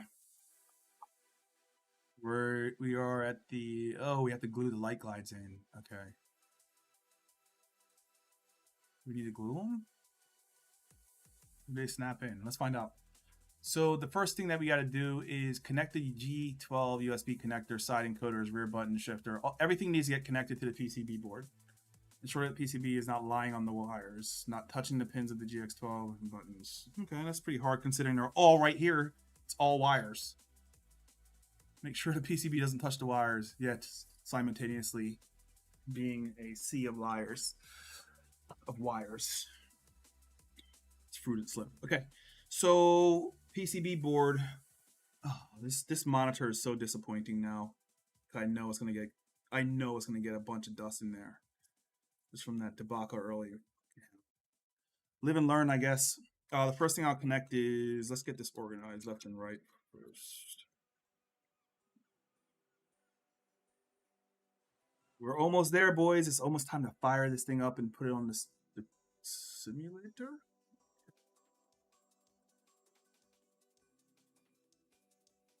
Weird cable, I guess. I don't know why they did it like this.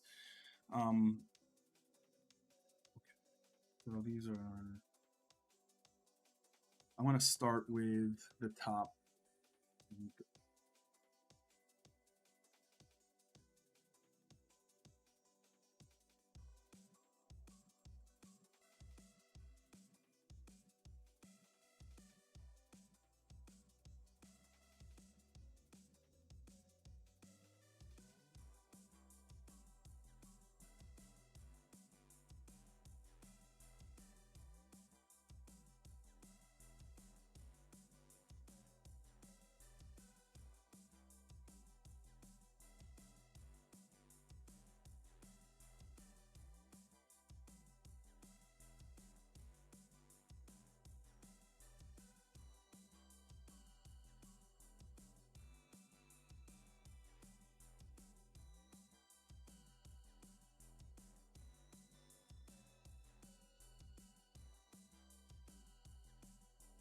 USB I'll connect last.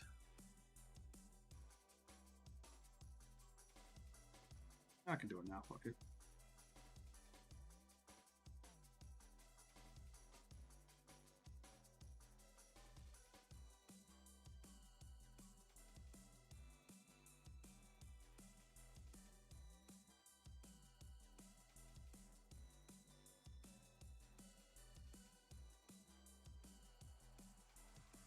Which is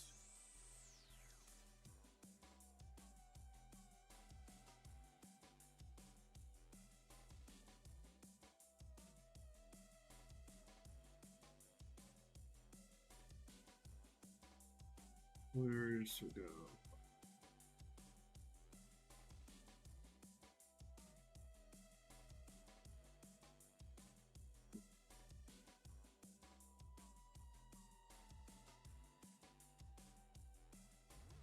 Oh shit, you know what I think I did? This is an analog input, so I gotta put it on the bottom. Don't want to connect that up top. And then here.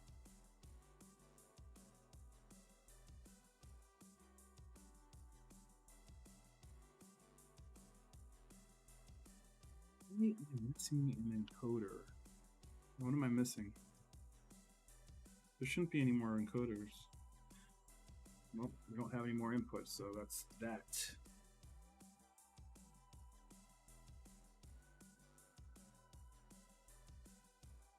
The screen is gonna kill my soul.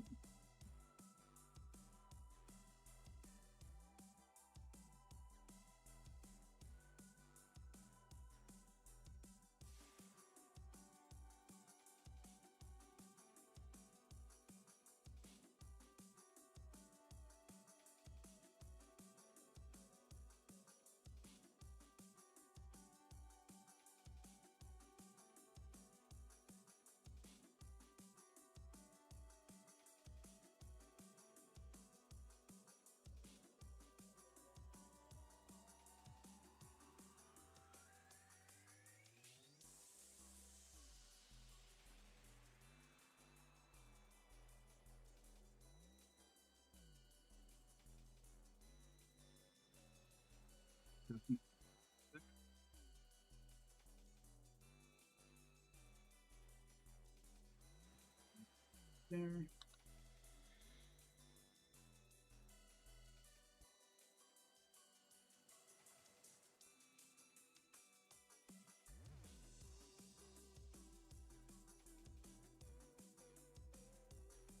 Okay, I think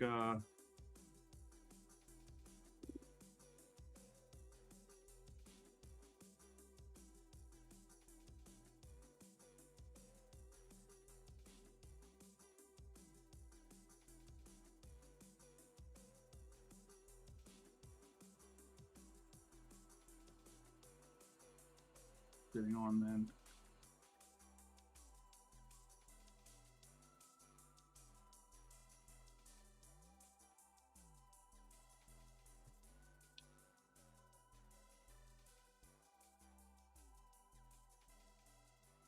Probably should zip tie some of this stuff, but I know I gotta have to undo it soon. So let me see if I can route it a little bit nicer without zip tying it.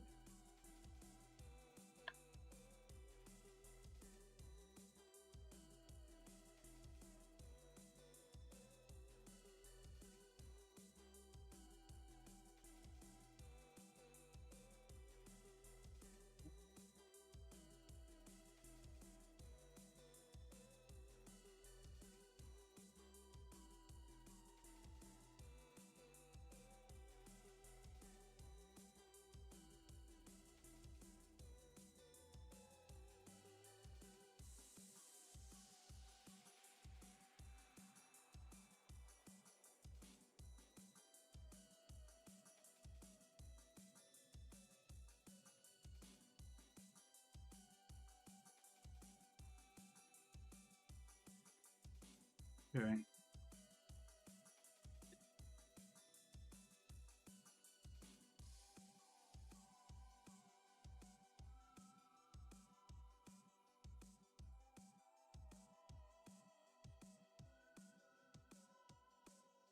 Okay.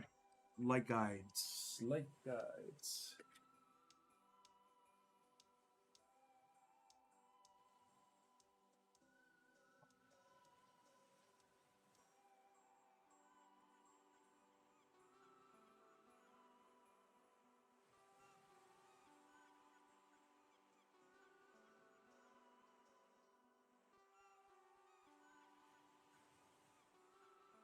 View.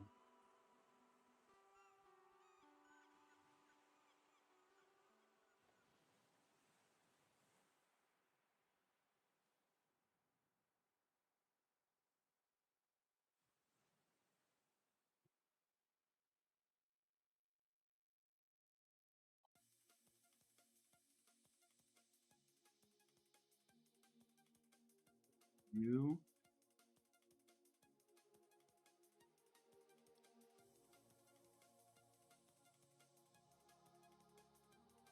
Oh, nice. He's fitting into the holes quite nicely.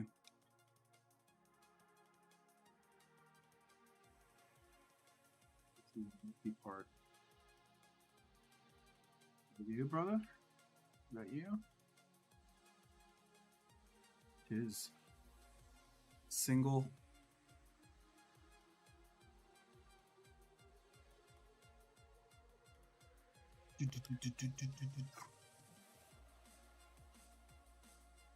I'm pretty sure you're supposed to glue this shit though, right?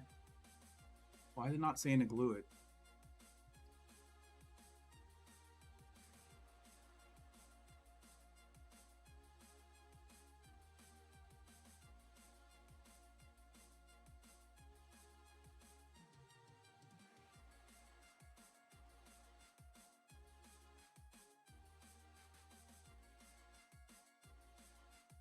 If you don't glue this shit, it's gonna vibrate like a mother. It doesn't say to glue it specifically.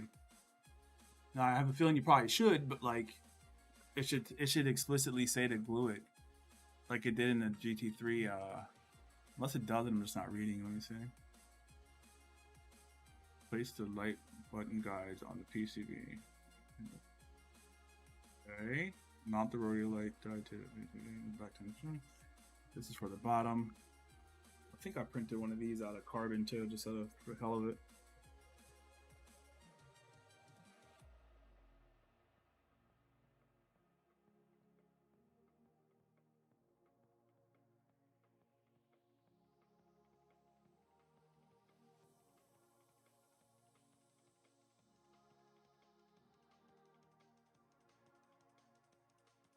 I think I'm gonna glue them anyway, even if it says to do it or not. So which screws are these though? These are M3x6.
I don't like the way this is feeling right now. I think something's in the way. Feels like something's in the way over here.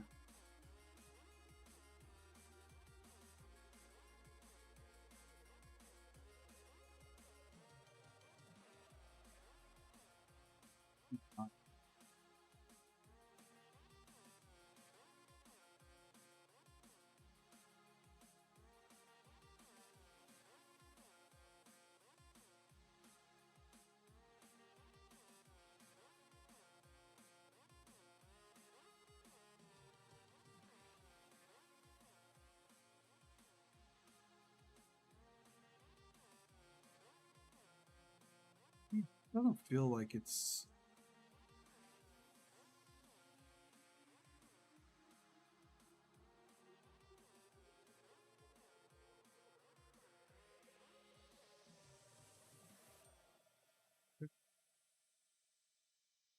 Stick with it.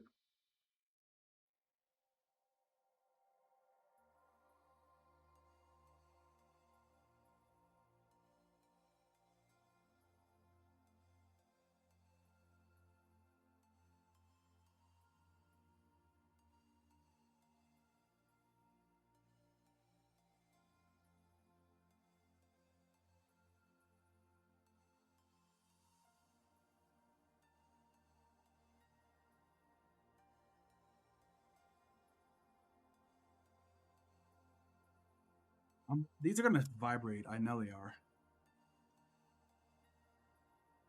I don't know why it doesn't say to glue them. I'm gonna glue them.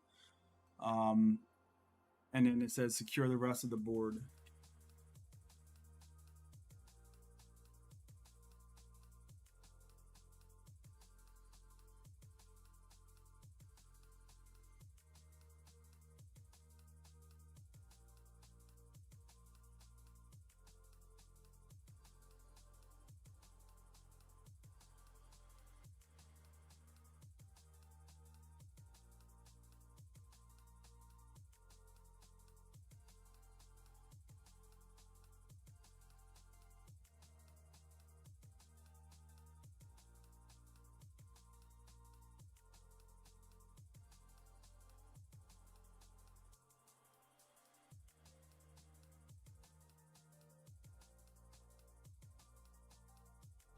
No. Fucking your hole. There's always one. There's always one. There's always one ass fucking bolt that's like, nah, I'm not gonna be friendly today. What just happened?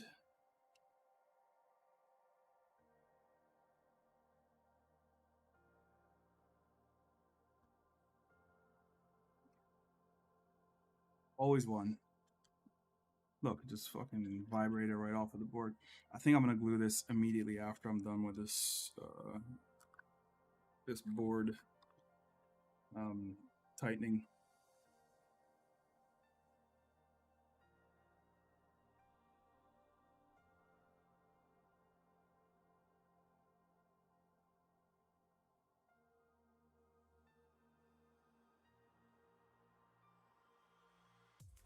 Yoki.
Good to go. PCB board is now permanently in its final home. Let's glue these real quick, because F that. I don't want to hear this thing rattling.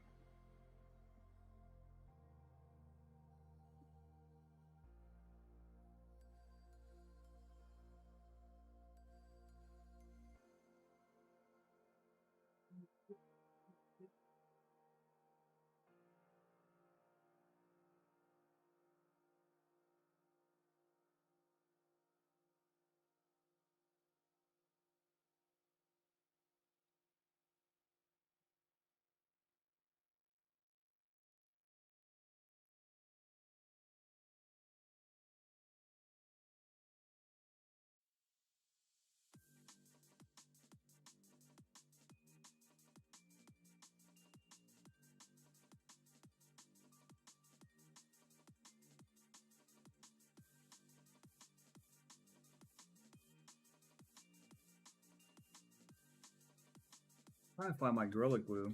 I wanted to use my new bottle. I don't want to use this old one.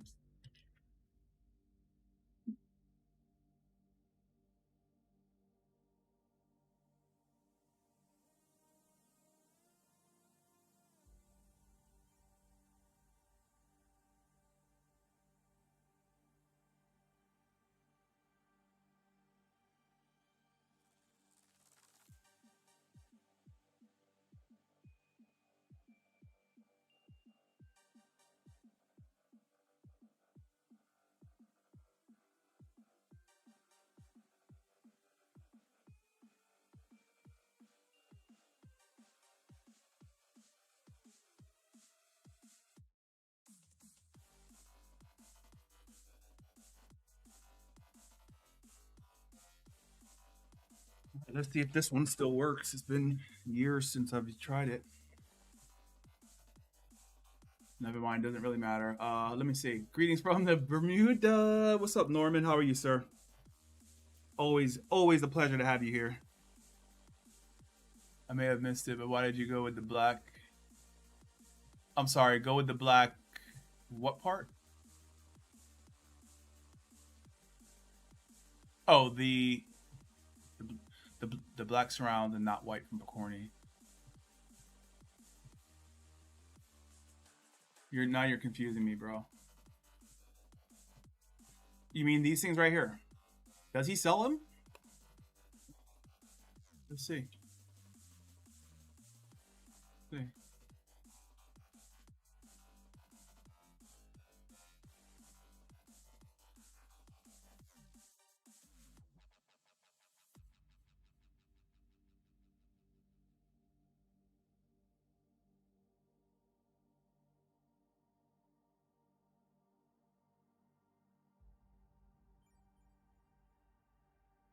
Assuming you're talking about the surrounds. I didn't know he sold them, so if he did, shite. Anywho, we're making progress and we're very close to firing this thing up.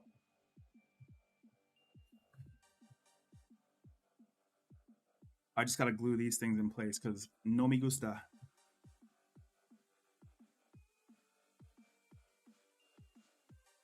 Lather this glue on it since it's right here.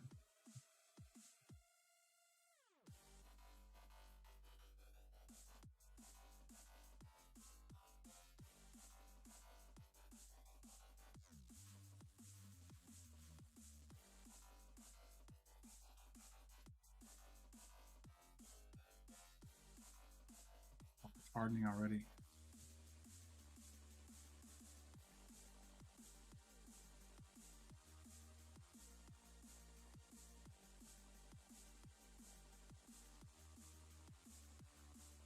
Stay.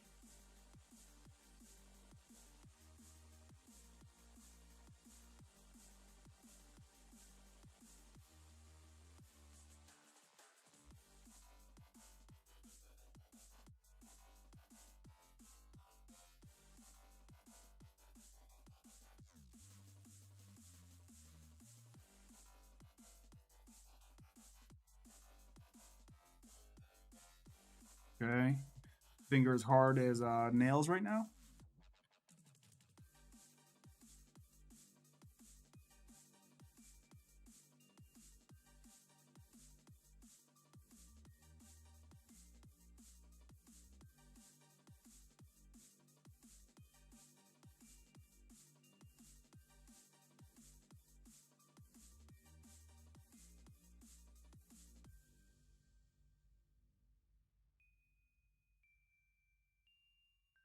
Super careful not to get it on the button, which I think I did.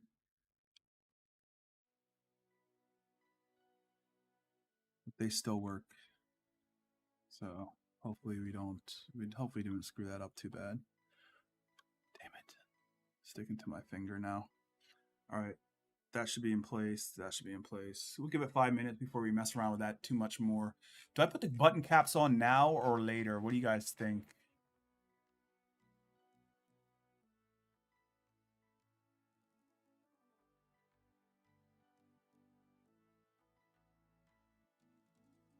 Let's put them, well, I don't know if we need to put them on now or what.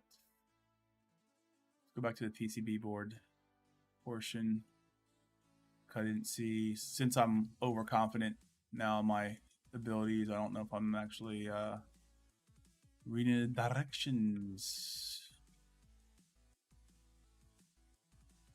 Solder on, buttons are equivalent on PC. Make sure the buttons are properly lying on the PCB. Solder the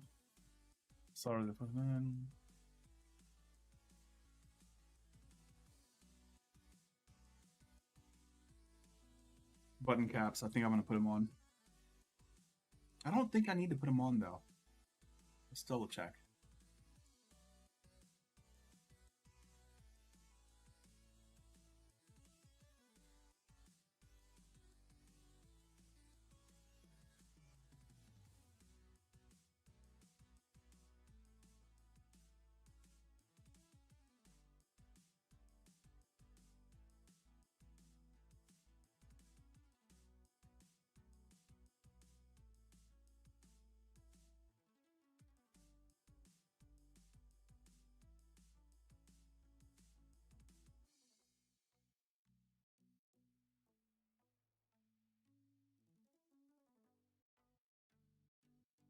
I think button caps need to be on before the front goes on.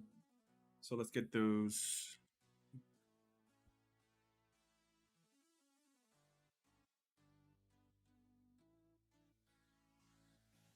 $3.30.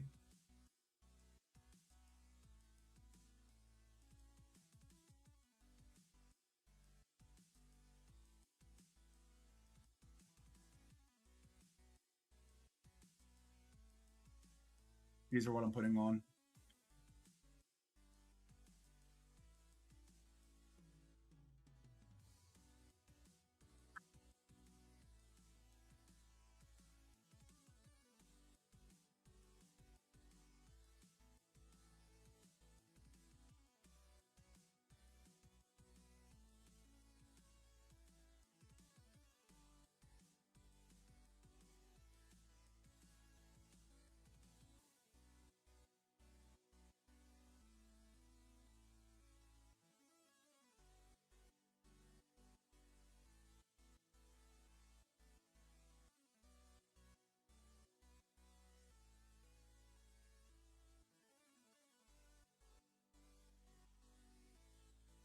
Did you hear that crunch, for fuck's sake? It's broken now. I don't know why I ordered so many of these, but I got a bunch. Back to where we just left off from, just so we're cool. So wheel is basically done. Now we just need to assemble it. Make sure all these are buttons feel quite nice. We already got that going. We need to do front end piece now. Front end stuff.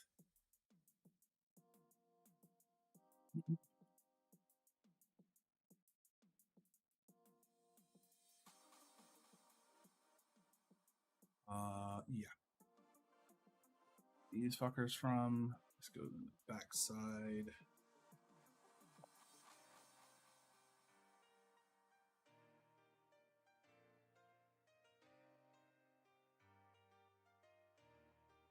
Interesting. Are those M38s? Yeah, they are.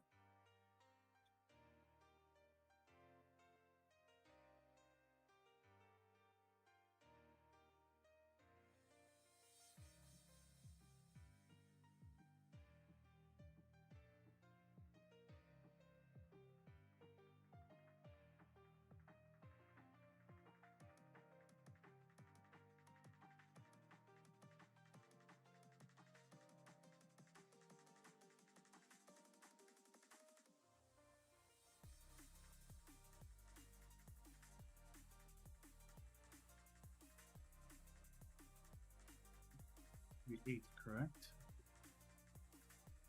Yes.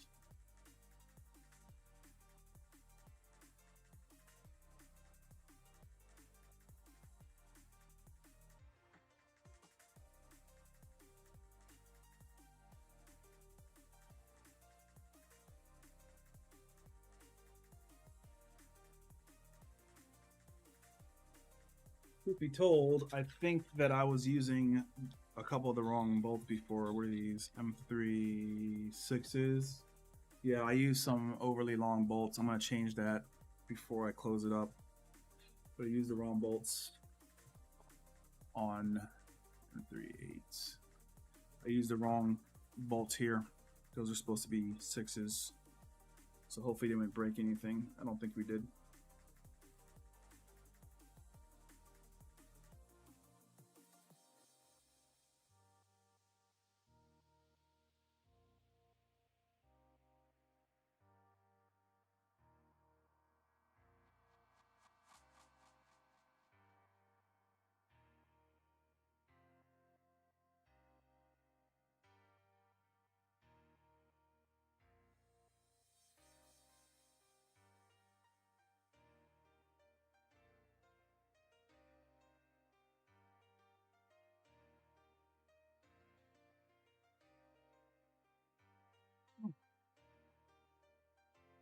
I don't like the way you screw these in from the back.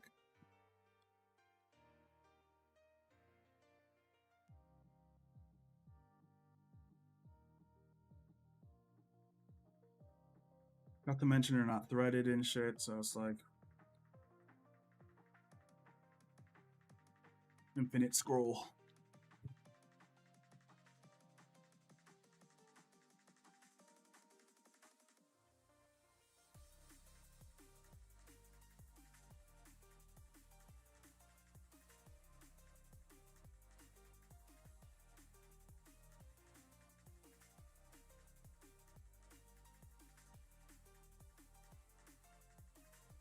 I don't like that at all. Screwing it in from the back, especially with no threading, at least thread it. Shit, what is it? Fuck's sake. Super glue. Again.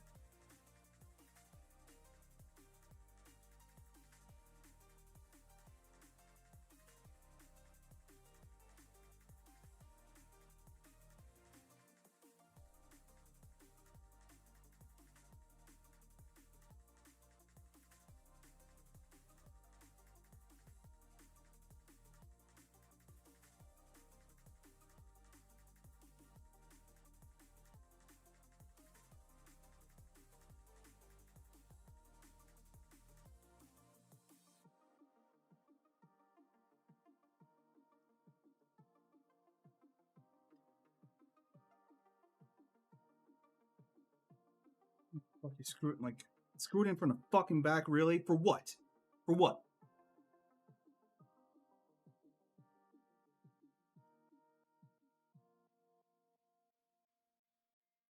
Alright. Continue on. M310.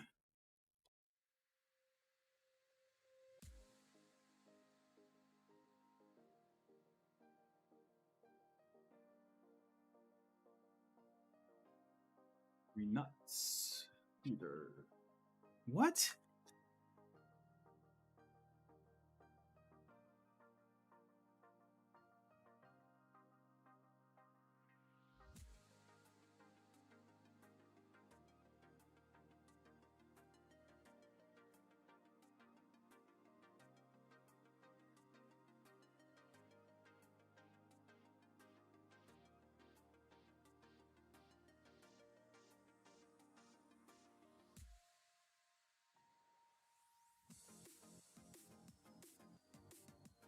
There's nothing more annoying than some shit like that. I think I got these from JLPCB, by the way. I just remembered that I had these made in Imagine Black.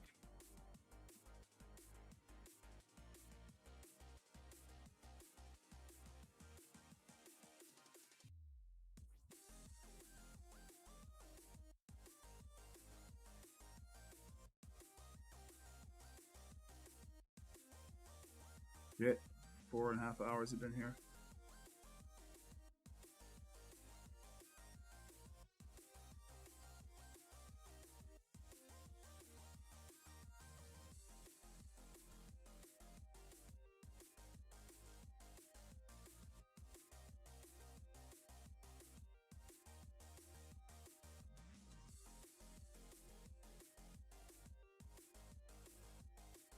gonna piss me off, man.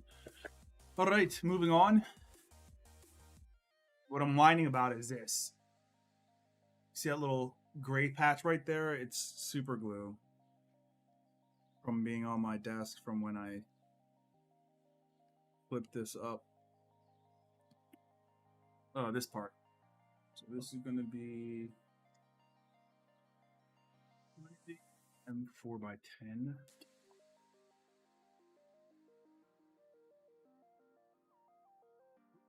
Yeah. What size are these then? 4 by what?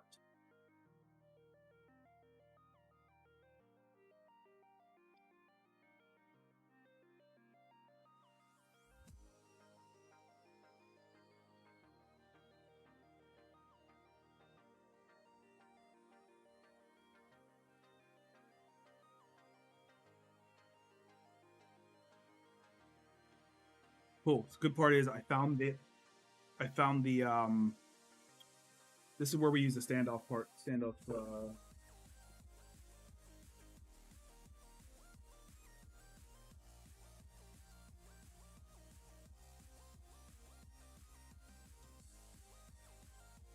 7. 1, 2.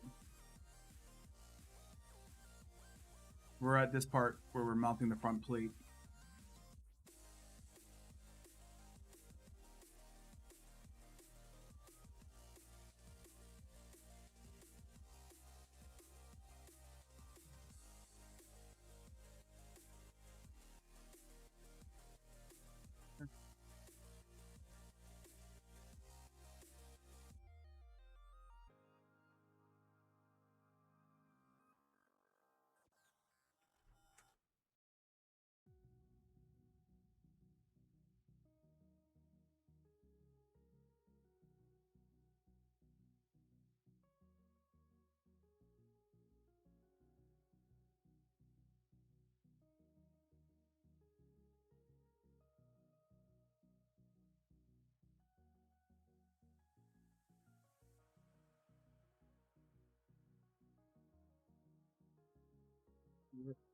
Cool.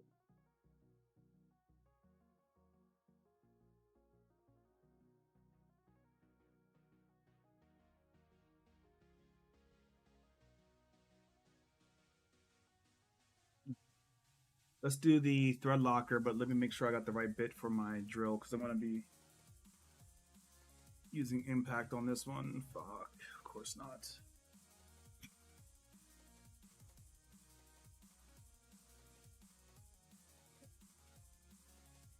I think so. What size is this?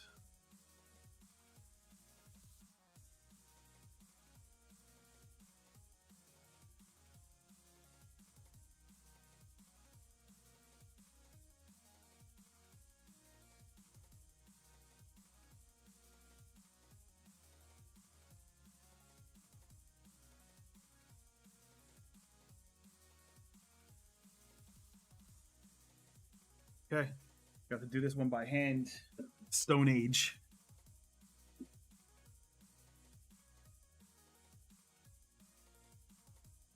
You don't need to see the instructions anymore. There we go.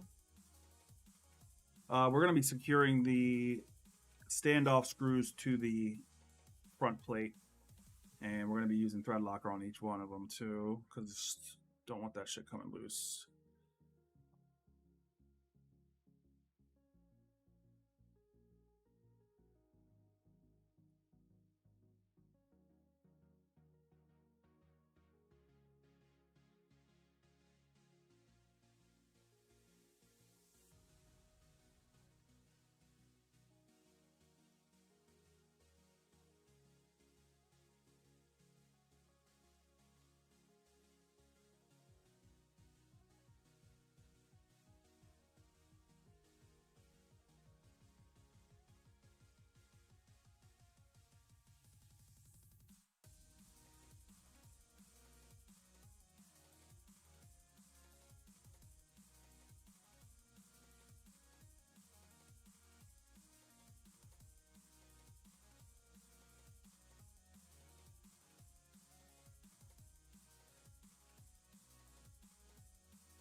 Too much thread lock there.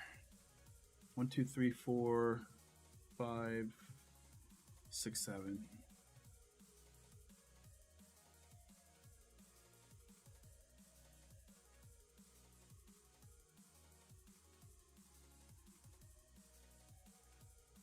I think thread locker, I don't have much experience with it, but I think it's one of those things where it's like a little dab will do you, right?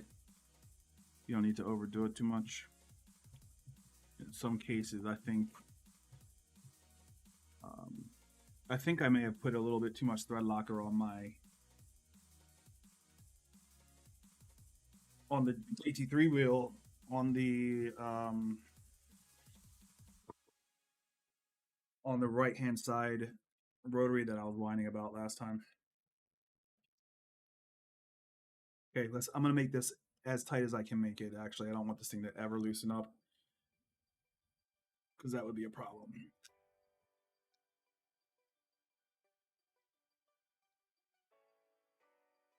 Also conscious of over tightening on this thin part of the carbon because it will break.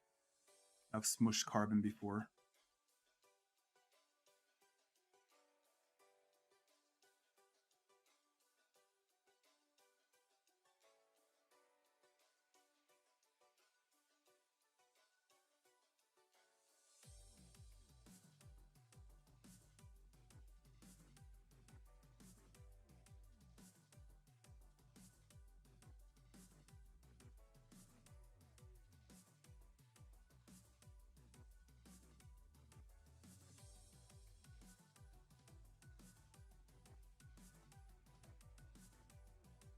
I swore I had a bit for this.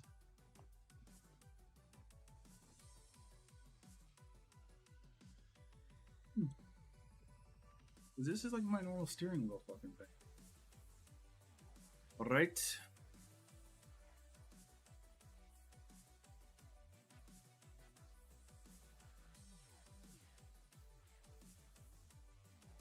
Plexi inserts. Insert 4 rotaries into the front plate as shown below. If you want to have the RGB backlight, use acrylic. Optionally, the inserts can be glued in place, but it's usually better to not glue in. So the front sticker lie between the... What? Insert the rotary in the front plate as shown below. If you want to have RGB light, use acrylic, plexiglass, or transparent parts. Optionally, the inserts can be glued in place, but it's usually better to not glue in. Why is it usually better to not glue in? So the front sticker lie on the inserts here is... okay.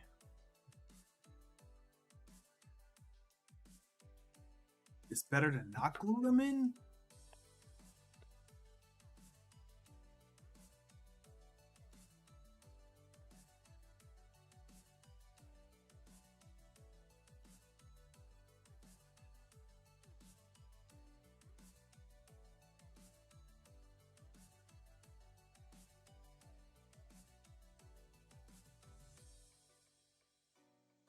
I don't know what scenarios would be better to not glue. Wait, am I supposed to be doing this or no?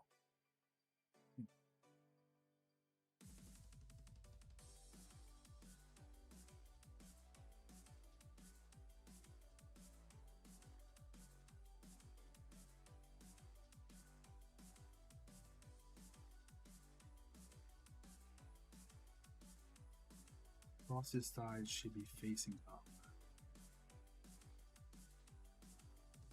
The side of the plexiglass should face upwards.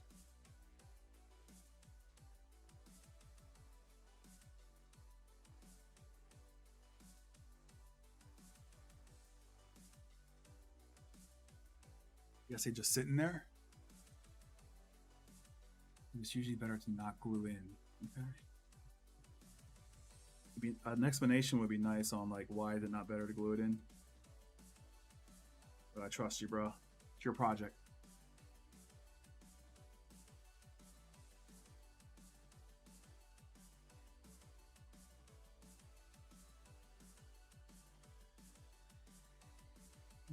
Almost 4 o'clock. Entire day.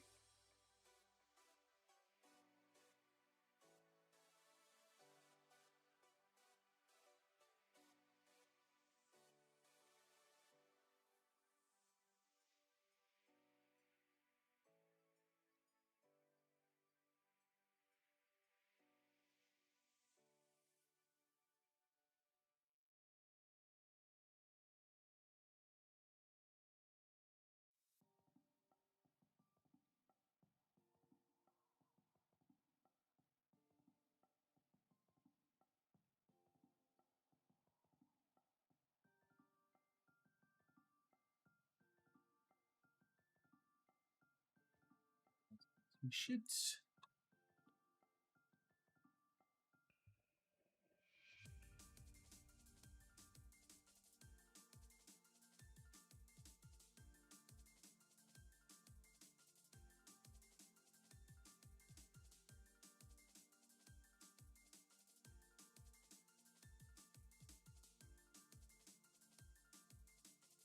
Last one.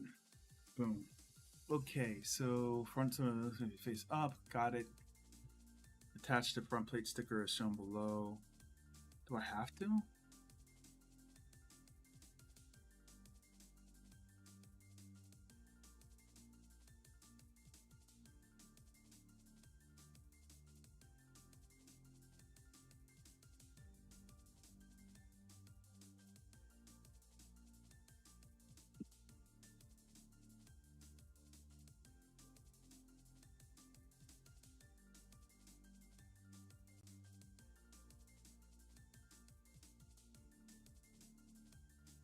Where is the bag of things?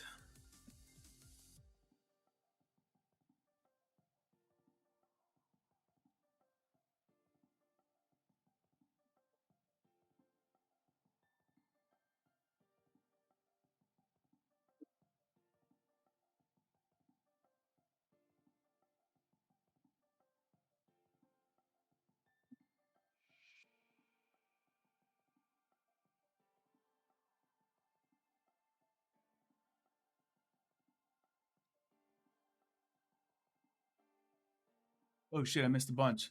Hey Pablo, how you doing, brother? Good to see you again. Sorry I missed your message earlier. I got super jacked in. Sorry, I got all the building late process. Was curious if you've selected the aluminum or 3D printed body. I went with a 3D printed body, and I printed my body in uh, PAHCF, which is like a carbon fiber nylon. So it's really stiff and firm, but I didn't go with the aluminum enclosure in case you were asking that. So it's not even available yet. I don't think you can pre-order it yet. So if you can get it at some point, I'll get it. I'm not gonna get it. I'm lying. What else? It looks beautiful though. If I were to do it now, I probably would just order it. Army, welcome. How you doing? Stone Age, love it. Does this mean you can get off the red thread locker? Does that mean you can't get it off when you use the red thread? I don't know. I don't know anything about red thread locker. All I know is, oh yeah, no, you can still get it off. It just makes it really tough to back off. It sounds like they're suggesting the front sticker provides enough support for holding the power. Glue not necessary. Yeah, I think so. I would use glue otherwise. Thanks for the explanation above. Sweet. Alrighty. Yeah, this is the sticker it wants me to put on, so I'm gonna try and do that. Not touch it. Here, touch it. Not the best idea, but if I do touch it, it's gonna be without oily hands. Okay, so let's get the front sticker attached.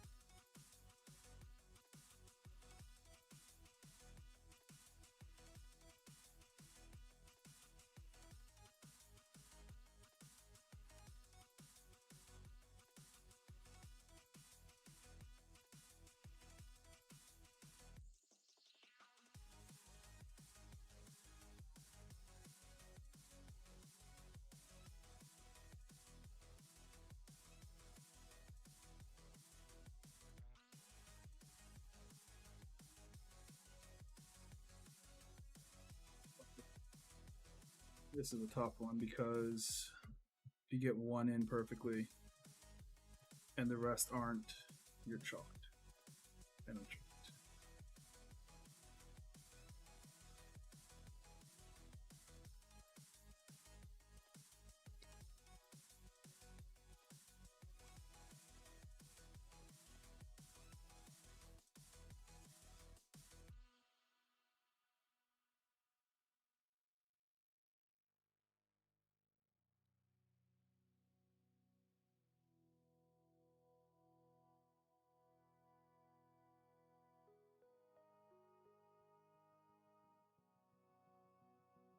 What the hell, man?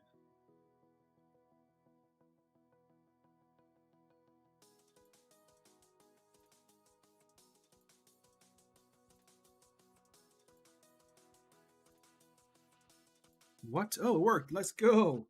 That was luck. That was that was a miracle because that just accidentally landed in place. That was nothing to do with me actually looking at things right. But that came out perfect.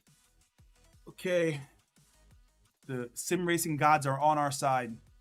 Optional step: glue the front cover if you didn't order these covers. So they're talking about these carbon fiber bits right here and right here to cover up these things. These max day. To just sit right here to cover up the bolts.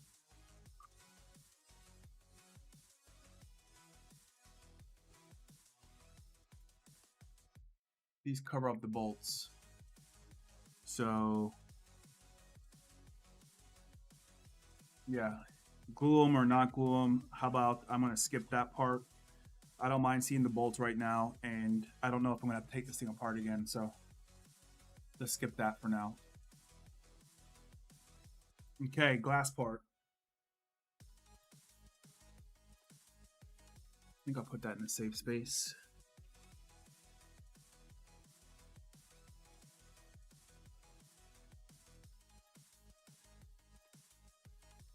Glue the glass onto its place with double-sided tape as shown below. If you purchase a glass... Let's go. Let's go. Let me wipe it off with some alcohol, though, and then I'll apply it. I was not looking forward to more glue. I don't like glue and like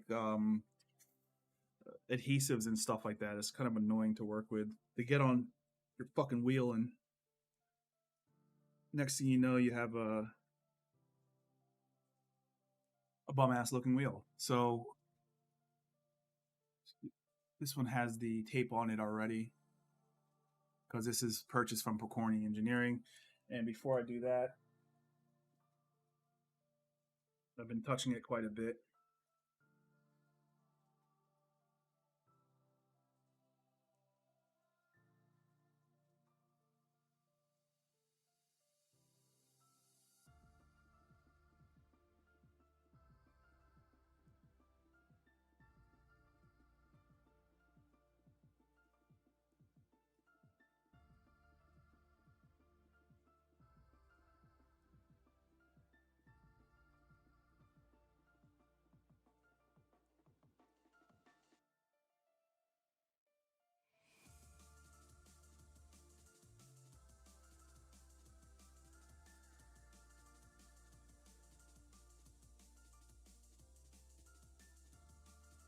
Stickers are the scariest part, I know.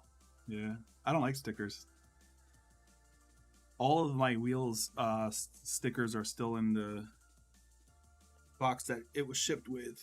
Now we're looking like a steering wheel, boys.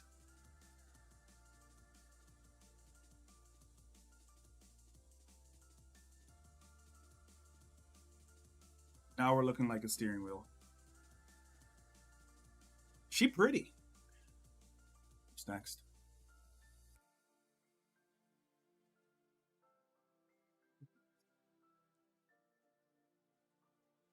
Don't forget mounting the button caps and removing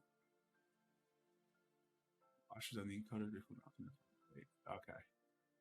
So this is what I'm looking at. It's time to merge worlds here. Let me just wipe off this backside one more time.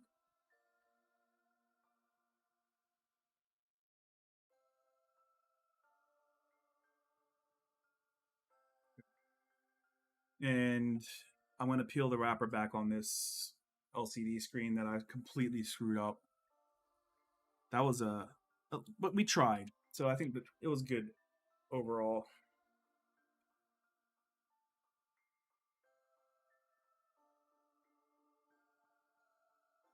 Chaining day.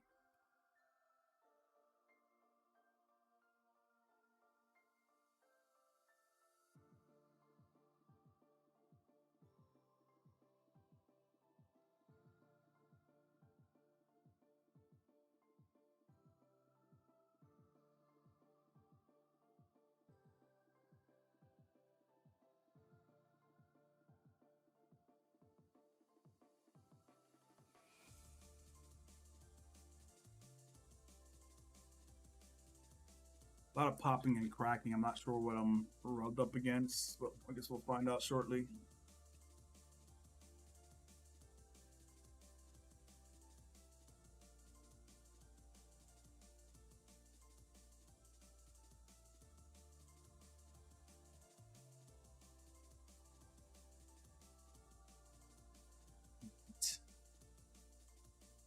Something's wrong here. Something's not right because these buttons are pushing upwards. So let's get this front plate off, find out what's going on back there. Some of the button caps even... Oh shit, this is not lined up properly. I think that's the problem. The front button cover I don't think is... Definitely not. See it right the fuck here. What's happening with this?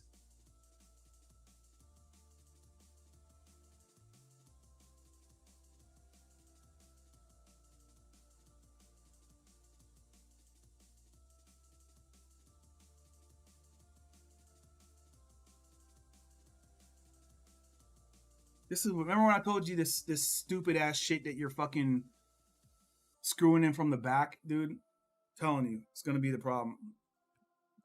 Because these goddamn things can't align right, and now I have to like take it off, align it, take it off, align it.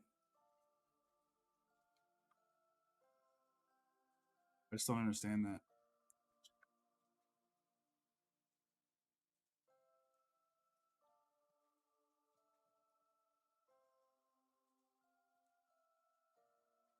Like the buttons are getting stuck in this, and maybe this is just a bad print from JLPCB because these seem to be intruding on the flipping they seem to be intruding on the buttons. So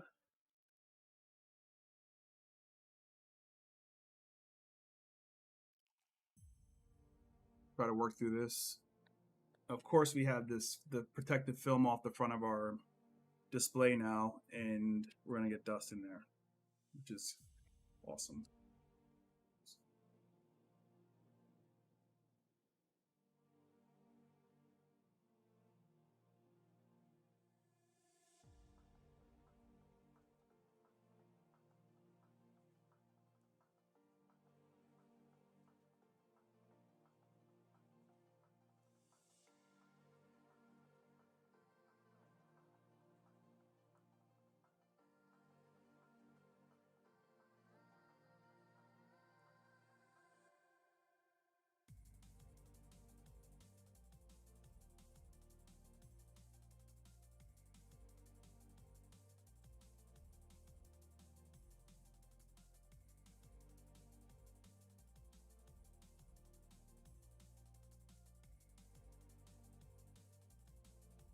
You could tell the let's do it without this. Yeah, that was the problem. Fucking jail. What? These are also super close to the these rotaries, man, I think are a problem. Because they're super close to the housing. And it kind of looks stupid in the first place. So, like, I guess it's supposed to go like this. And then maybe we'll just glue these on because if they even fit.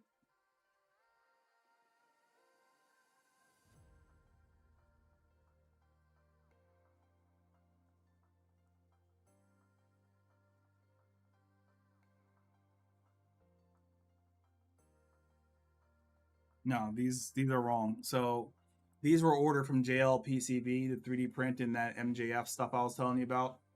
And it's just fucked up. So it's not going to work because the holes are too tight to for the buttons to pass through. So like the buttons are getting stuck on this, which is not cool.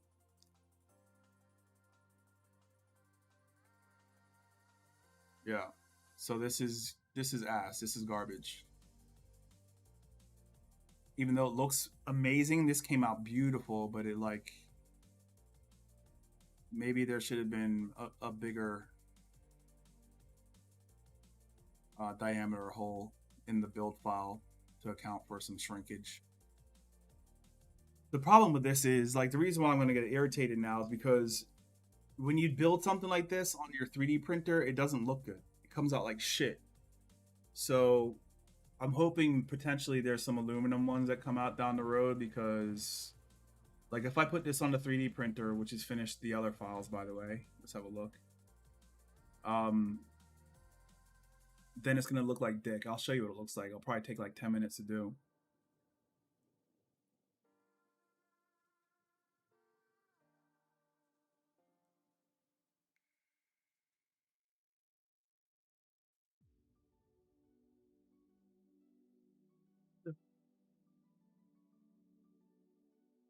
Yeah, it is a bummer. It's all good though. It's just one little cosmetic thing but it's gonna ruin the whole shit with the wheel. Like as far as looking at it, I can probably drill these out, but like at that point, no, it's gonna look terrible. What is this called? Button plate, right, left.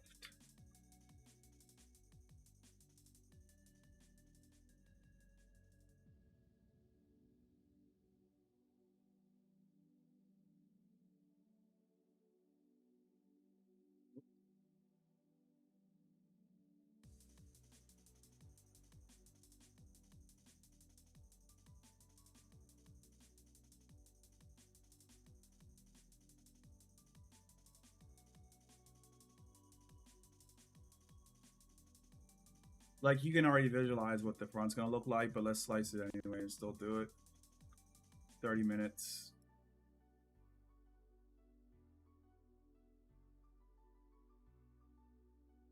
Okay, let me go check something real quick.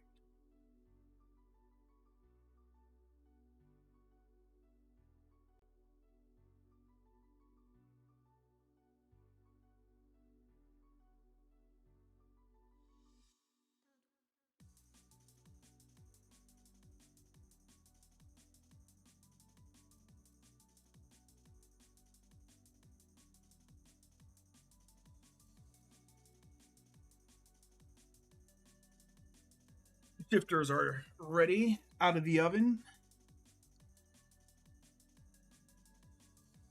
These are for the pin style shifters.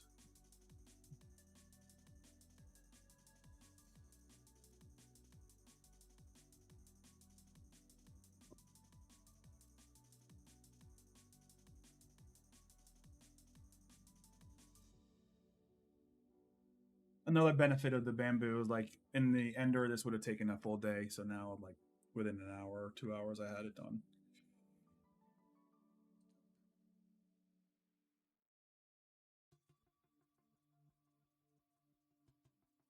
I actually didn't need to reprint those. It uses the same diameter.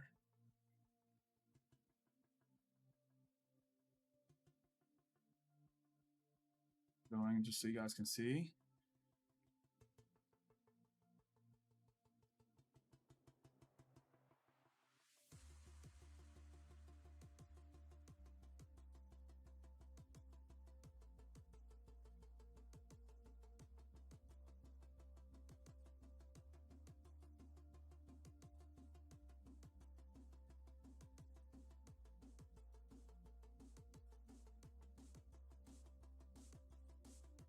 So these use that bigger diameter hole there.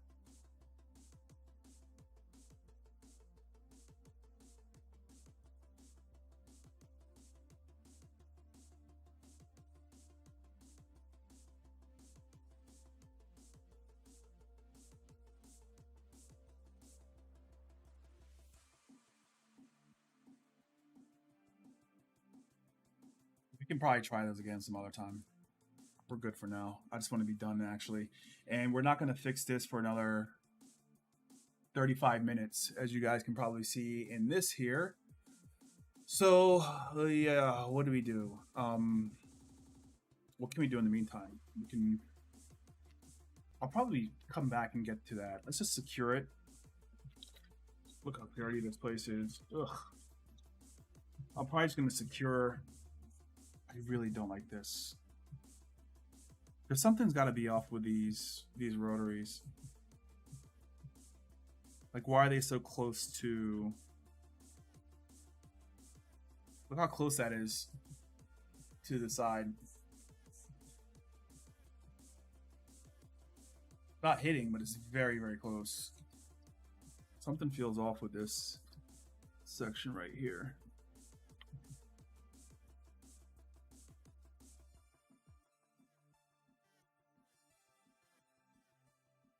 Could have been because of the nylon. Who knows? All I know is it's very close. Once again, the right-hand side rotary from Pokornyi Engineering is going to piss me off. The GT3 wheel had some issues there. Let's secure it. Let's actually secure it. And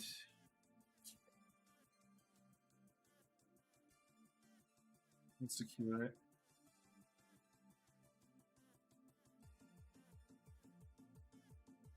And I think we're ready to test it actually, because we're not going to solve that problem for 45 minutes. So I think we can probably get it all tightened up. Maybe I'll double-sided tape it until I can get a new one made, or maybe get one made out of aluminum, just because that should definitely be accurate, I would say. Bummer though, man. Like, it's unfinished. It's nothing worse than that. Nothing worse than just like a partial wheel, but you know, we had a box of parts this morning, so now we're good. We're Gucci.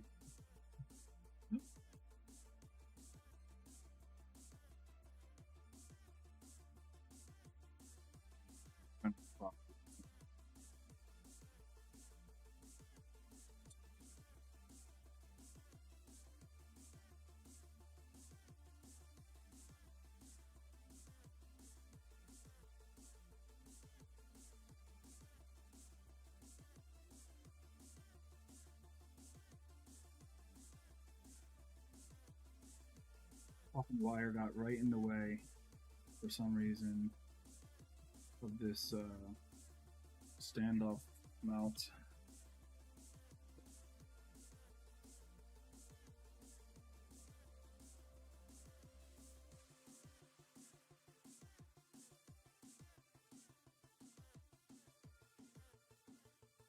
Of course there's a fucking wire in the way.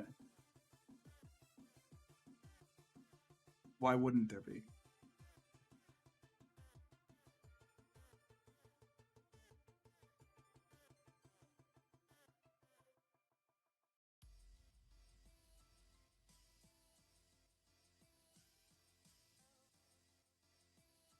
This is probably the most uninteresting part about the Pokornyi wheels is like these standoff screws. I do not like that at all, but I understand why they're doing it, to get strength without having an aluminum case, but fucking annoying. And now I got fingerprints all over my fucking screen. Let's go. Let's go.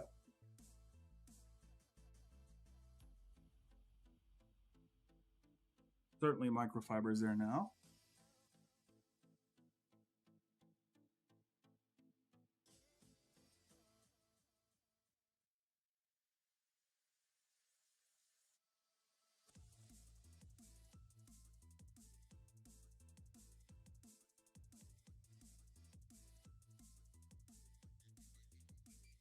Maybe I will get the aluminum box. We'll see.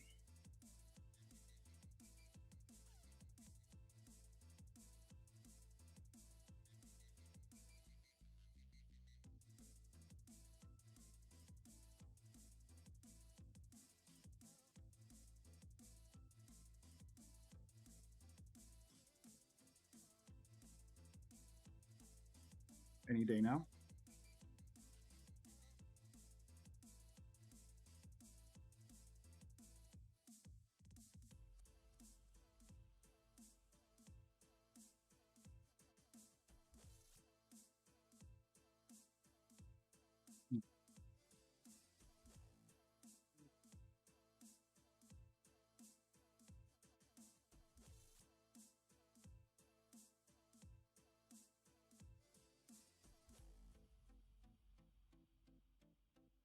Almost there, boys. Probably 15 more minutes and we'll be plugged in and driving a Cadillac. Actually, I want to find the Peugeot. So let's do Le Mans Ultimate in the Peugeot.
Spinning, did not be spinning. I thought the standoff got loose in there, and I was just about to say something about it.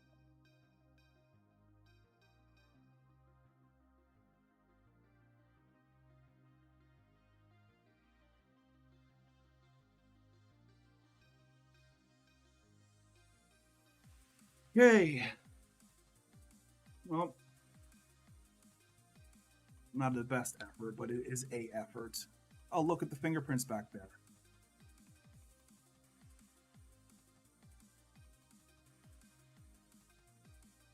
See that? That's behind.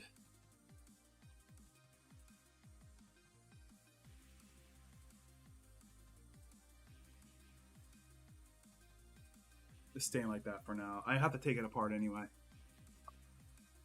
Shifters feel terrible. Clutches feel great. Let's plug it in.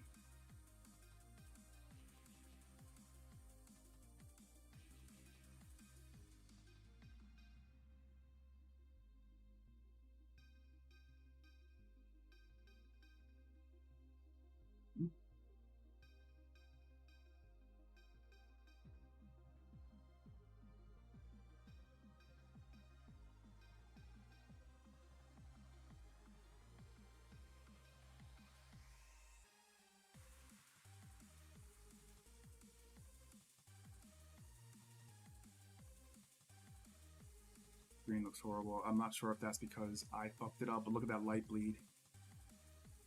Yikes. That could be because of my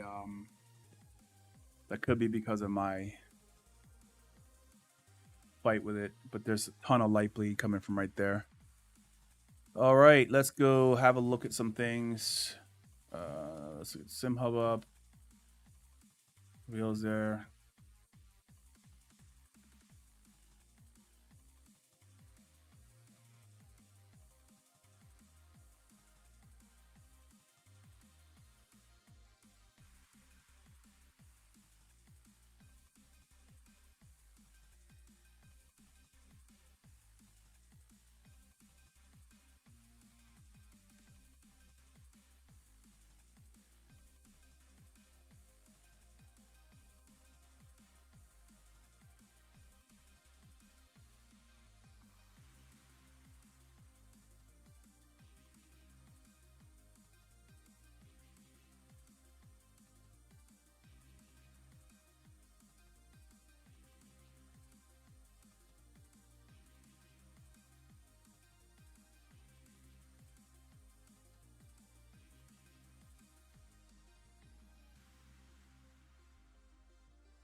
The other cable's fucked.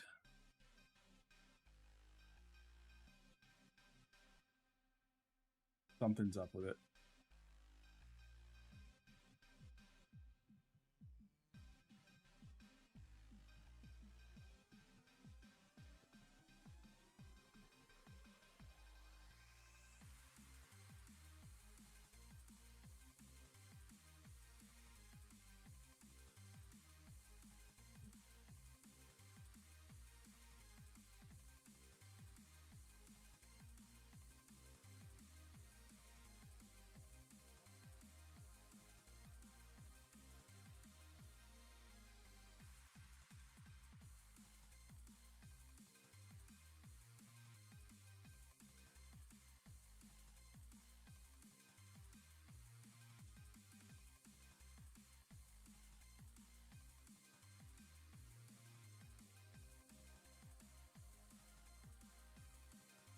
Okay, so yeah, the cable. This cable is chalked. So yeah, this is a new cable, or this is the cable for the GT3 wheel that I made a couple weeks ago. But obviously the cable I made for this one is just not happy. So we'll figure that out. Drum roll. Let's get the display working. Screens. No, I think that's gonna be in devices.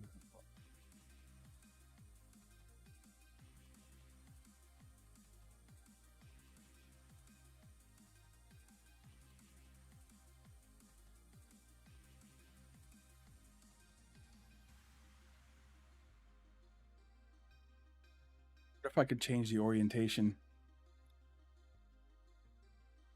Let's see. Connect to specific screen. This guy. Screen settings.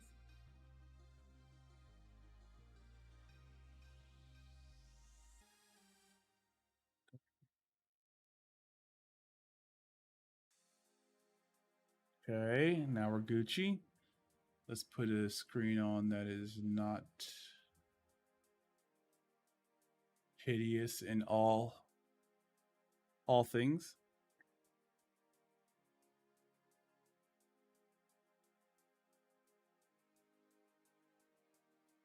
We're definitely replacing this screen. Okay, screen works. Showing what we want to see. Can I simulate running? Go with green flag, maybe.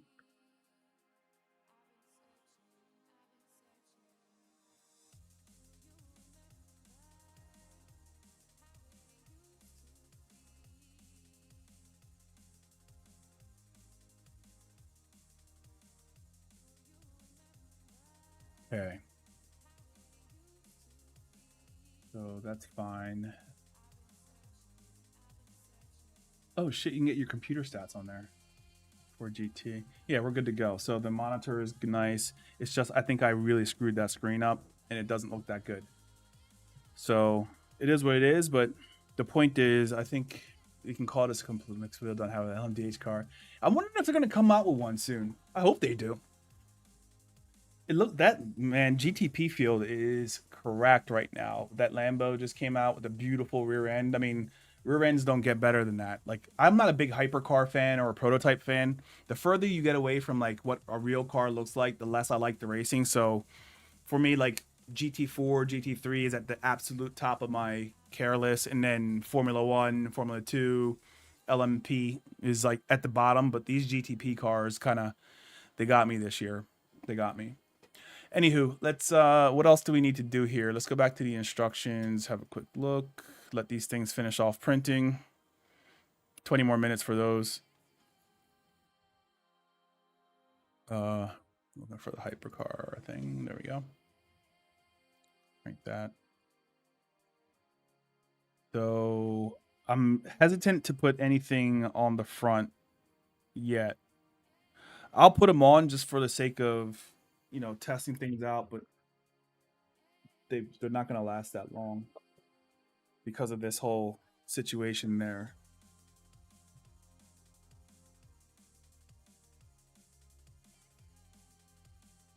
Feels great though.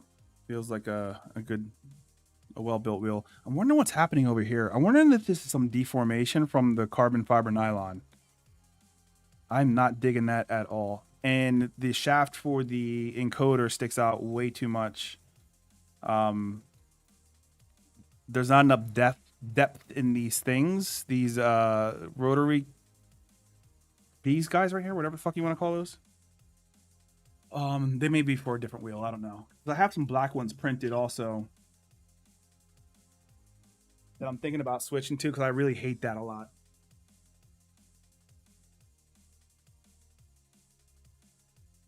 Black ones seem to be a bit deeper. The 3D printed ones, maybe after I open it up, I'll switch those out because I don't like that at all. And it kind of looks like that. It kind of looks like it's twisted a little bit. Like this whole unit, this whole thing right here looks like it's twisted. So maybe that's a result of the deformation from the carbon fiber nylon. Who knows? But let's get these rotary covers on and finished up with this thing so we can get on with our lives.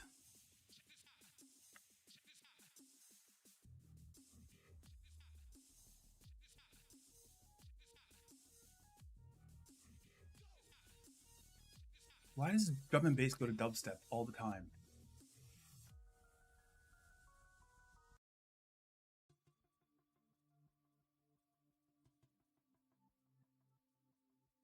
Yeah, let's just do that. We'll just get we'll get it finished up now. Like by the time you get done, that will be finished, and I'll just tape it on, for the sake of looks. But like, I don't like what happened on that side. I don't know if that's the carbon fiber or what. It kind of looks like that's twisted. These don't look flushy square either. What the fuck is going on? I think I gotta take a quick look at that at some point before I call this thing finished. But for today, let's get it all. Let's get it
bumpy switch knob. Okay. I didn't make sure these were lined up nicely, but it is okay. This one is a little off. Doesn't matter though, because it's coming off. That's a little off, but it is what it is. Okay. These, okay, I don't feel bad. Something's off. Something is really off here. Especially on this side. I'm not sure if this is a bad print of a case or not. Alrighty. What else? Funky switches. I'm sorry, funky switch knobs. Let's get those. 430. What?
We're almost there. So close.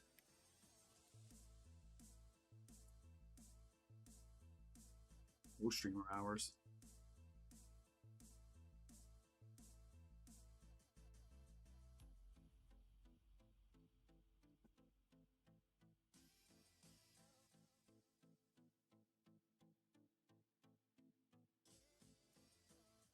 Where's my other funky switch knob? There it is.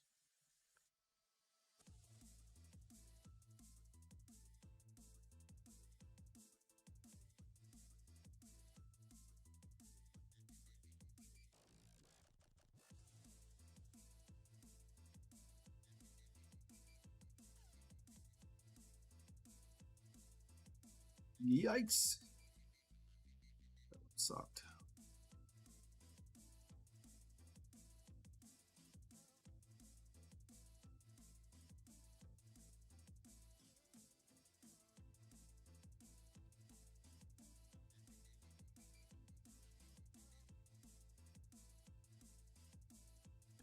Okay, funky switch. They're all good. Up, down, left, right, rotary. There. It's kind of ugly as shit and it sucks and I still hate it. I wonder if I put a spacer on this side, if I'll still have enough thread to move it in a little bit. I don't know. Hope you guys see what I'm talking about. Like if you look really close in there, you could see the notch for where the flat spot is on the rotary. I feel like there's too much space there. There's not enough inward adjustment, but you know, we'll see. Anywho, what else we got to do? Let's see. Wait, that's it. That's it. So we're ready to test this thing out. I got to put a QR on it and let's test it and see how it works.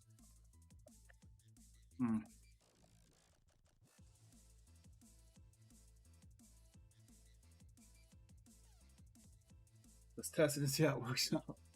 I'm shutting it off and unplugging it.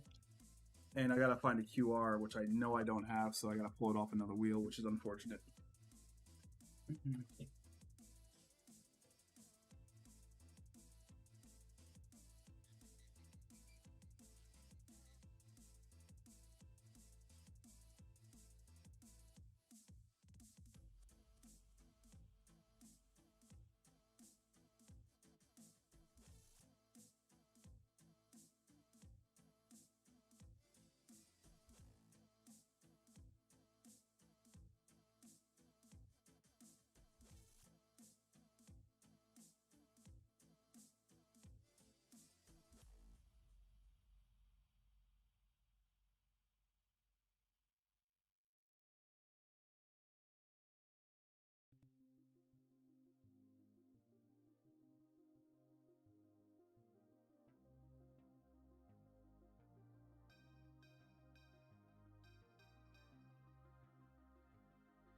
I can't believe I ran out of QR code. Man.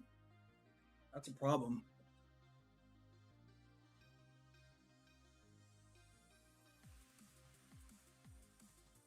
I'll take it off of the. I'm gonna take it off of this wheel. This guy.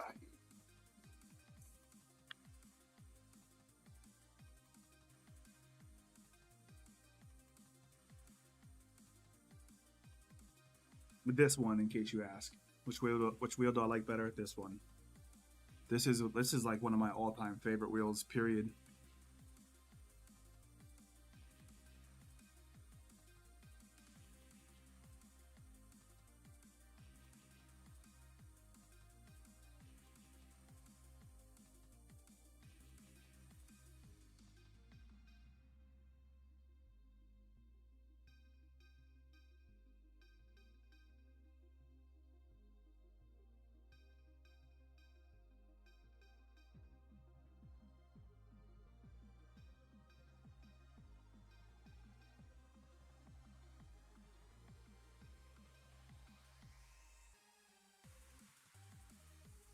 Gotta borrow the QR for a minute.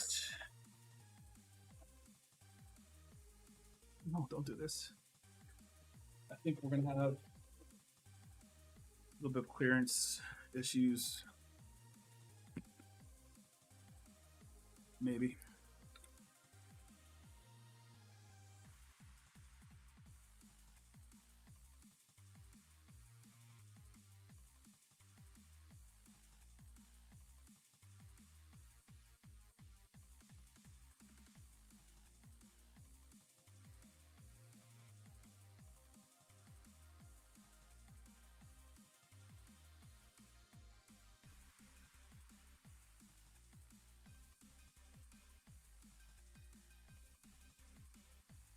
Never using this bolt again. That's about to get locked in. Dealt with that before. Never doing that again. If you feel any type of slip whatsoever, just ditch it.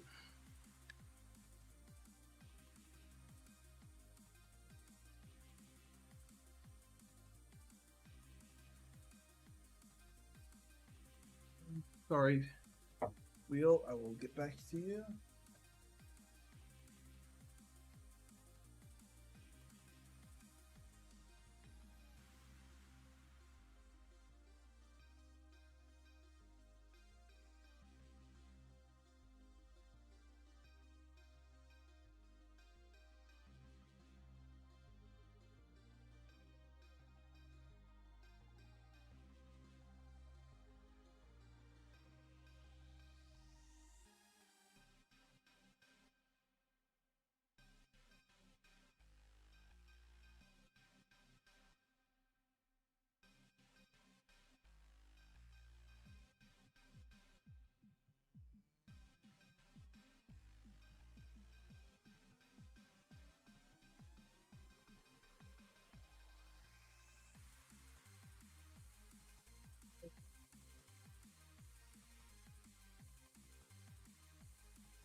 Don't get this QR if you don't have to.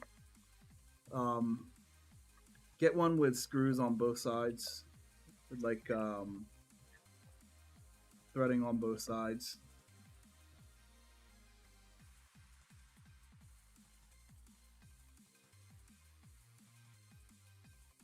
And it's destroying my QR.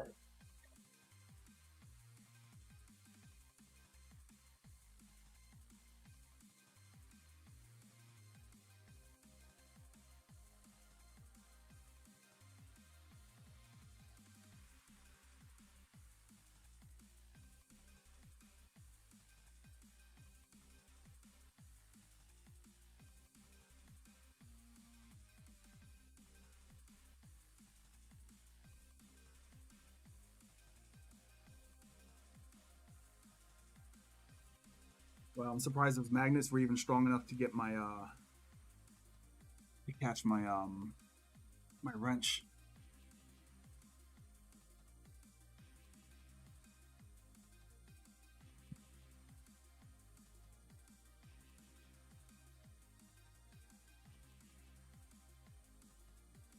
Okay. Right.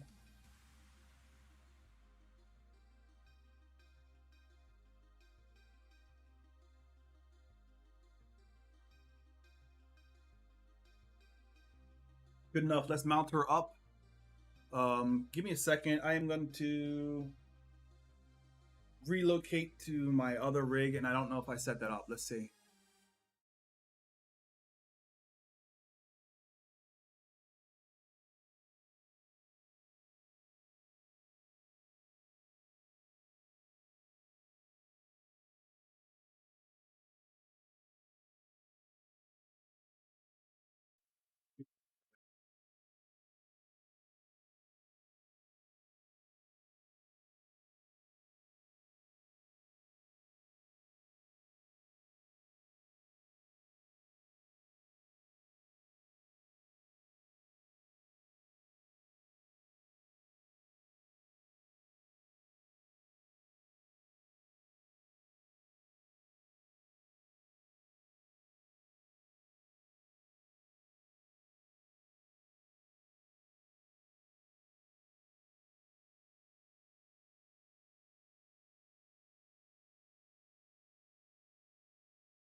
Okay. What is that? Um,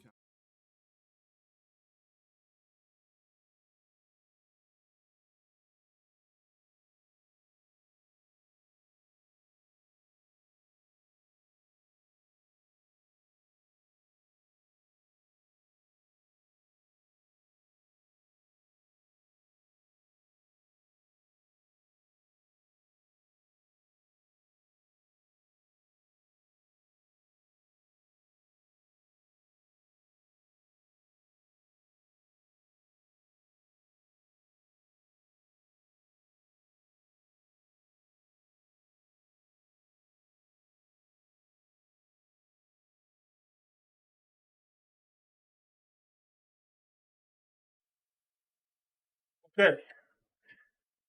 Give me 1 second. I'll be right over there. I think I can turn all this shit off.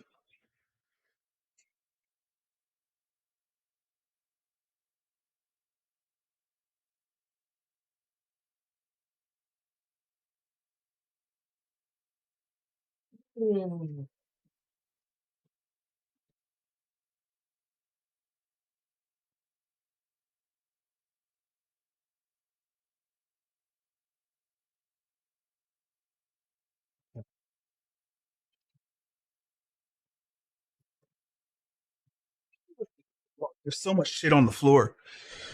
All right. Where's my mouse? Of course.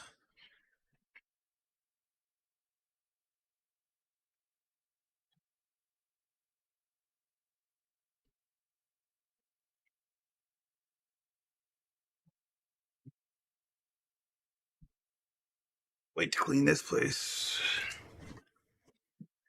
All right, I gotta go find my mouse. I'll be right back. But we should be able to. Well, that's showing something. We don't have any profiles set up. Well,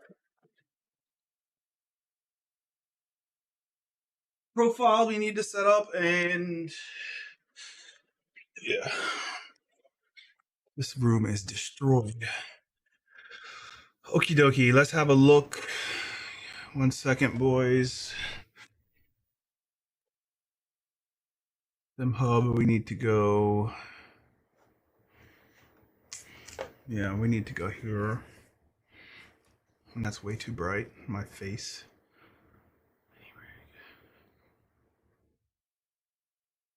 Desk can go off. Rig.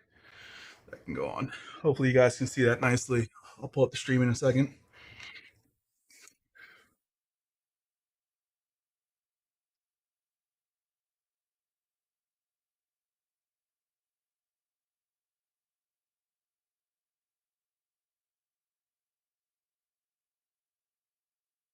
Cool.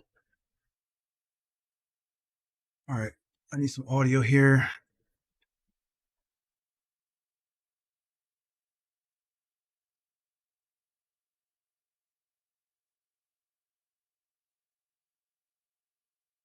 Good to go. I think you guys can see the wheel. Yes, you can. Righty. So let's go to devices and see if this thing gets picked up. My hardware.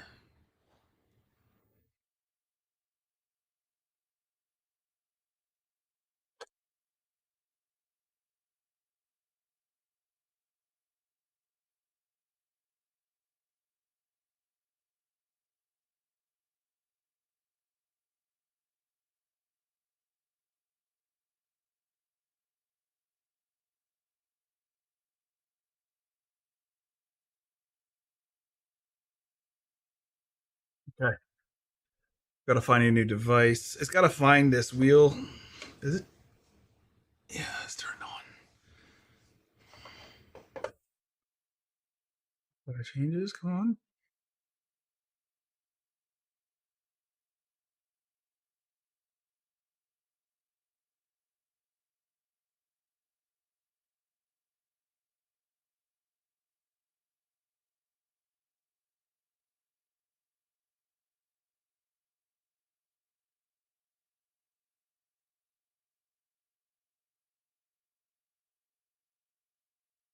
Let's get the new version anyway while we're fighting this now, but my goal is to be done in 12 minutes.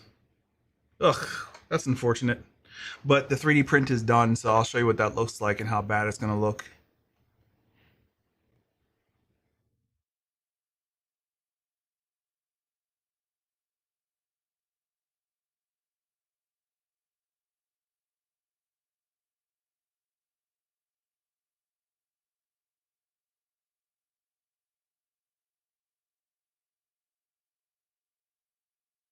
Oh, goddamn.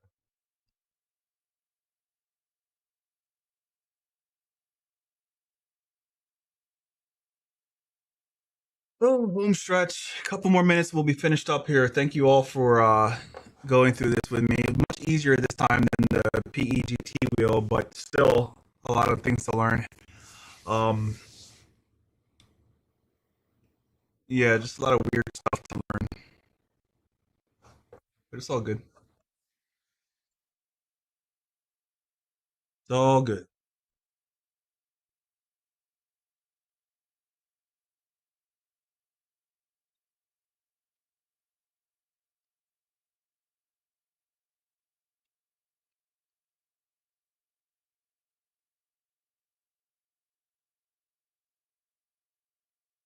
It's quite nice. Size is good.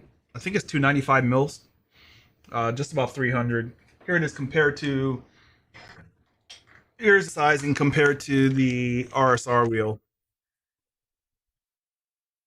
They're about identical in sizing. Yeah.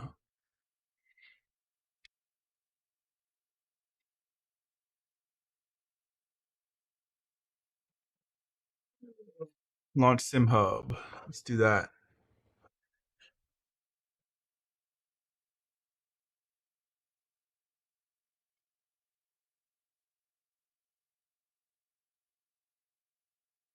Okay. So, you know,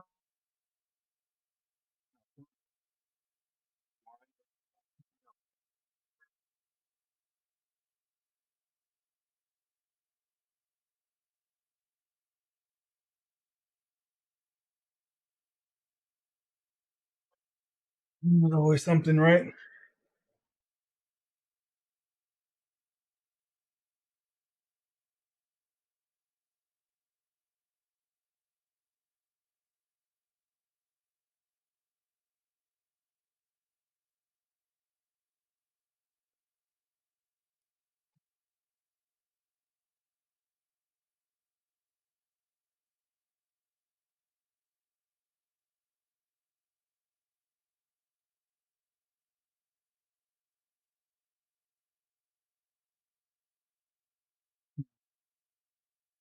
Is it even showing up as a device?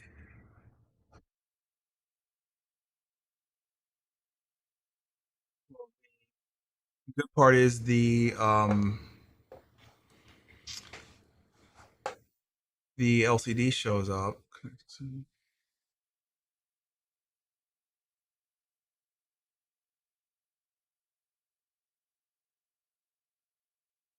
By no means are we going to be looking at this dash ever. What wheel is this? Let's go to the hypercar. Hypercar wheel. We have the 963 dash. Yeah, let's use that. Okay, so we know most things are working, but it's really just the Arduino stuff.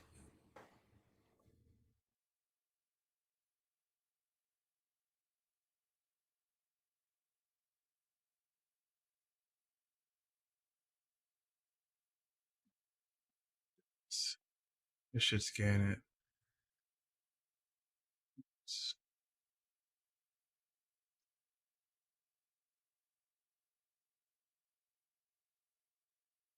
showing up right here, as we can see.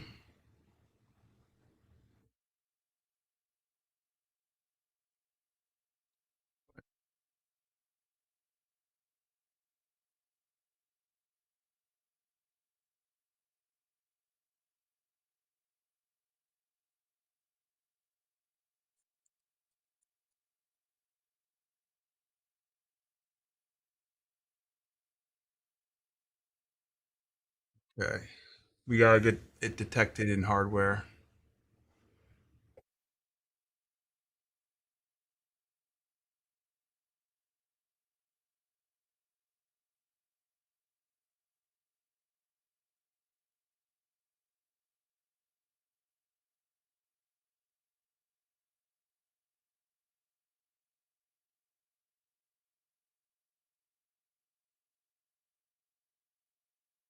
Anyone know why this is not working? Is that Porsche? Is that Porsche on the wall pit? Is that your Porsche? Yeah, that's my car. That's my baby. I just got her back running again. Ugh, dude, I hadn't turned that car. I turned it on, tried to turn it on, but the battery's been dead for like the last 4 months. So I had some fun last week. I got new tires installed.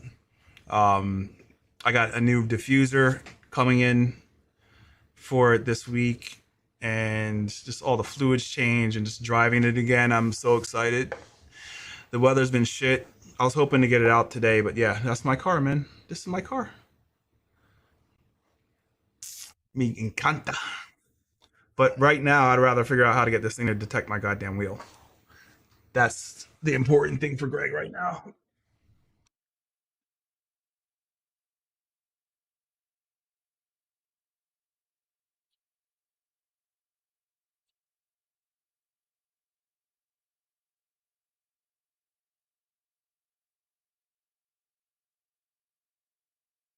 Maybe I'll reboot this computer because it has been sitting here. I don't know if it's.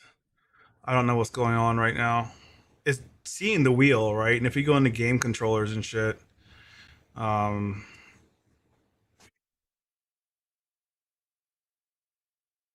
we go into game controllers. I think we'll find it. Oops, HYPER-R. Let's see. Buttons, as horrible as they feel, they work. Clutches are detected, so it's there. It's just SimHub's not seeing it. So I'm gonna reboot real quick. Um, yeah, I'm gonna reboot real quick until.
Let's see if it detects it now. It detects the Vocore screen, which is going through the PCB for this, but it doesn't seem to detect the. Oh, well, let me just go back to the directions to see if I need to install anything first, because I think I may have to. And I just forgot to look at the directions again. So let's look. HYPER-R, manual, and we got the screen back. Screen back. The scene's not changing because Stream Deck's not running. Probably don't have any audio either. Okay, so back to that. HYPER-R. Let's make sure. I think I need to install a profile. That I need. Fucking stupid. Because I think I completely forgot about it. Let's have a look though.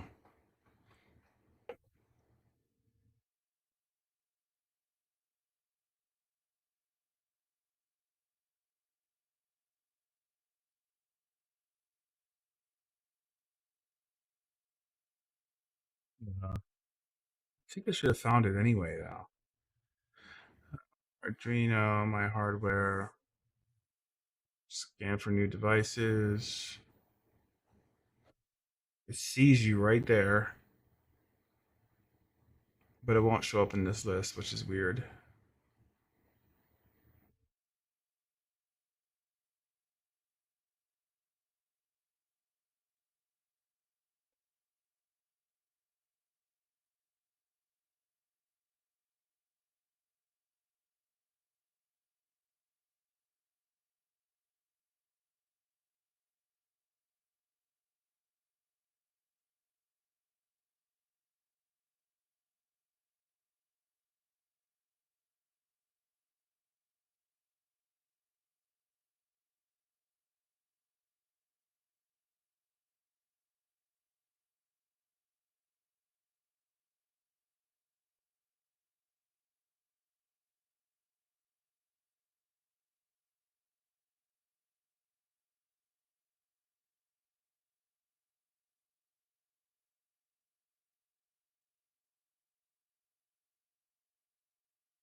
Why is this happening?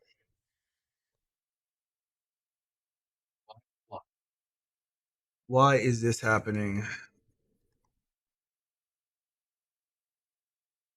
It's so fucking annoying.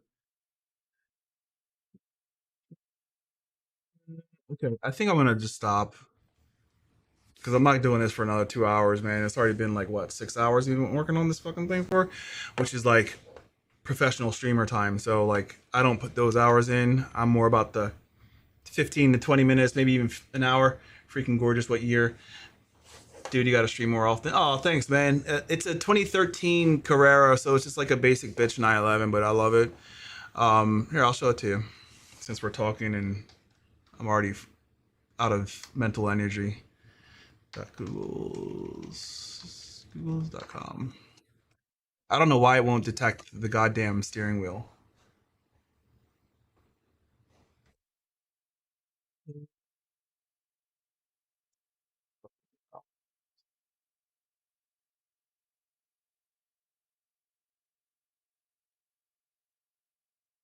Yeah, oh, here she is. So this is her, or it. This is my 911. So yeah, I did a couple things to it. I put like I'll show you a couple pics first, and I'll tell you what I did to it. That's one of my favorite pics. I don't know why. I gotta touch it up a little bit more. It doesn't look that great, but that's one of my favorite pics. That's a good one too. It's just the green. I don't really like the green. I'm not the best at like that's my old wagon. I love that car. I'm not the best at like color grading, but yeah, that's my baby, man. I want a GT3 touring though, so when I can find a touring, I'll get a touring. I don't think this is gonna find my wheel, and I'm gonna get.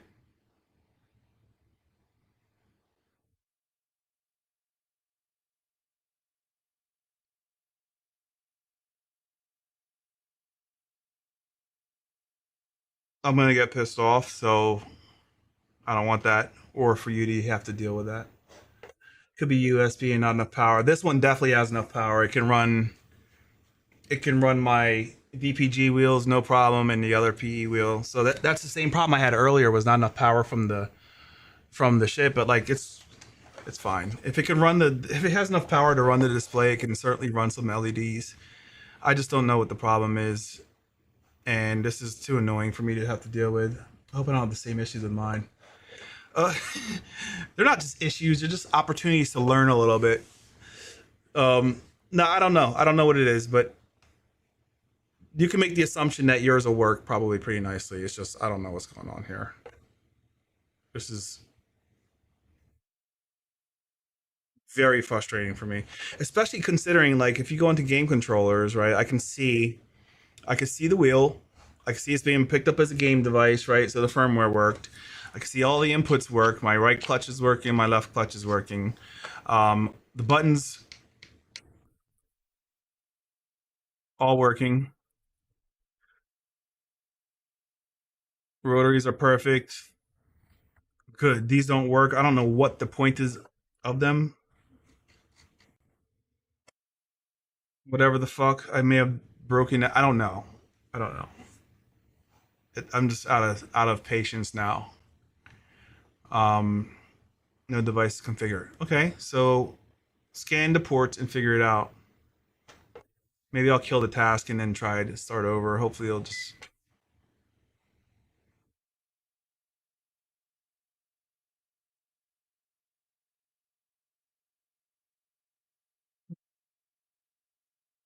What do we have?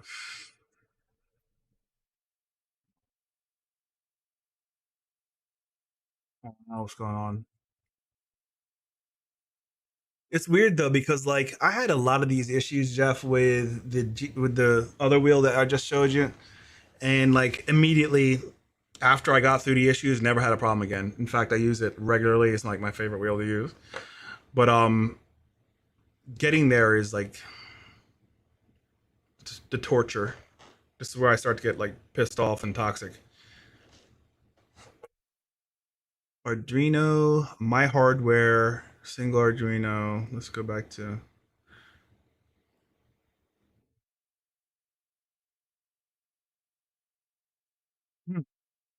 Something disconnected. I assume Cube 2 disconnected for some reason.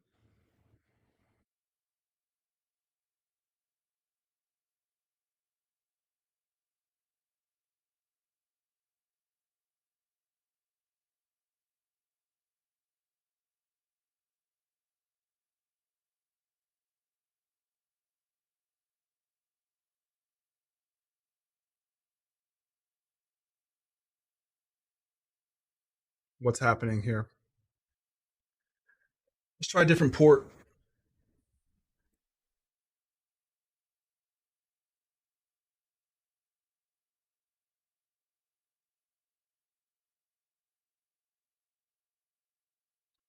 I'm just a matter of replugging the USB. Yeah, I just tried that. And sometimes, like, if you just change a port, the shit will just start working out of nowhere, but I don't know what's going on.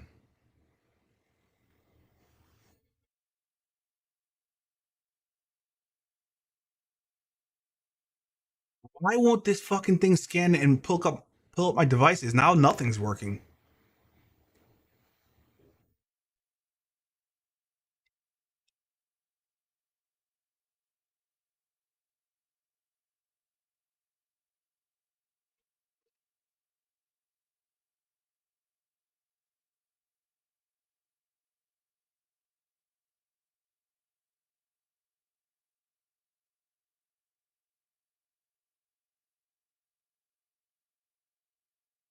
SimHub is super finicky with shit sometimes, man.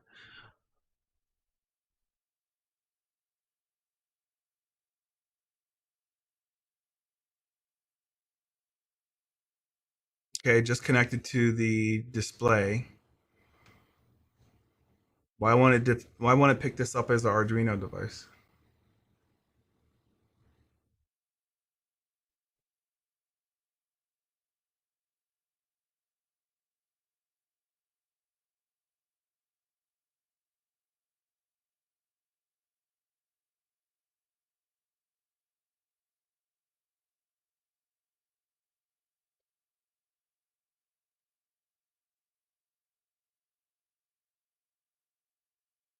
This is weird.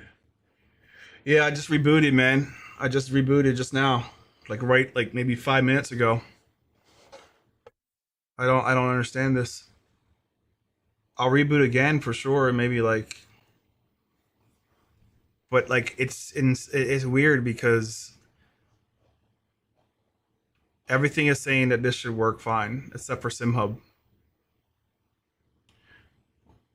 All the inputs are being detected in game controller. I don't know what else. Like it's clearly right there. The firmware is there. It knows that what the device is. Test. Like I said, all these inputs are working.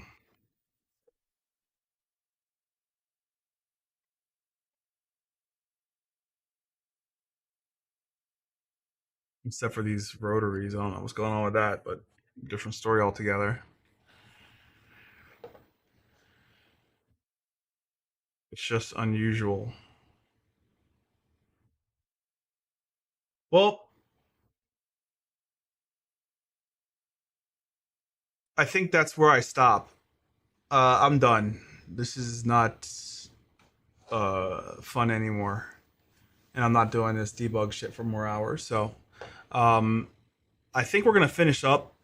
In general, I'm not gonna do another video. I don't particularly. I don't think we'll do another video. Let me just think that through, though.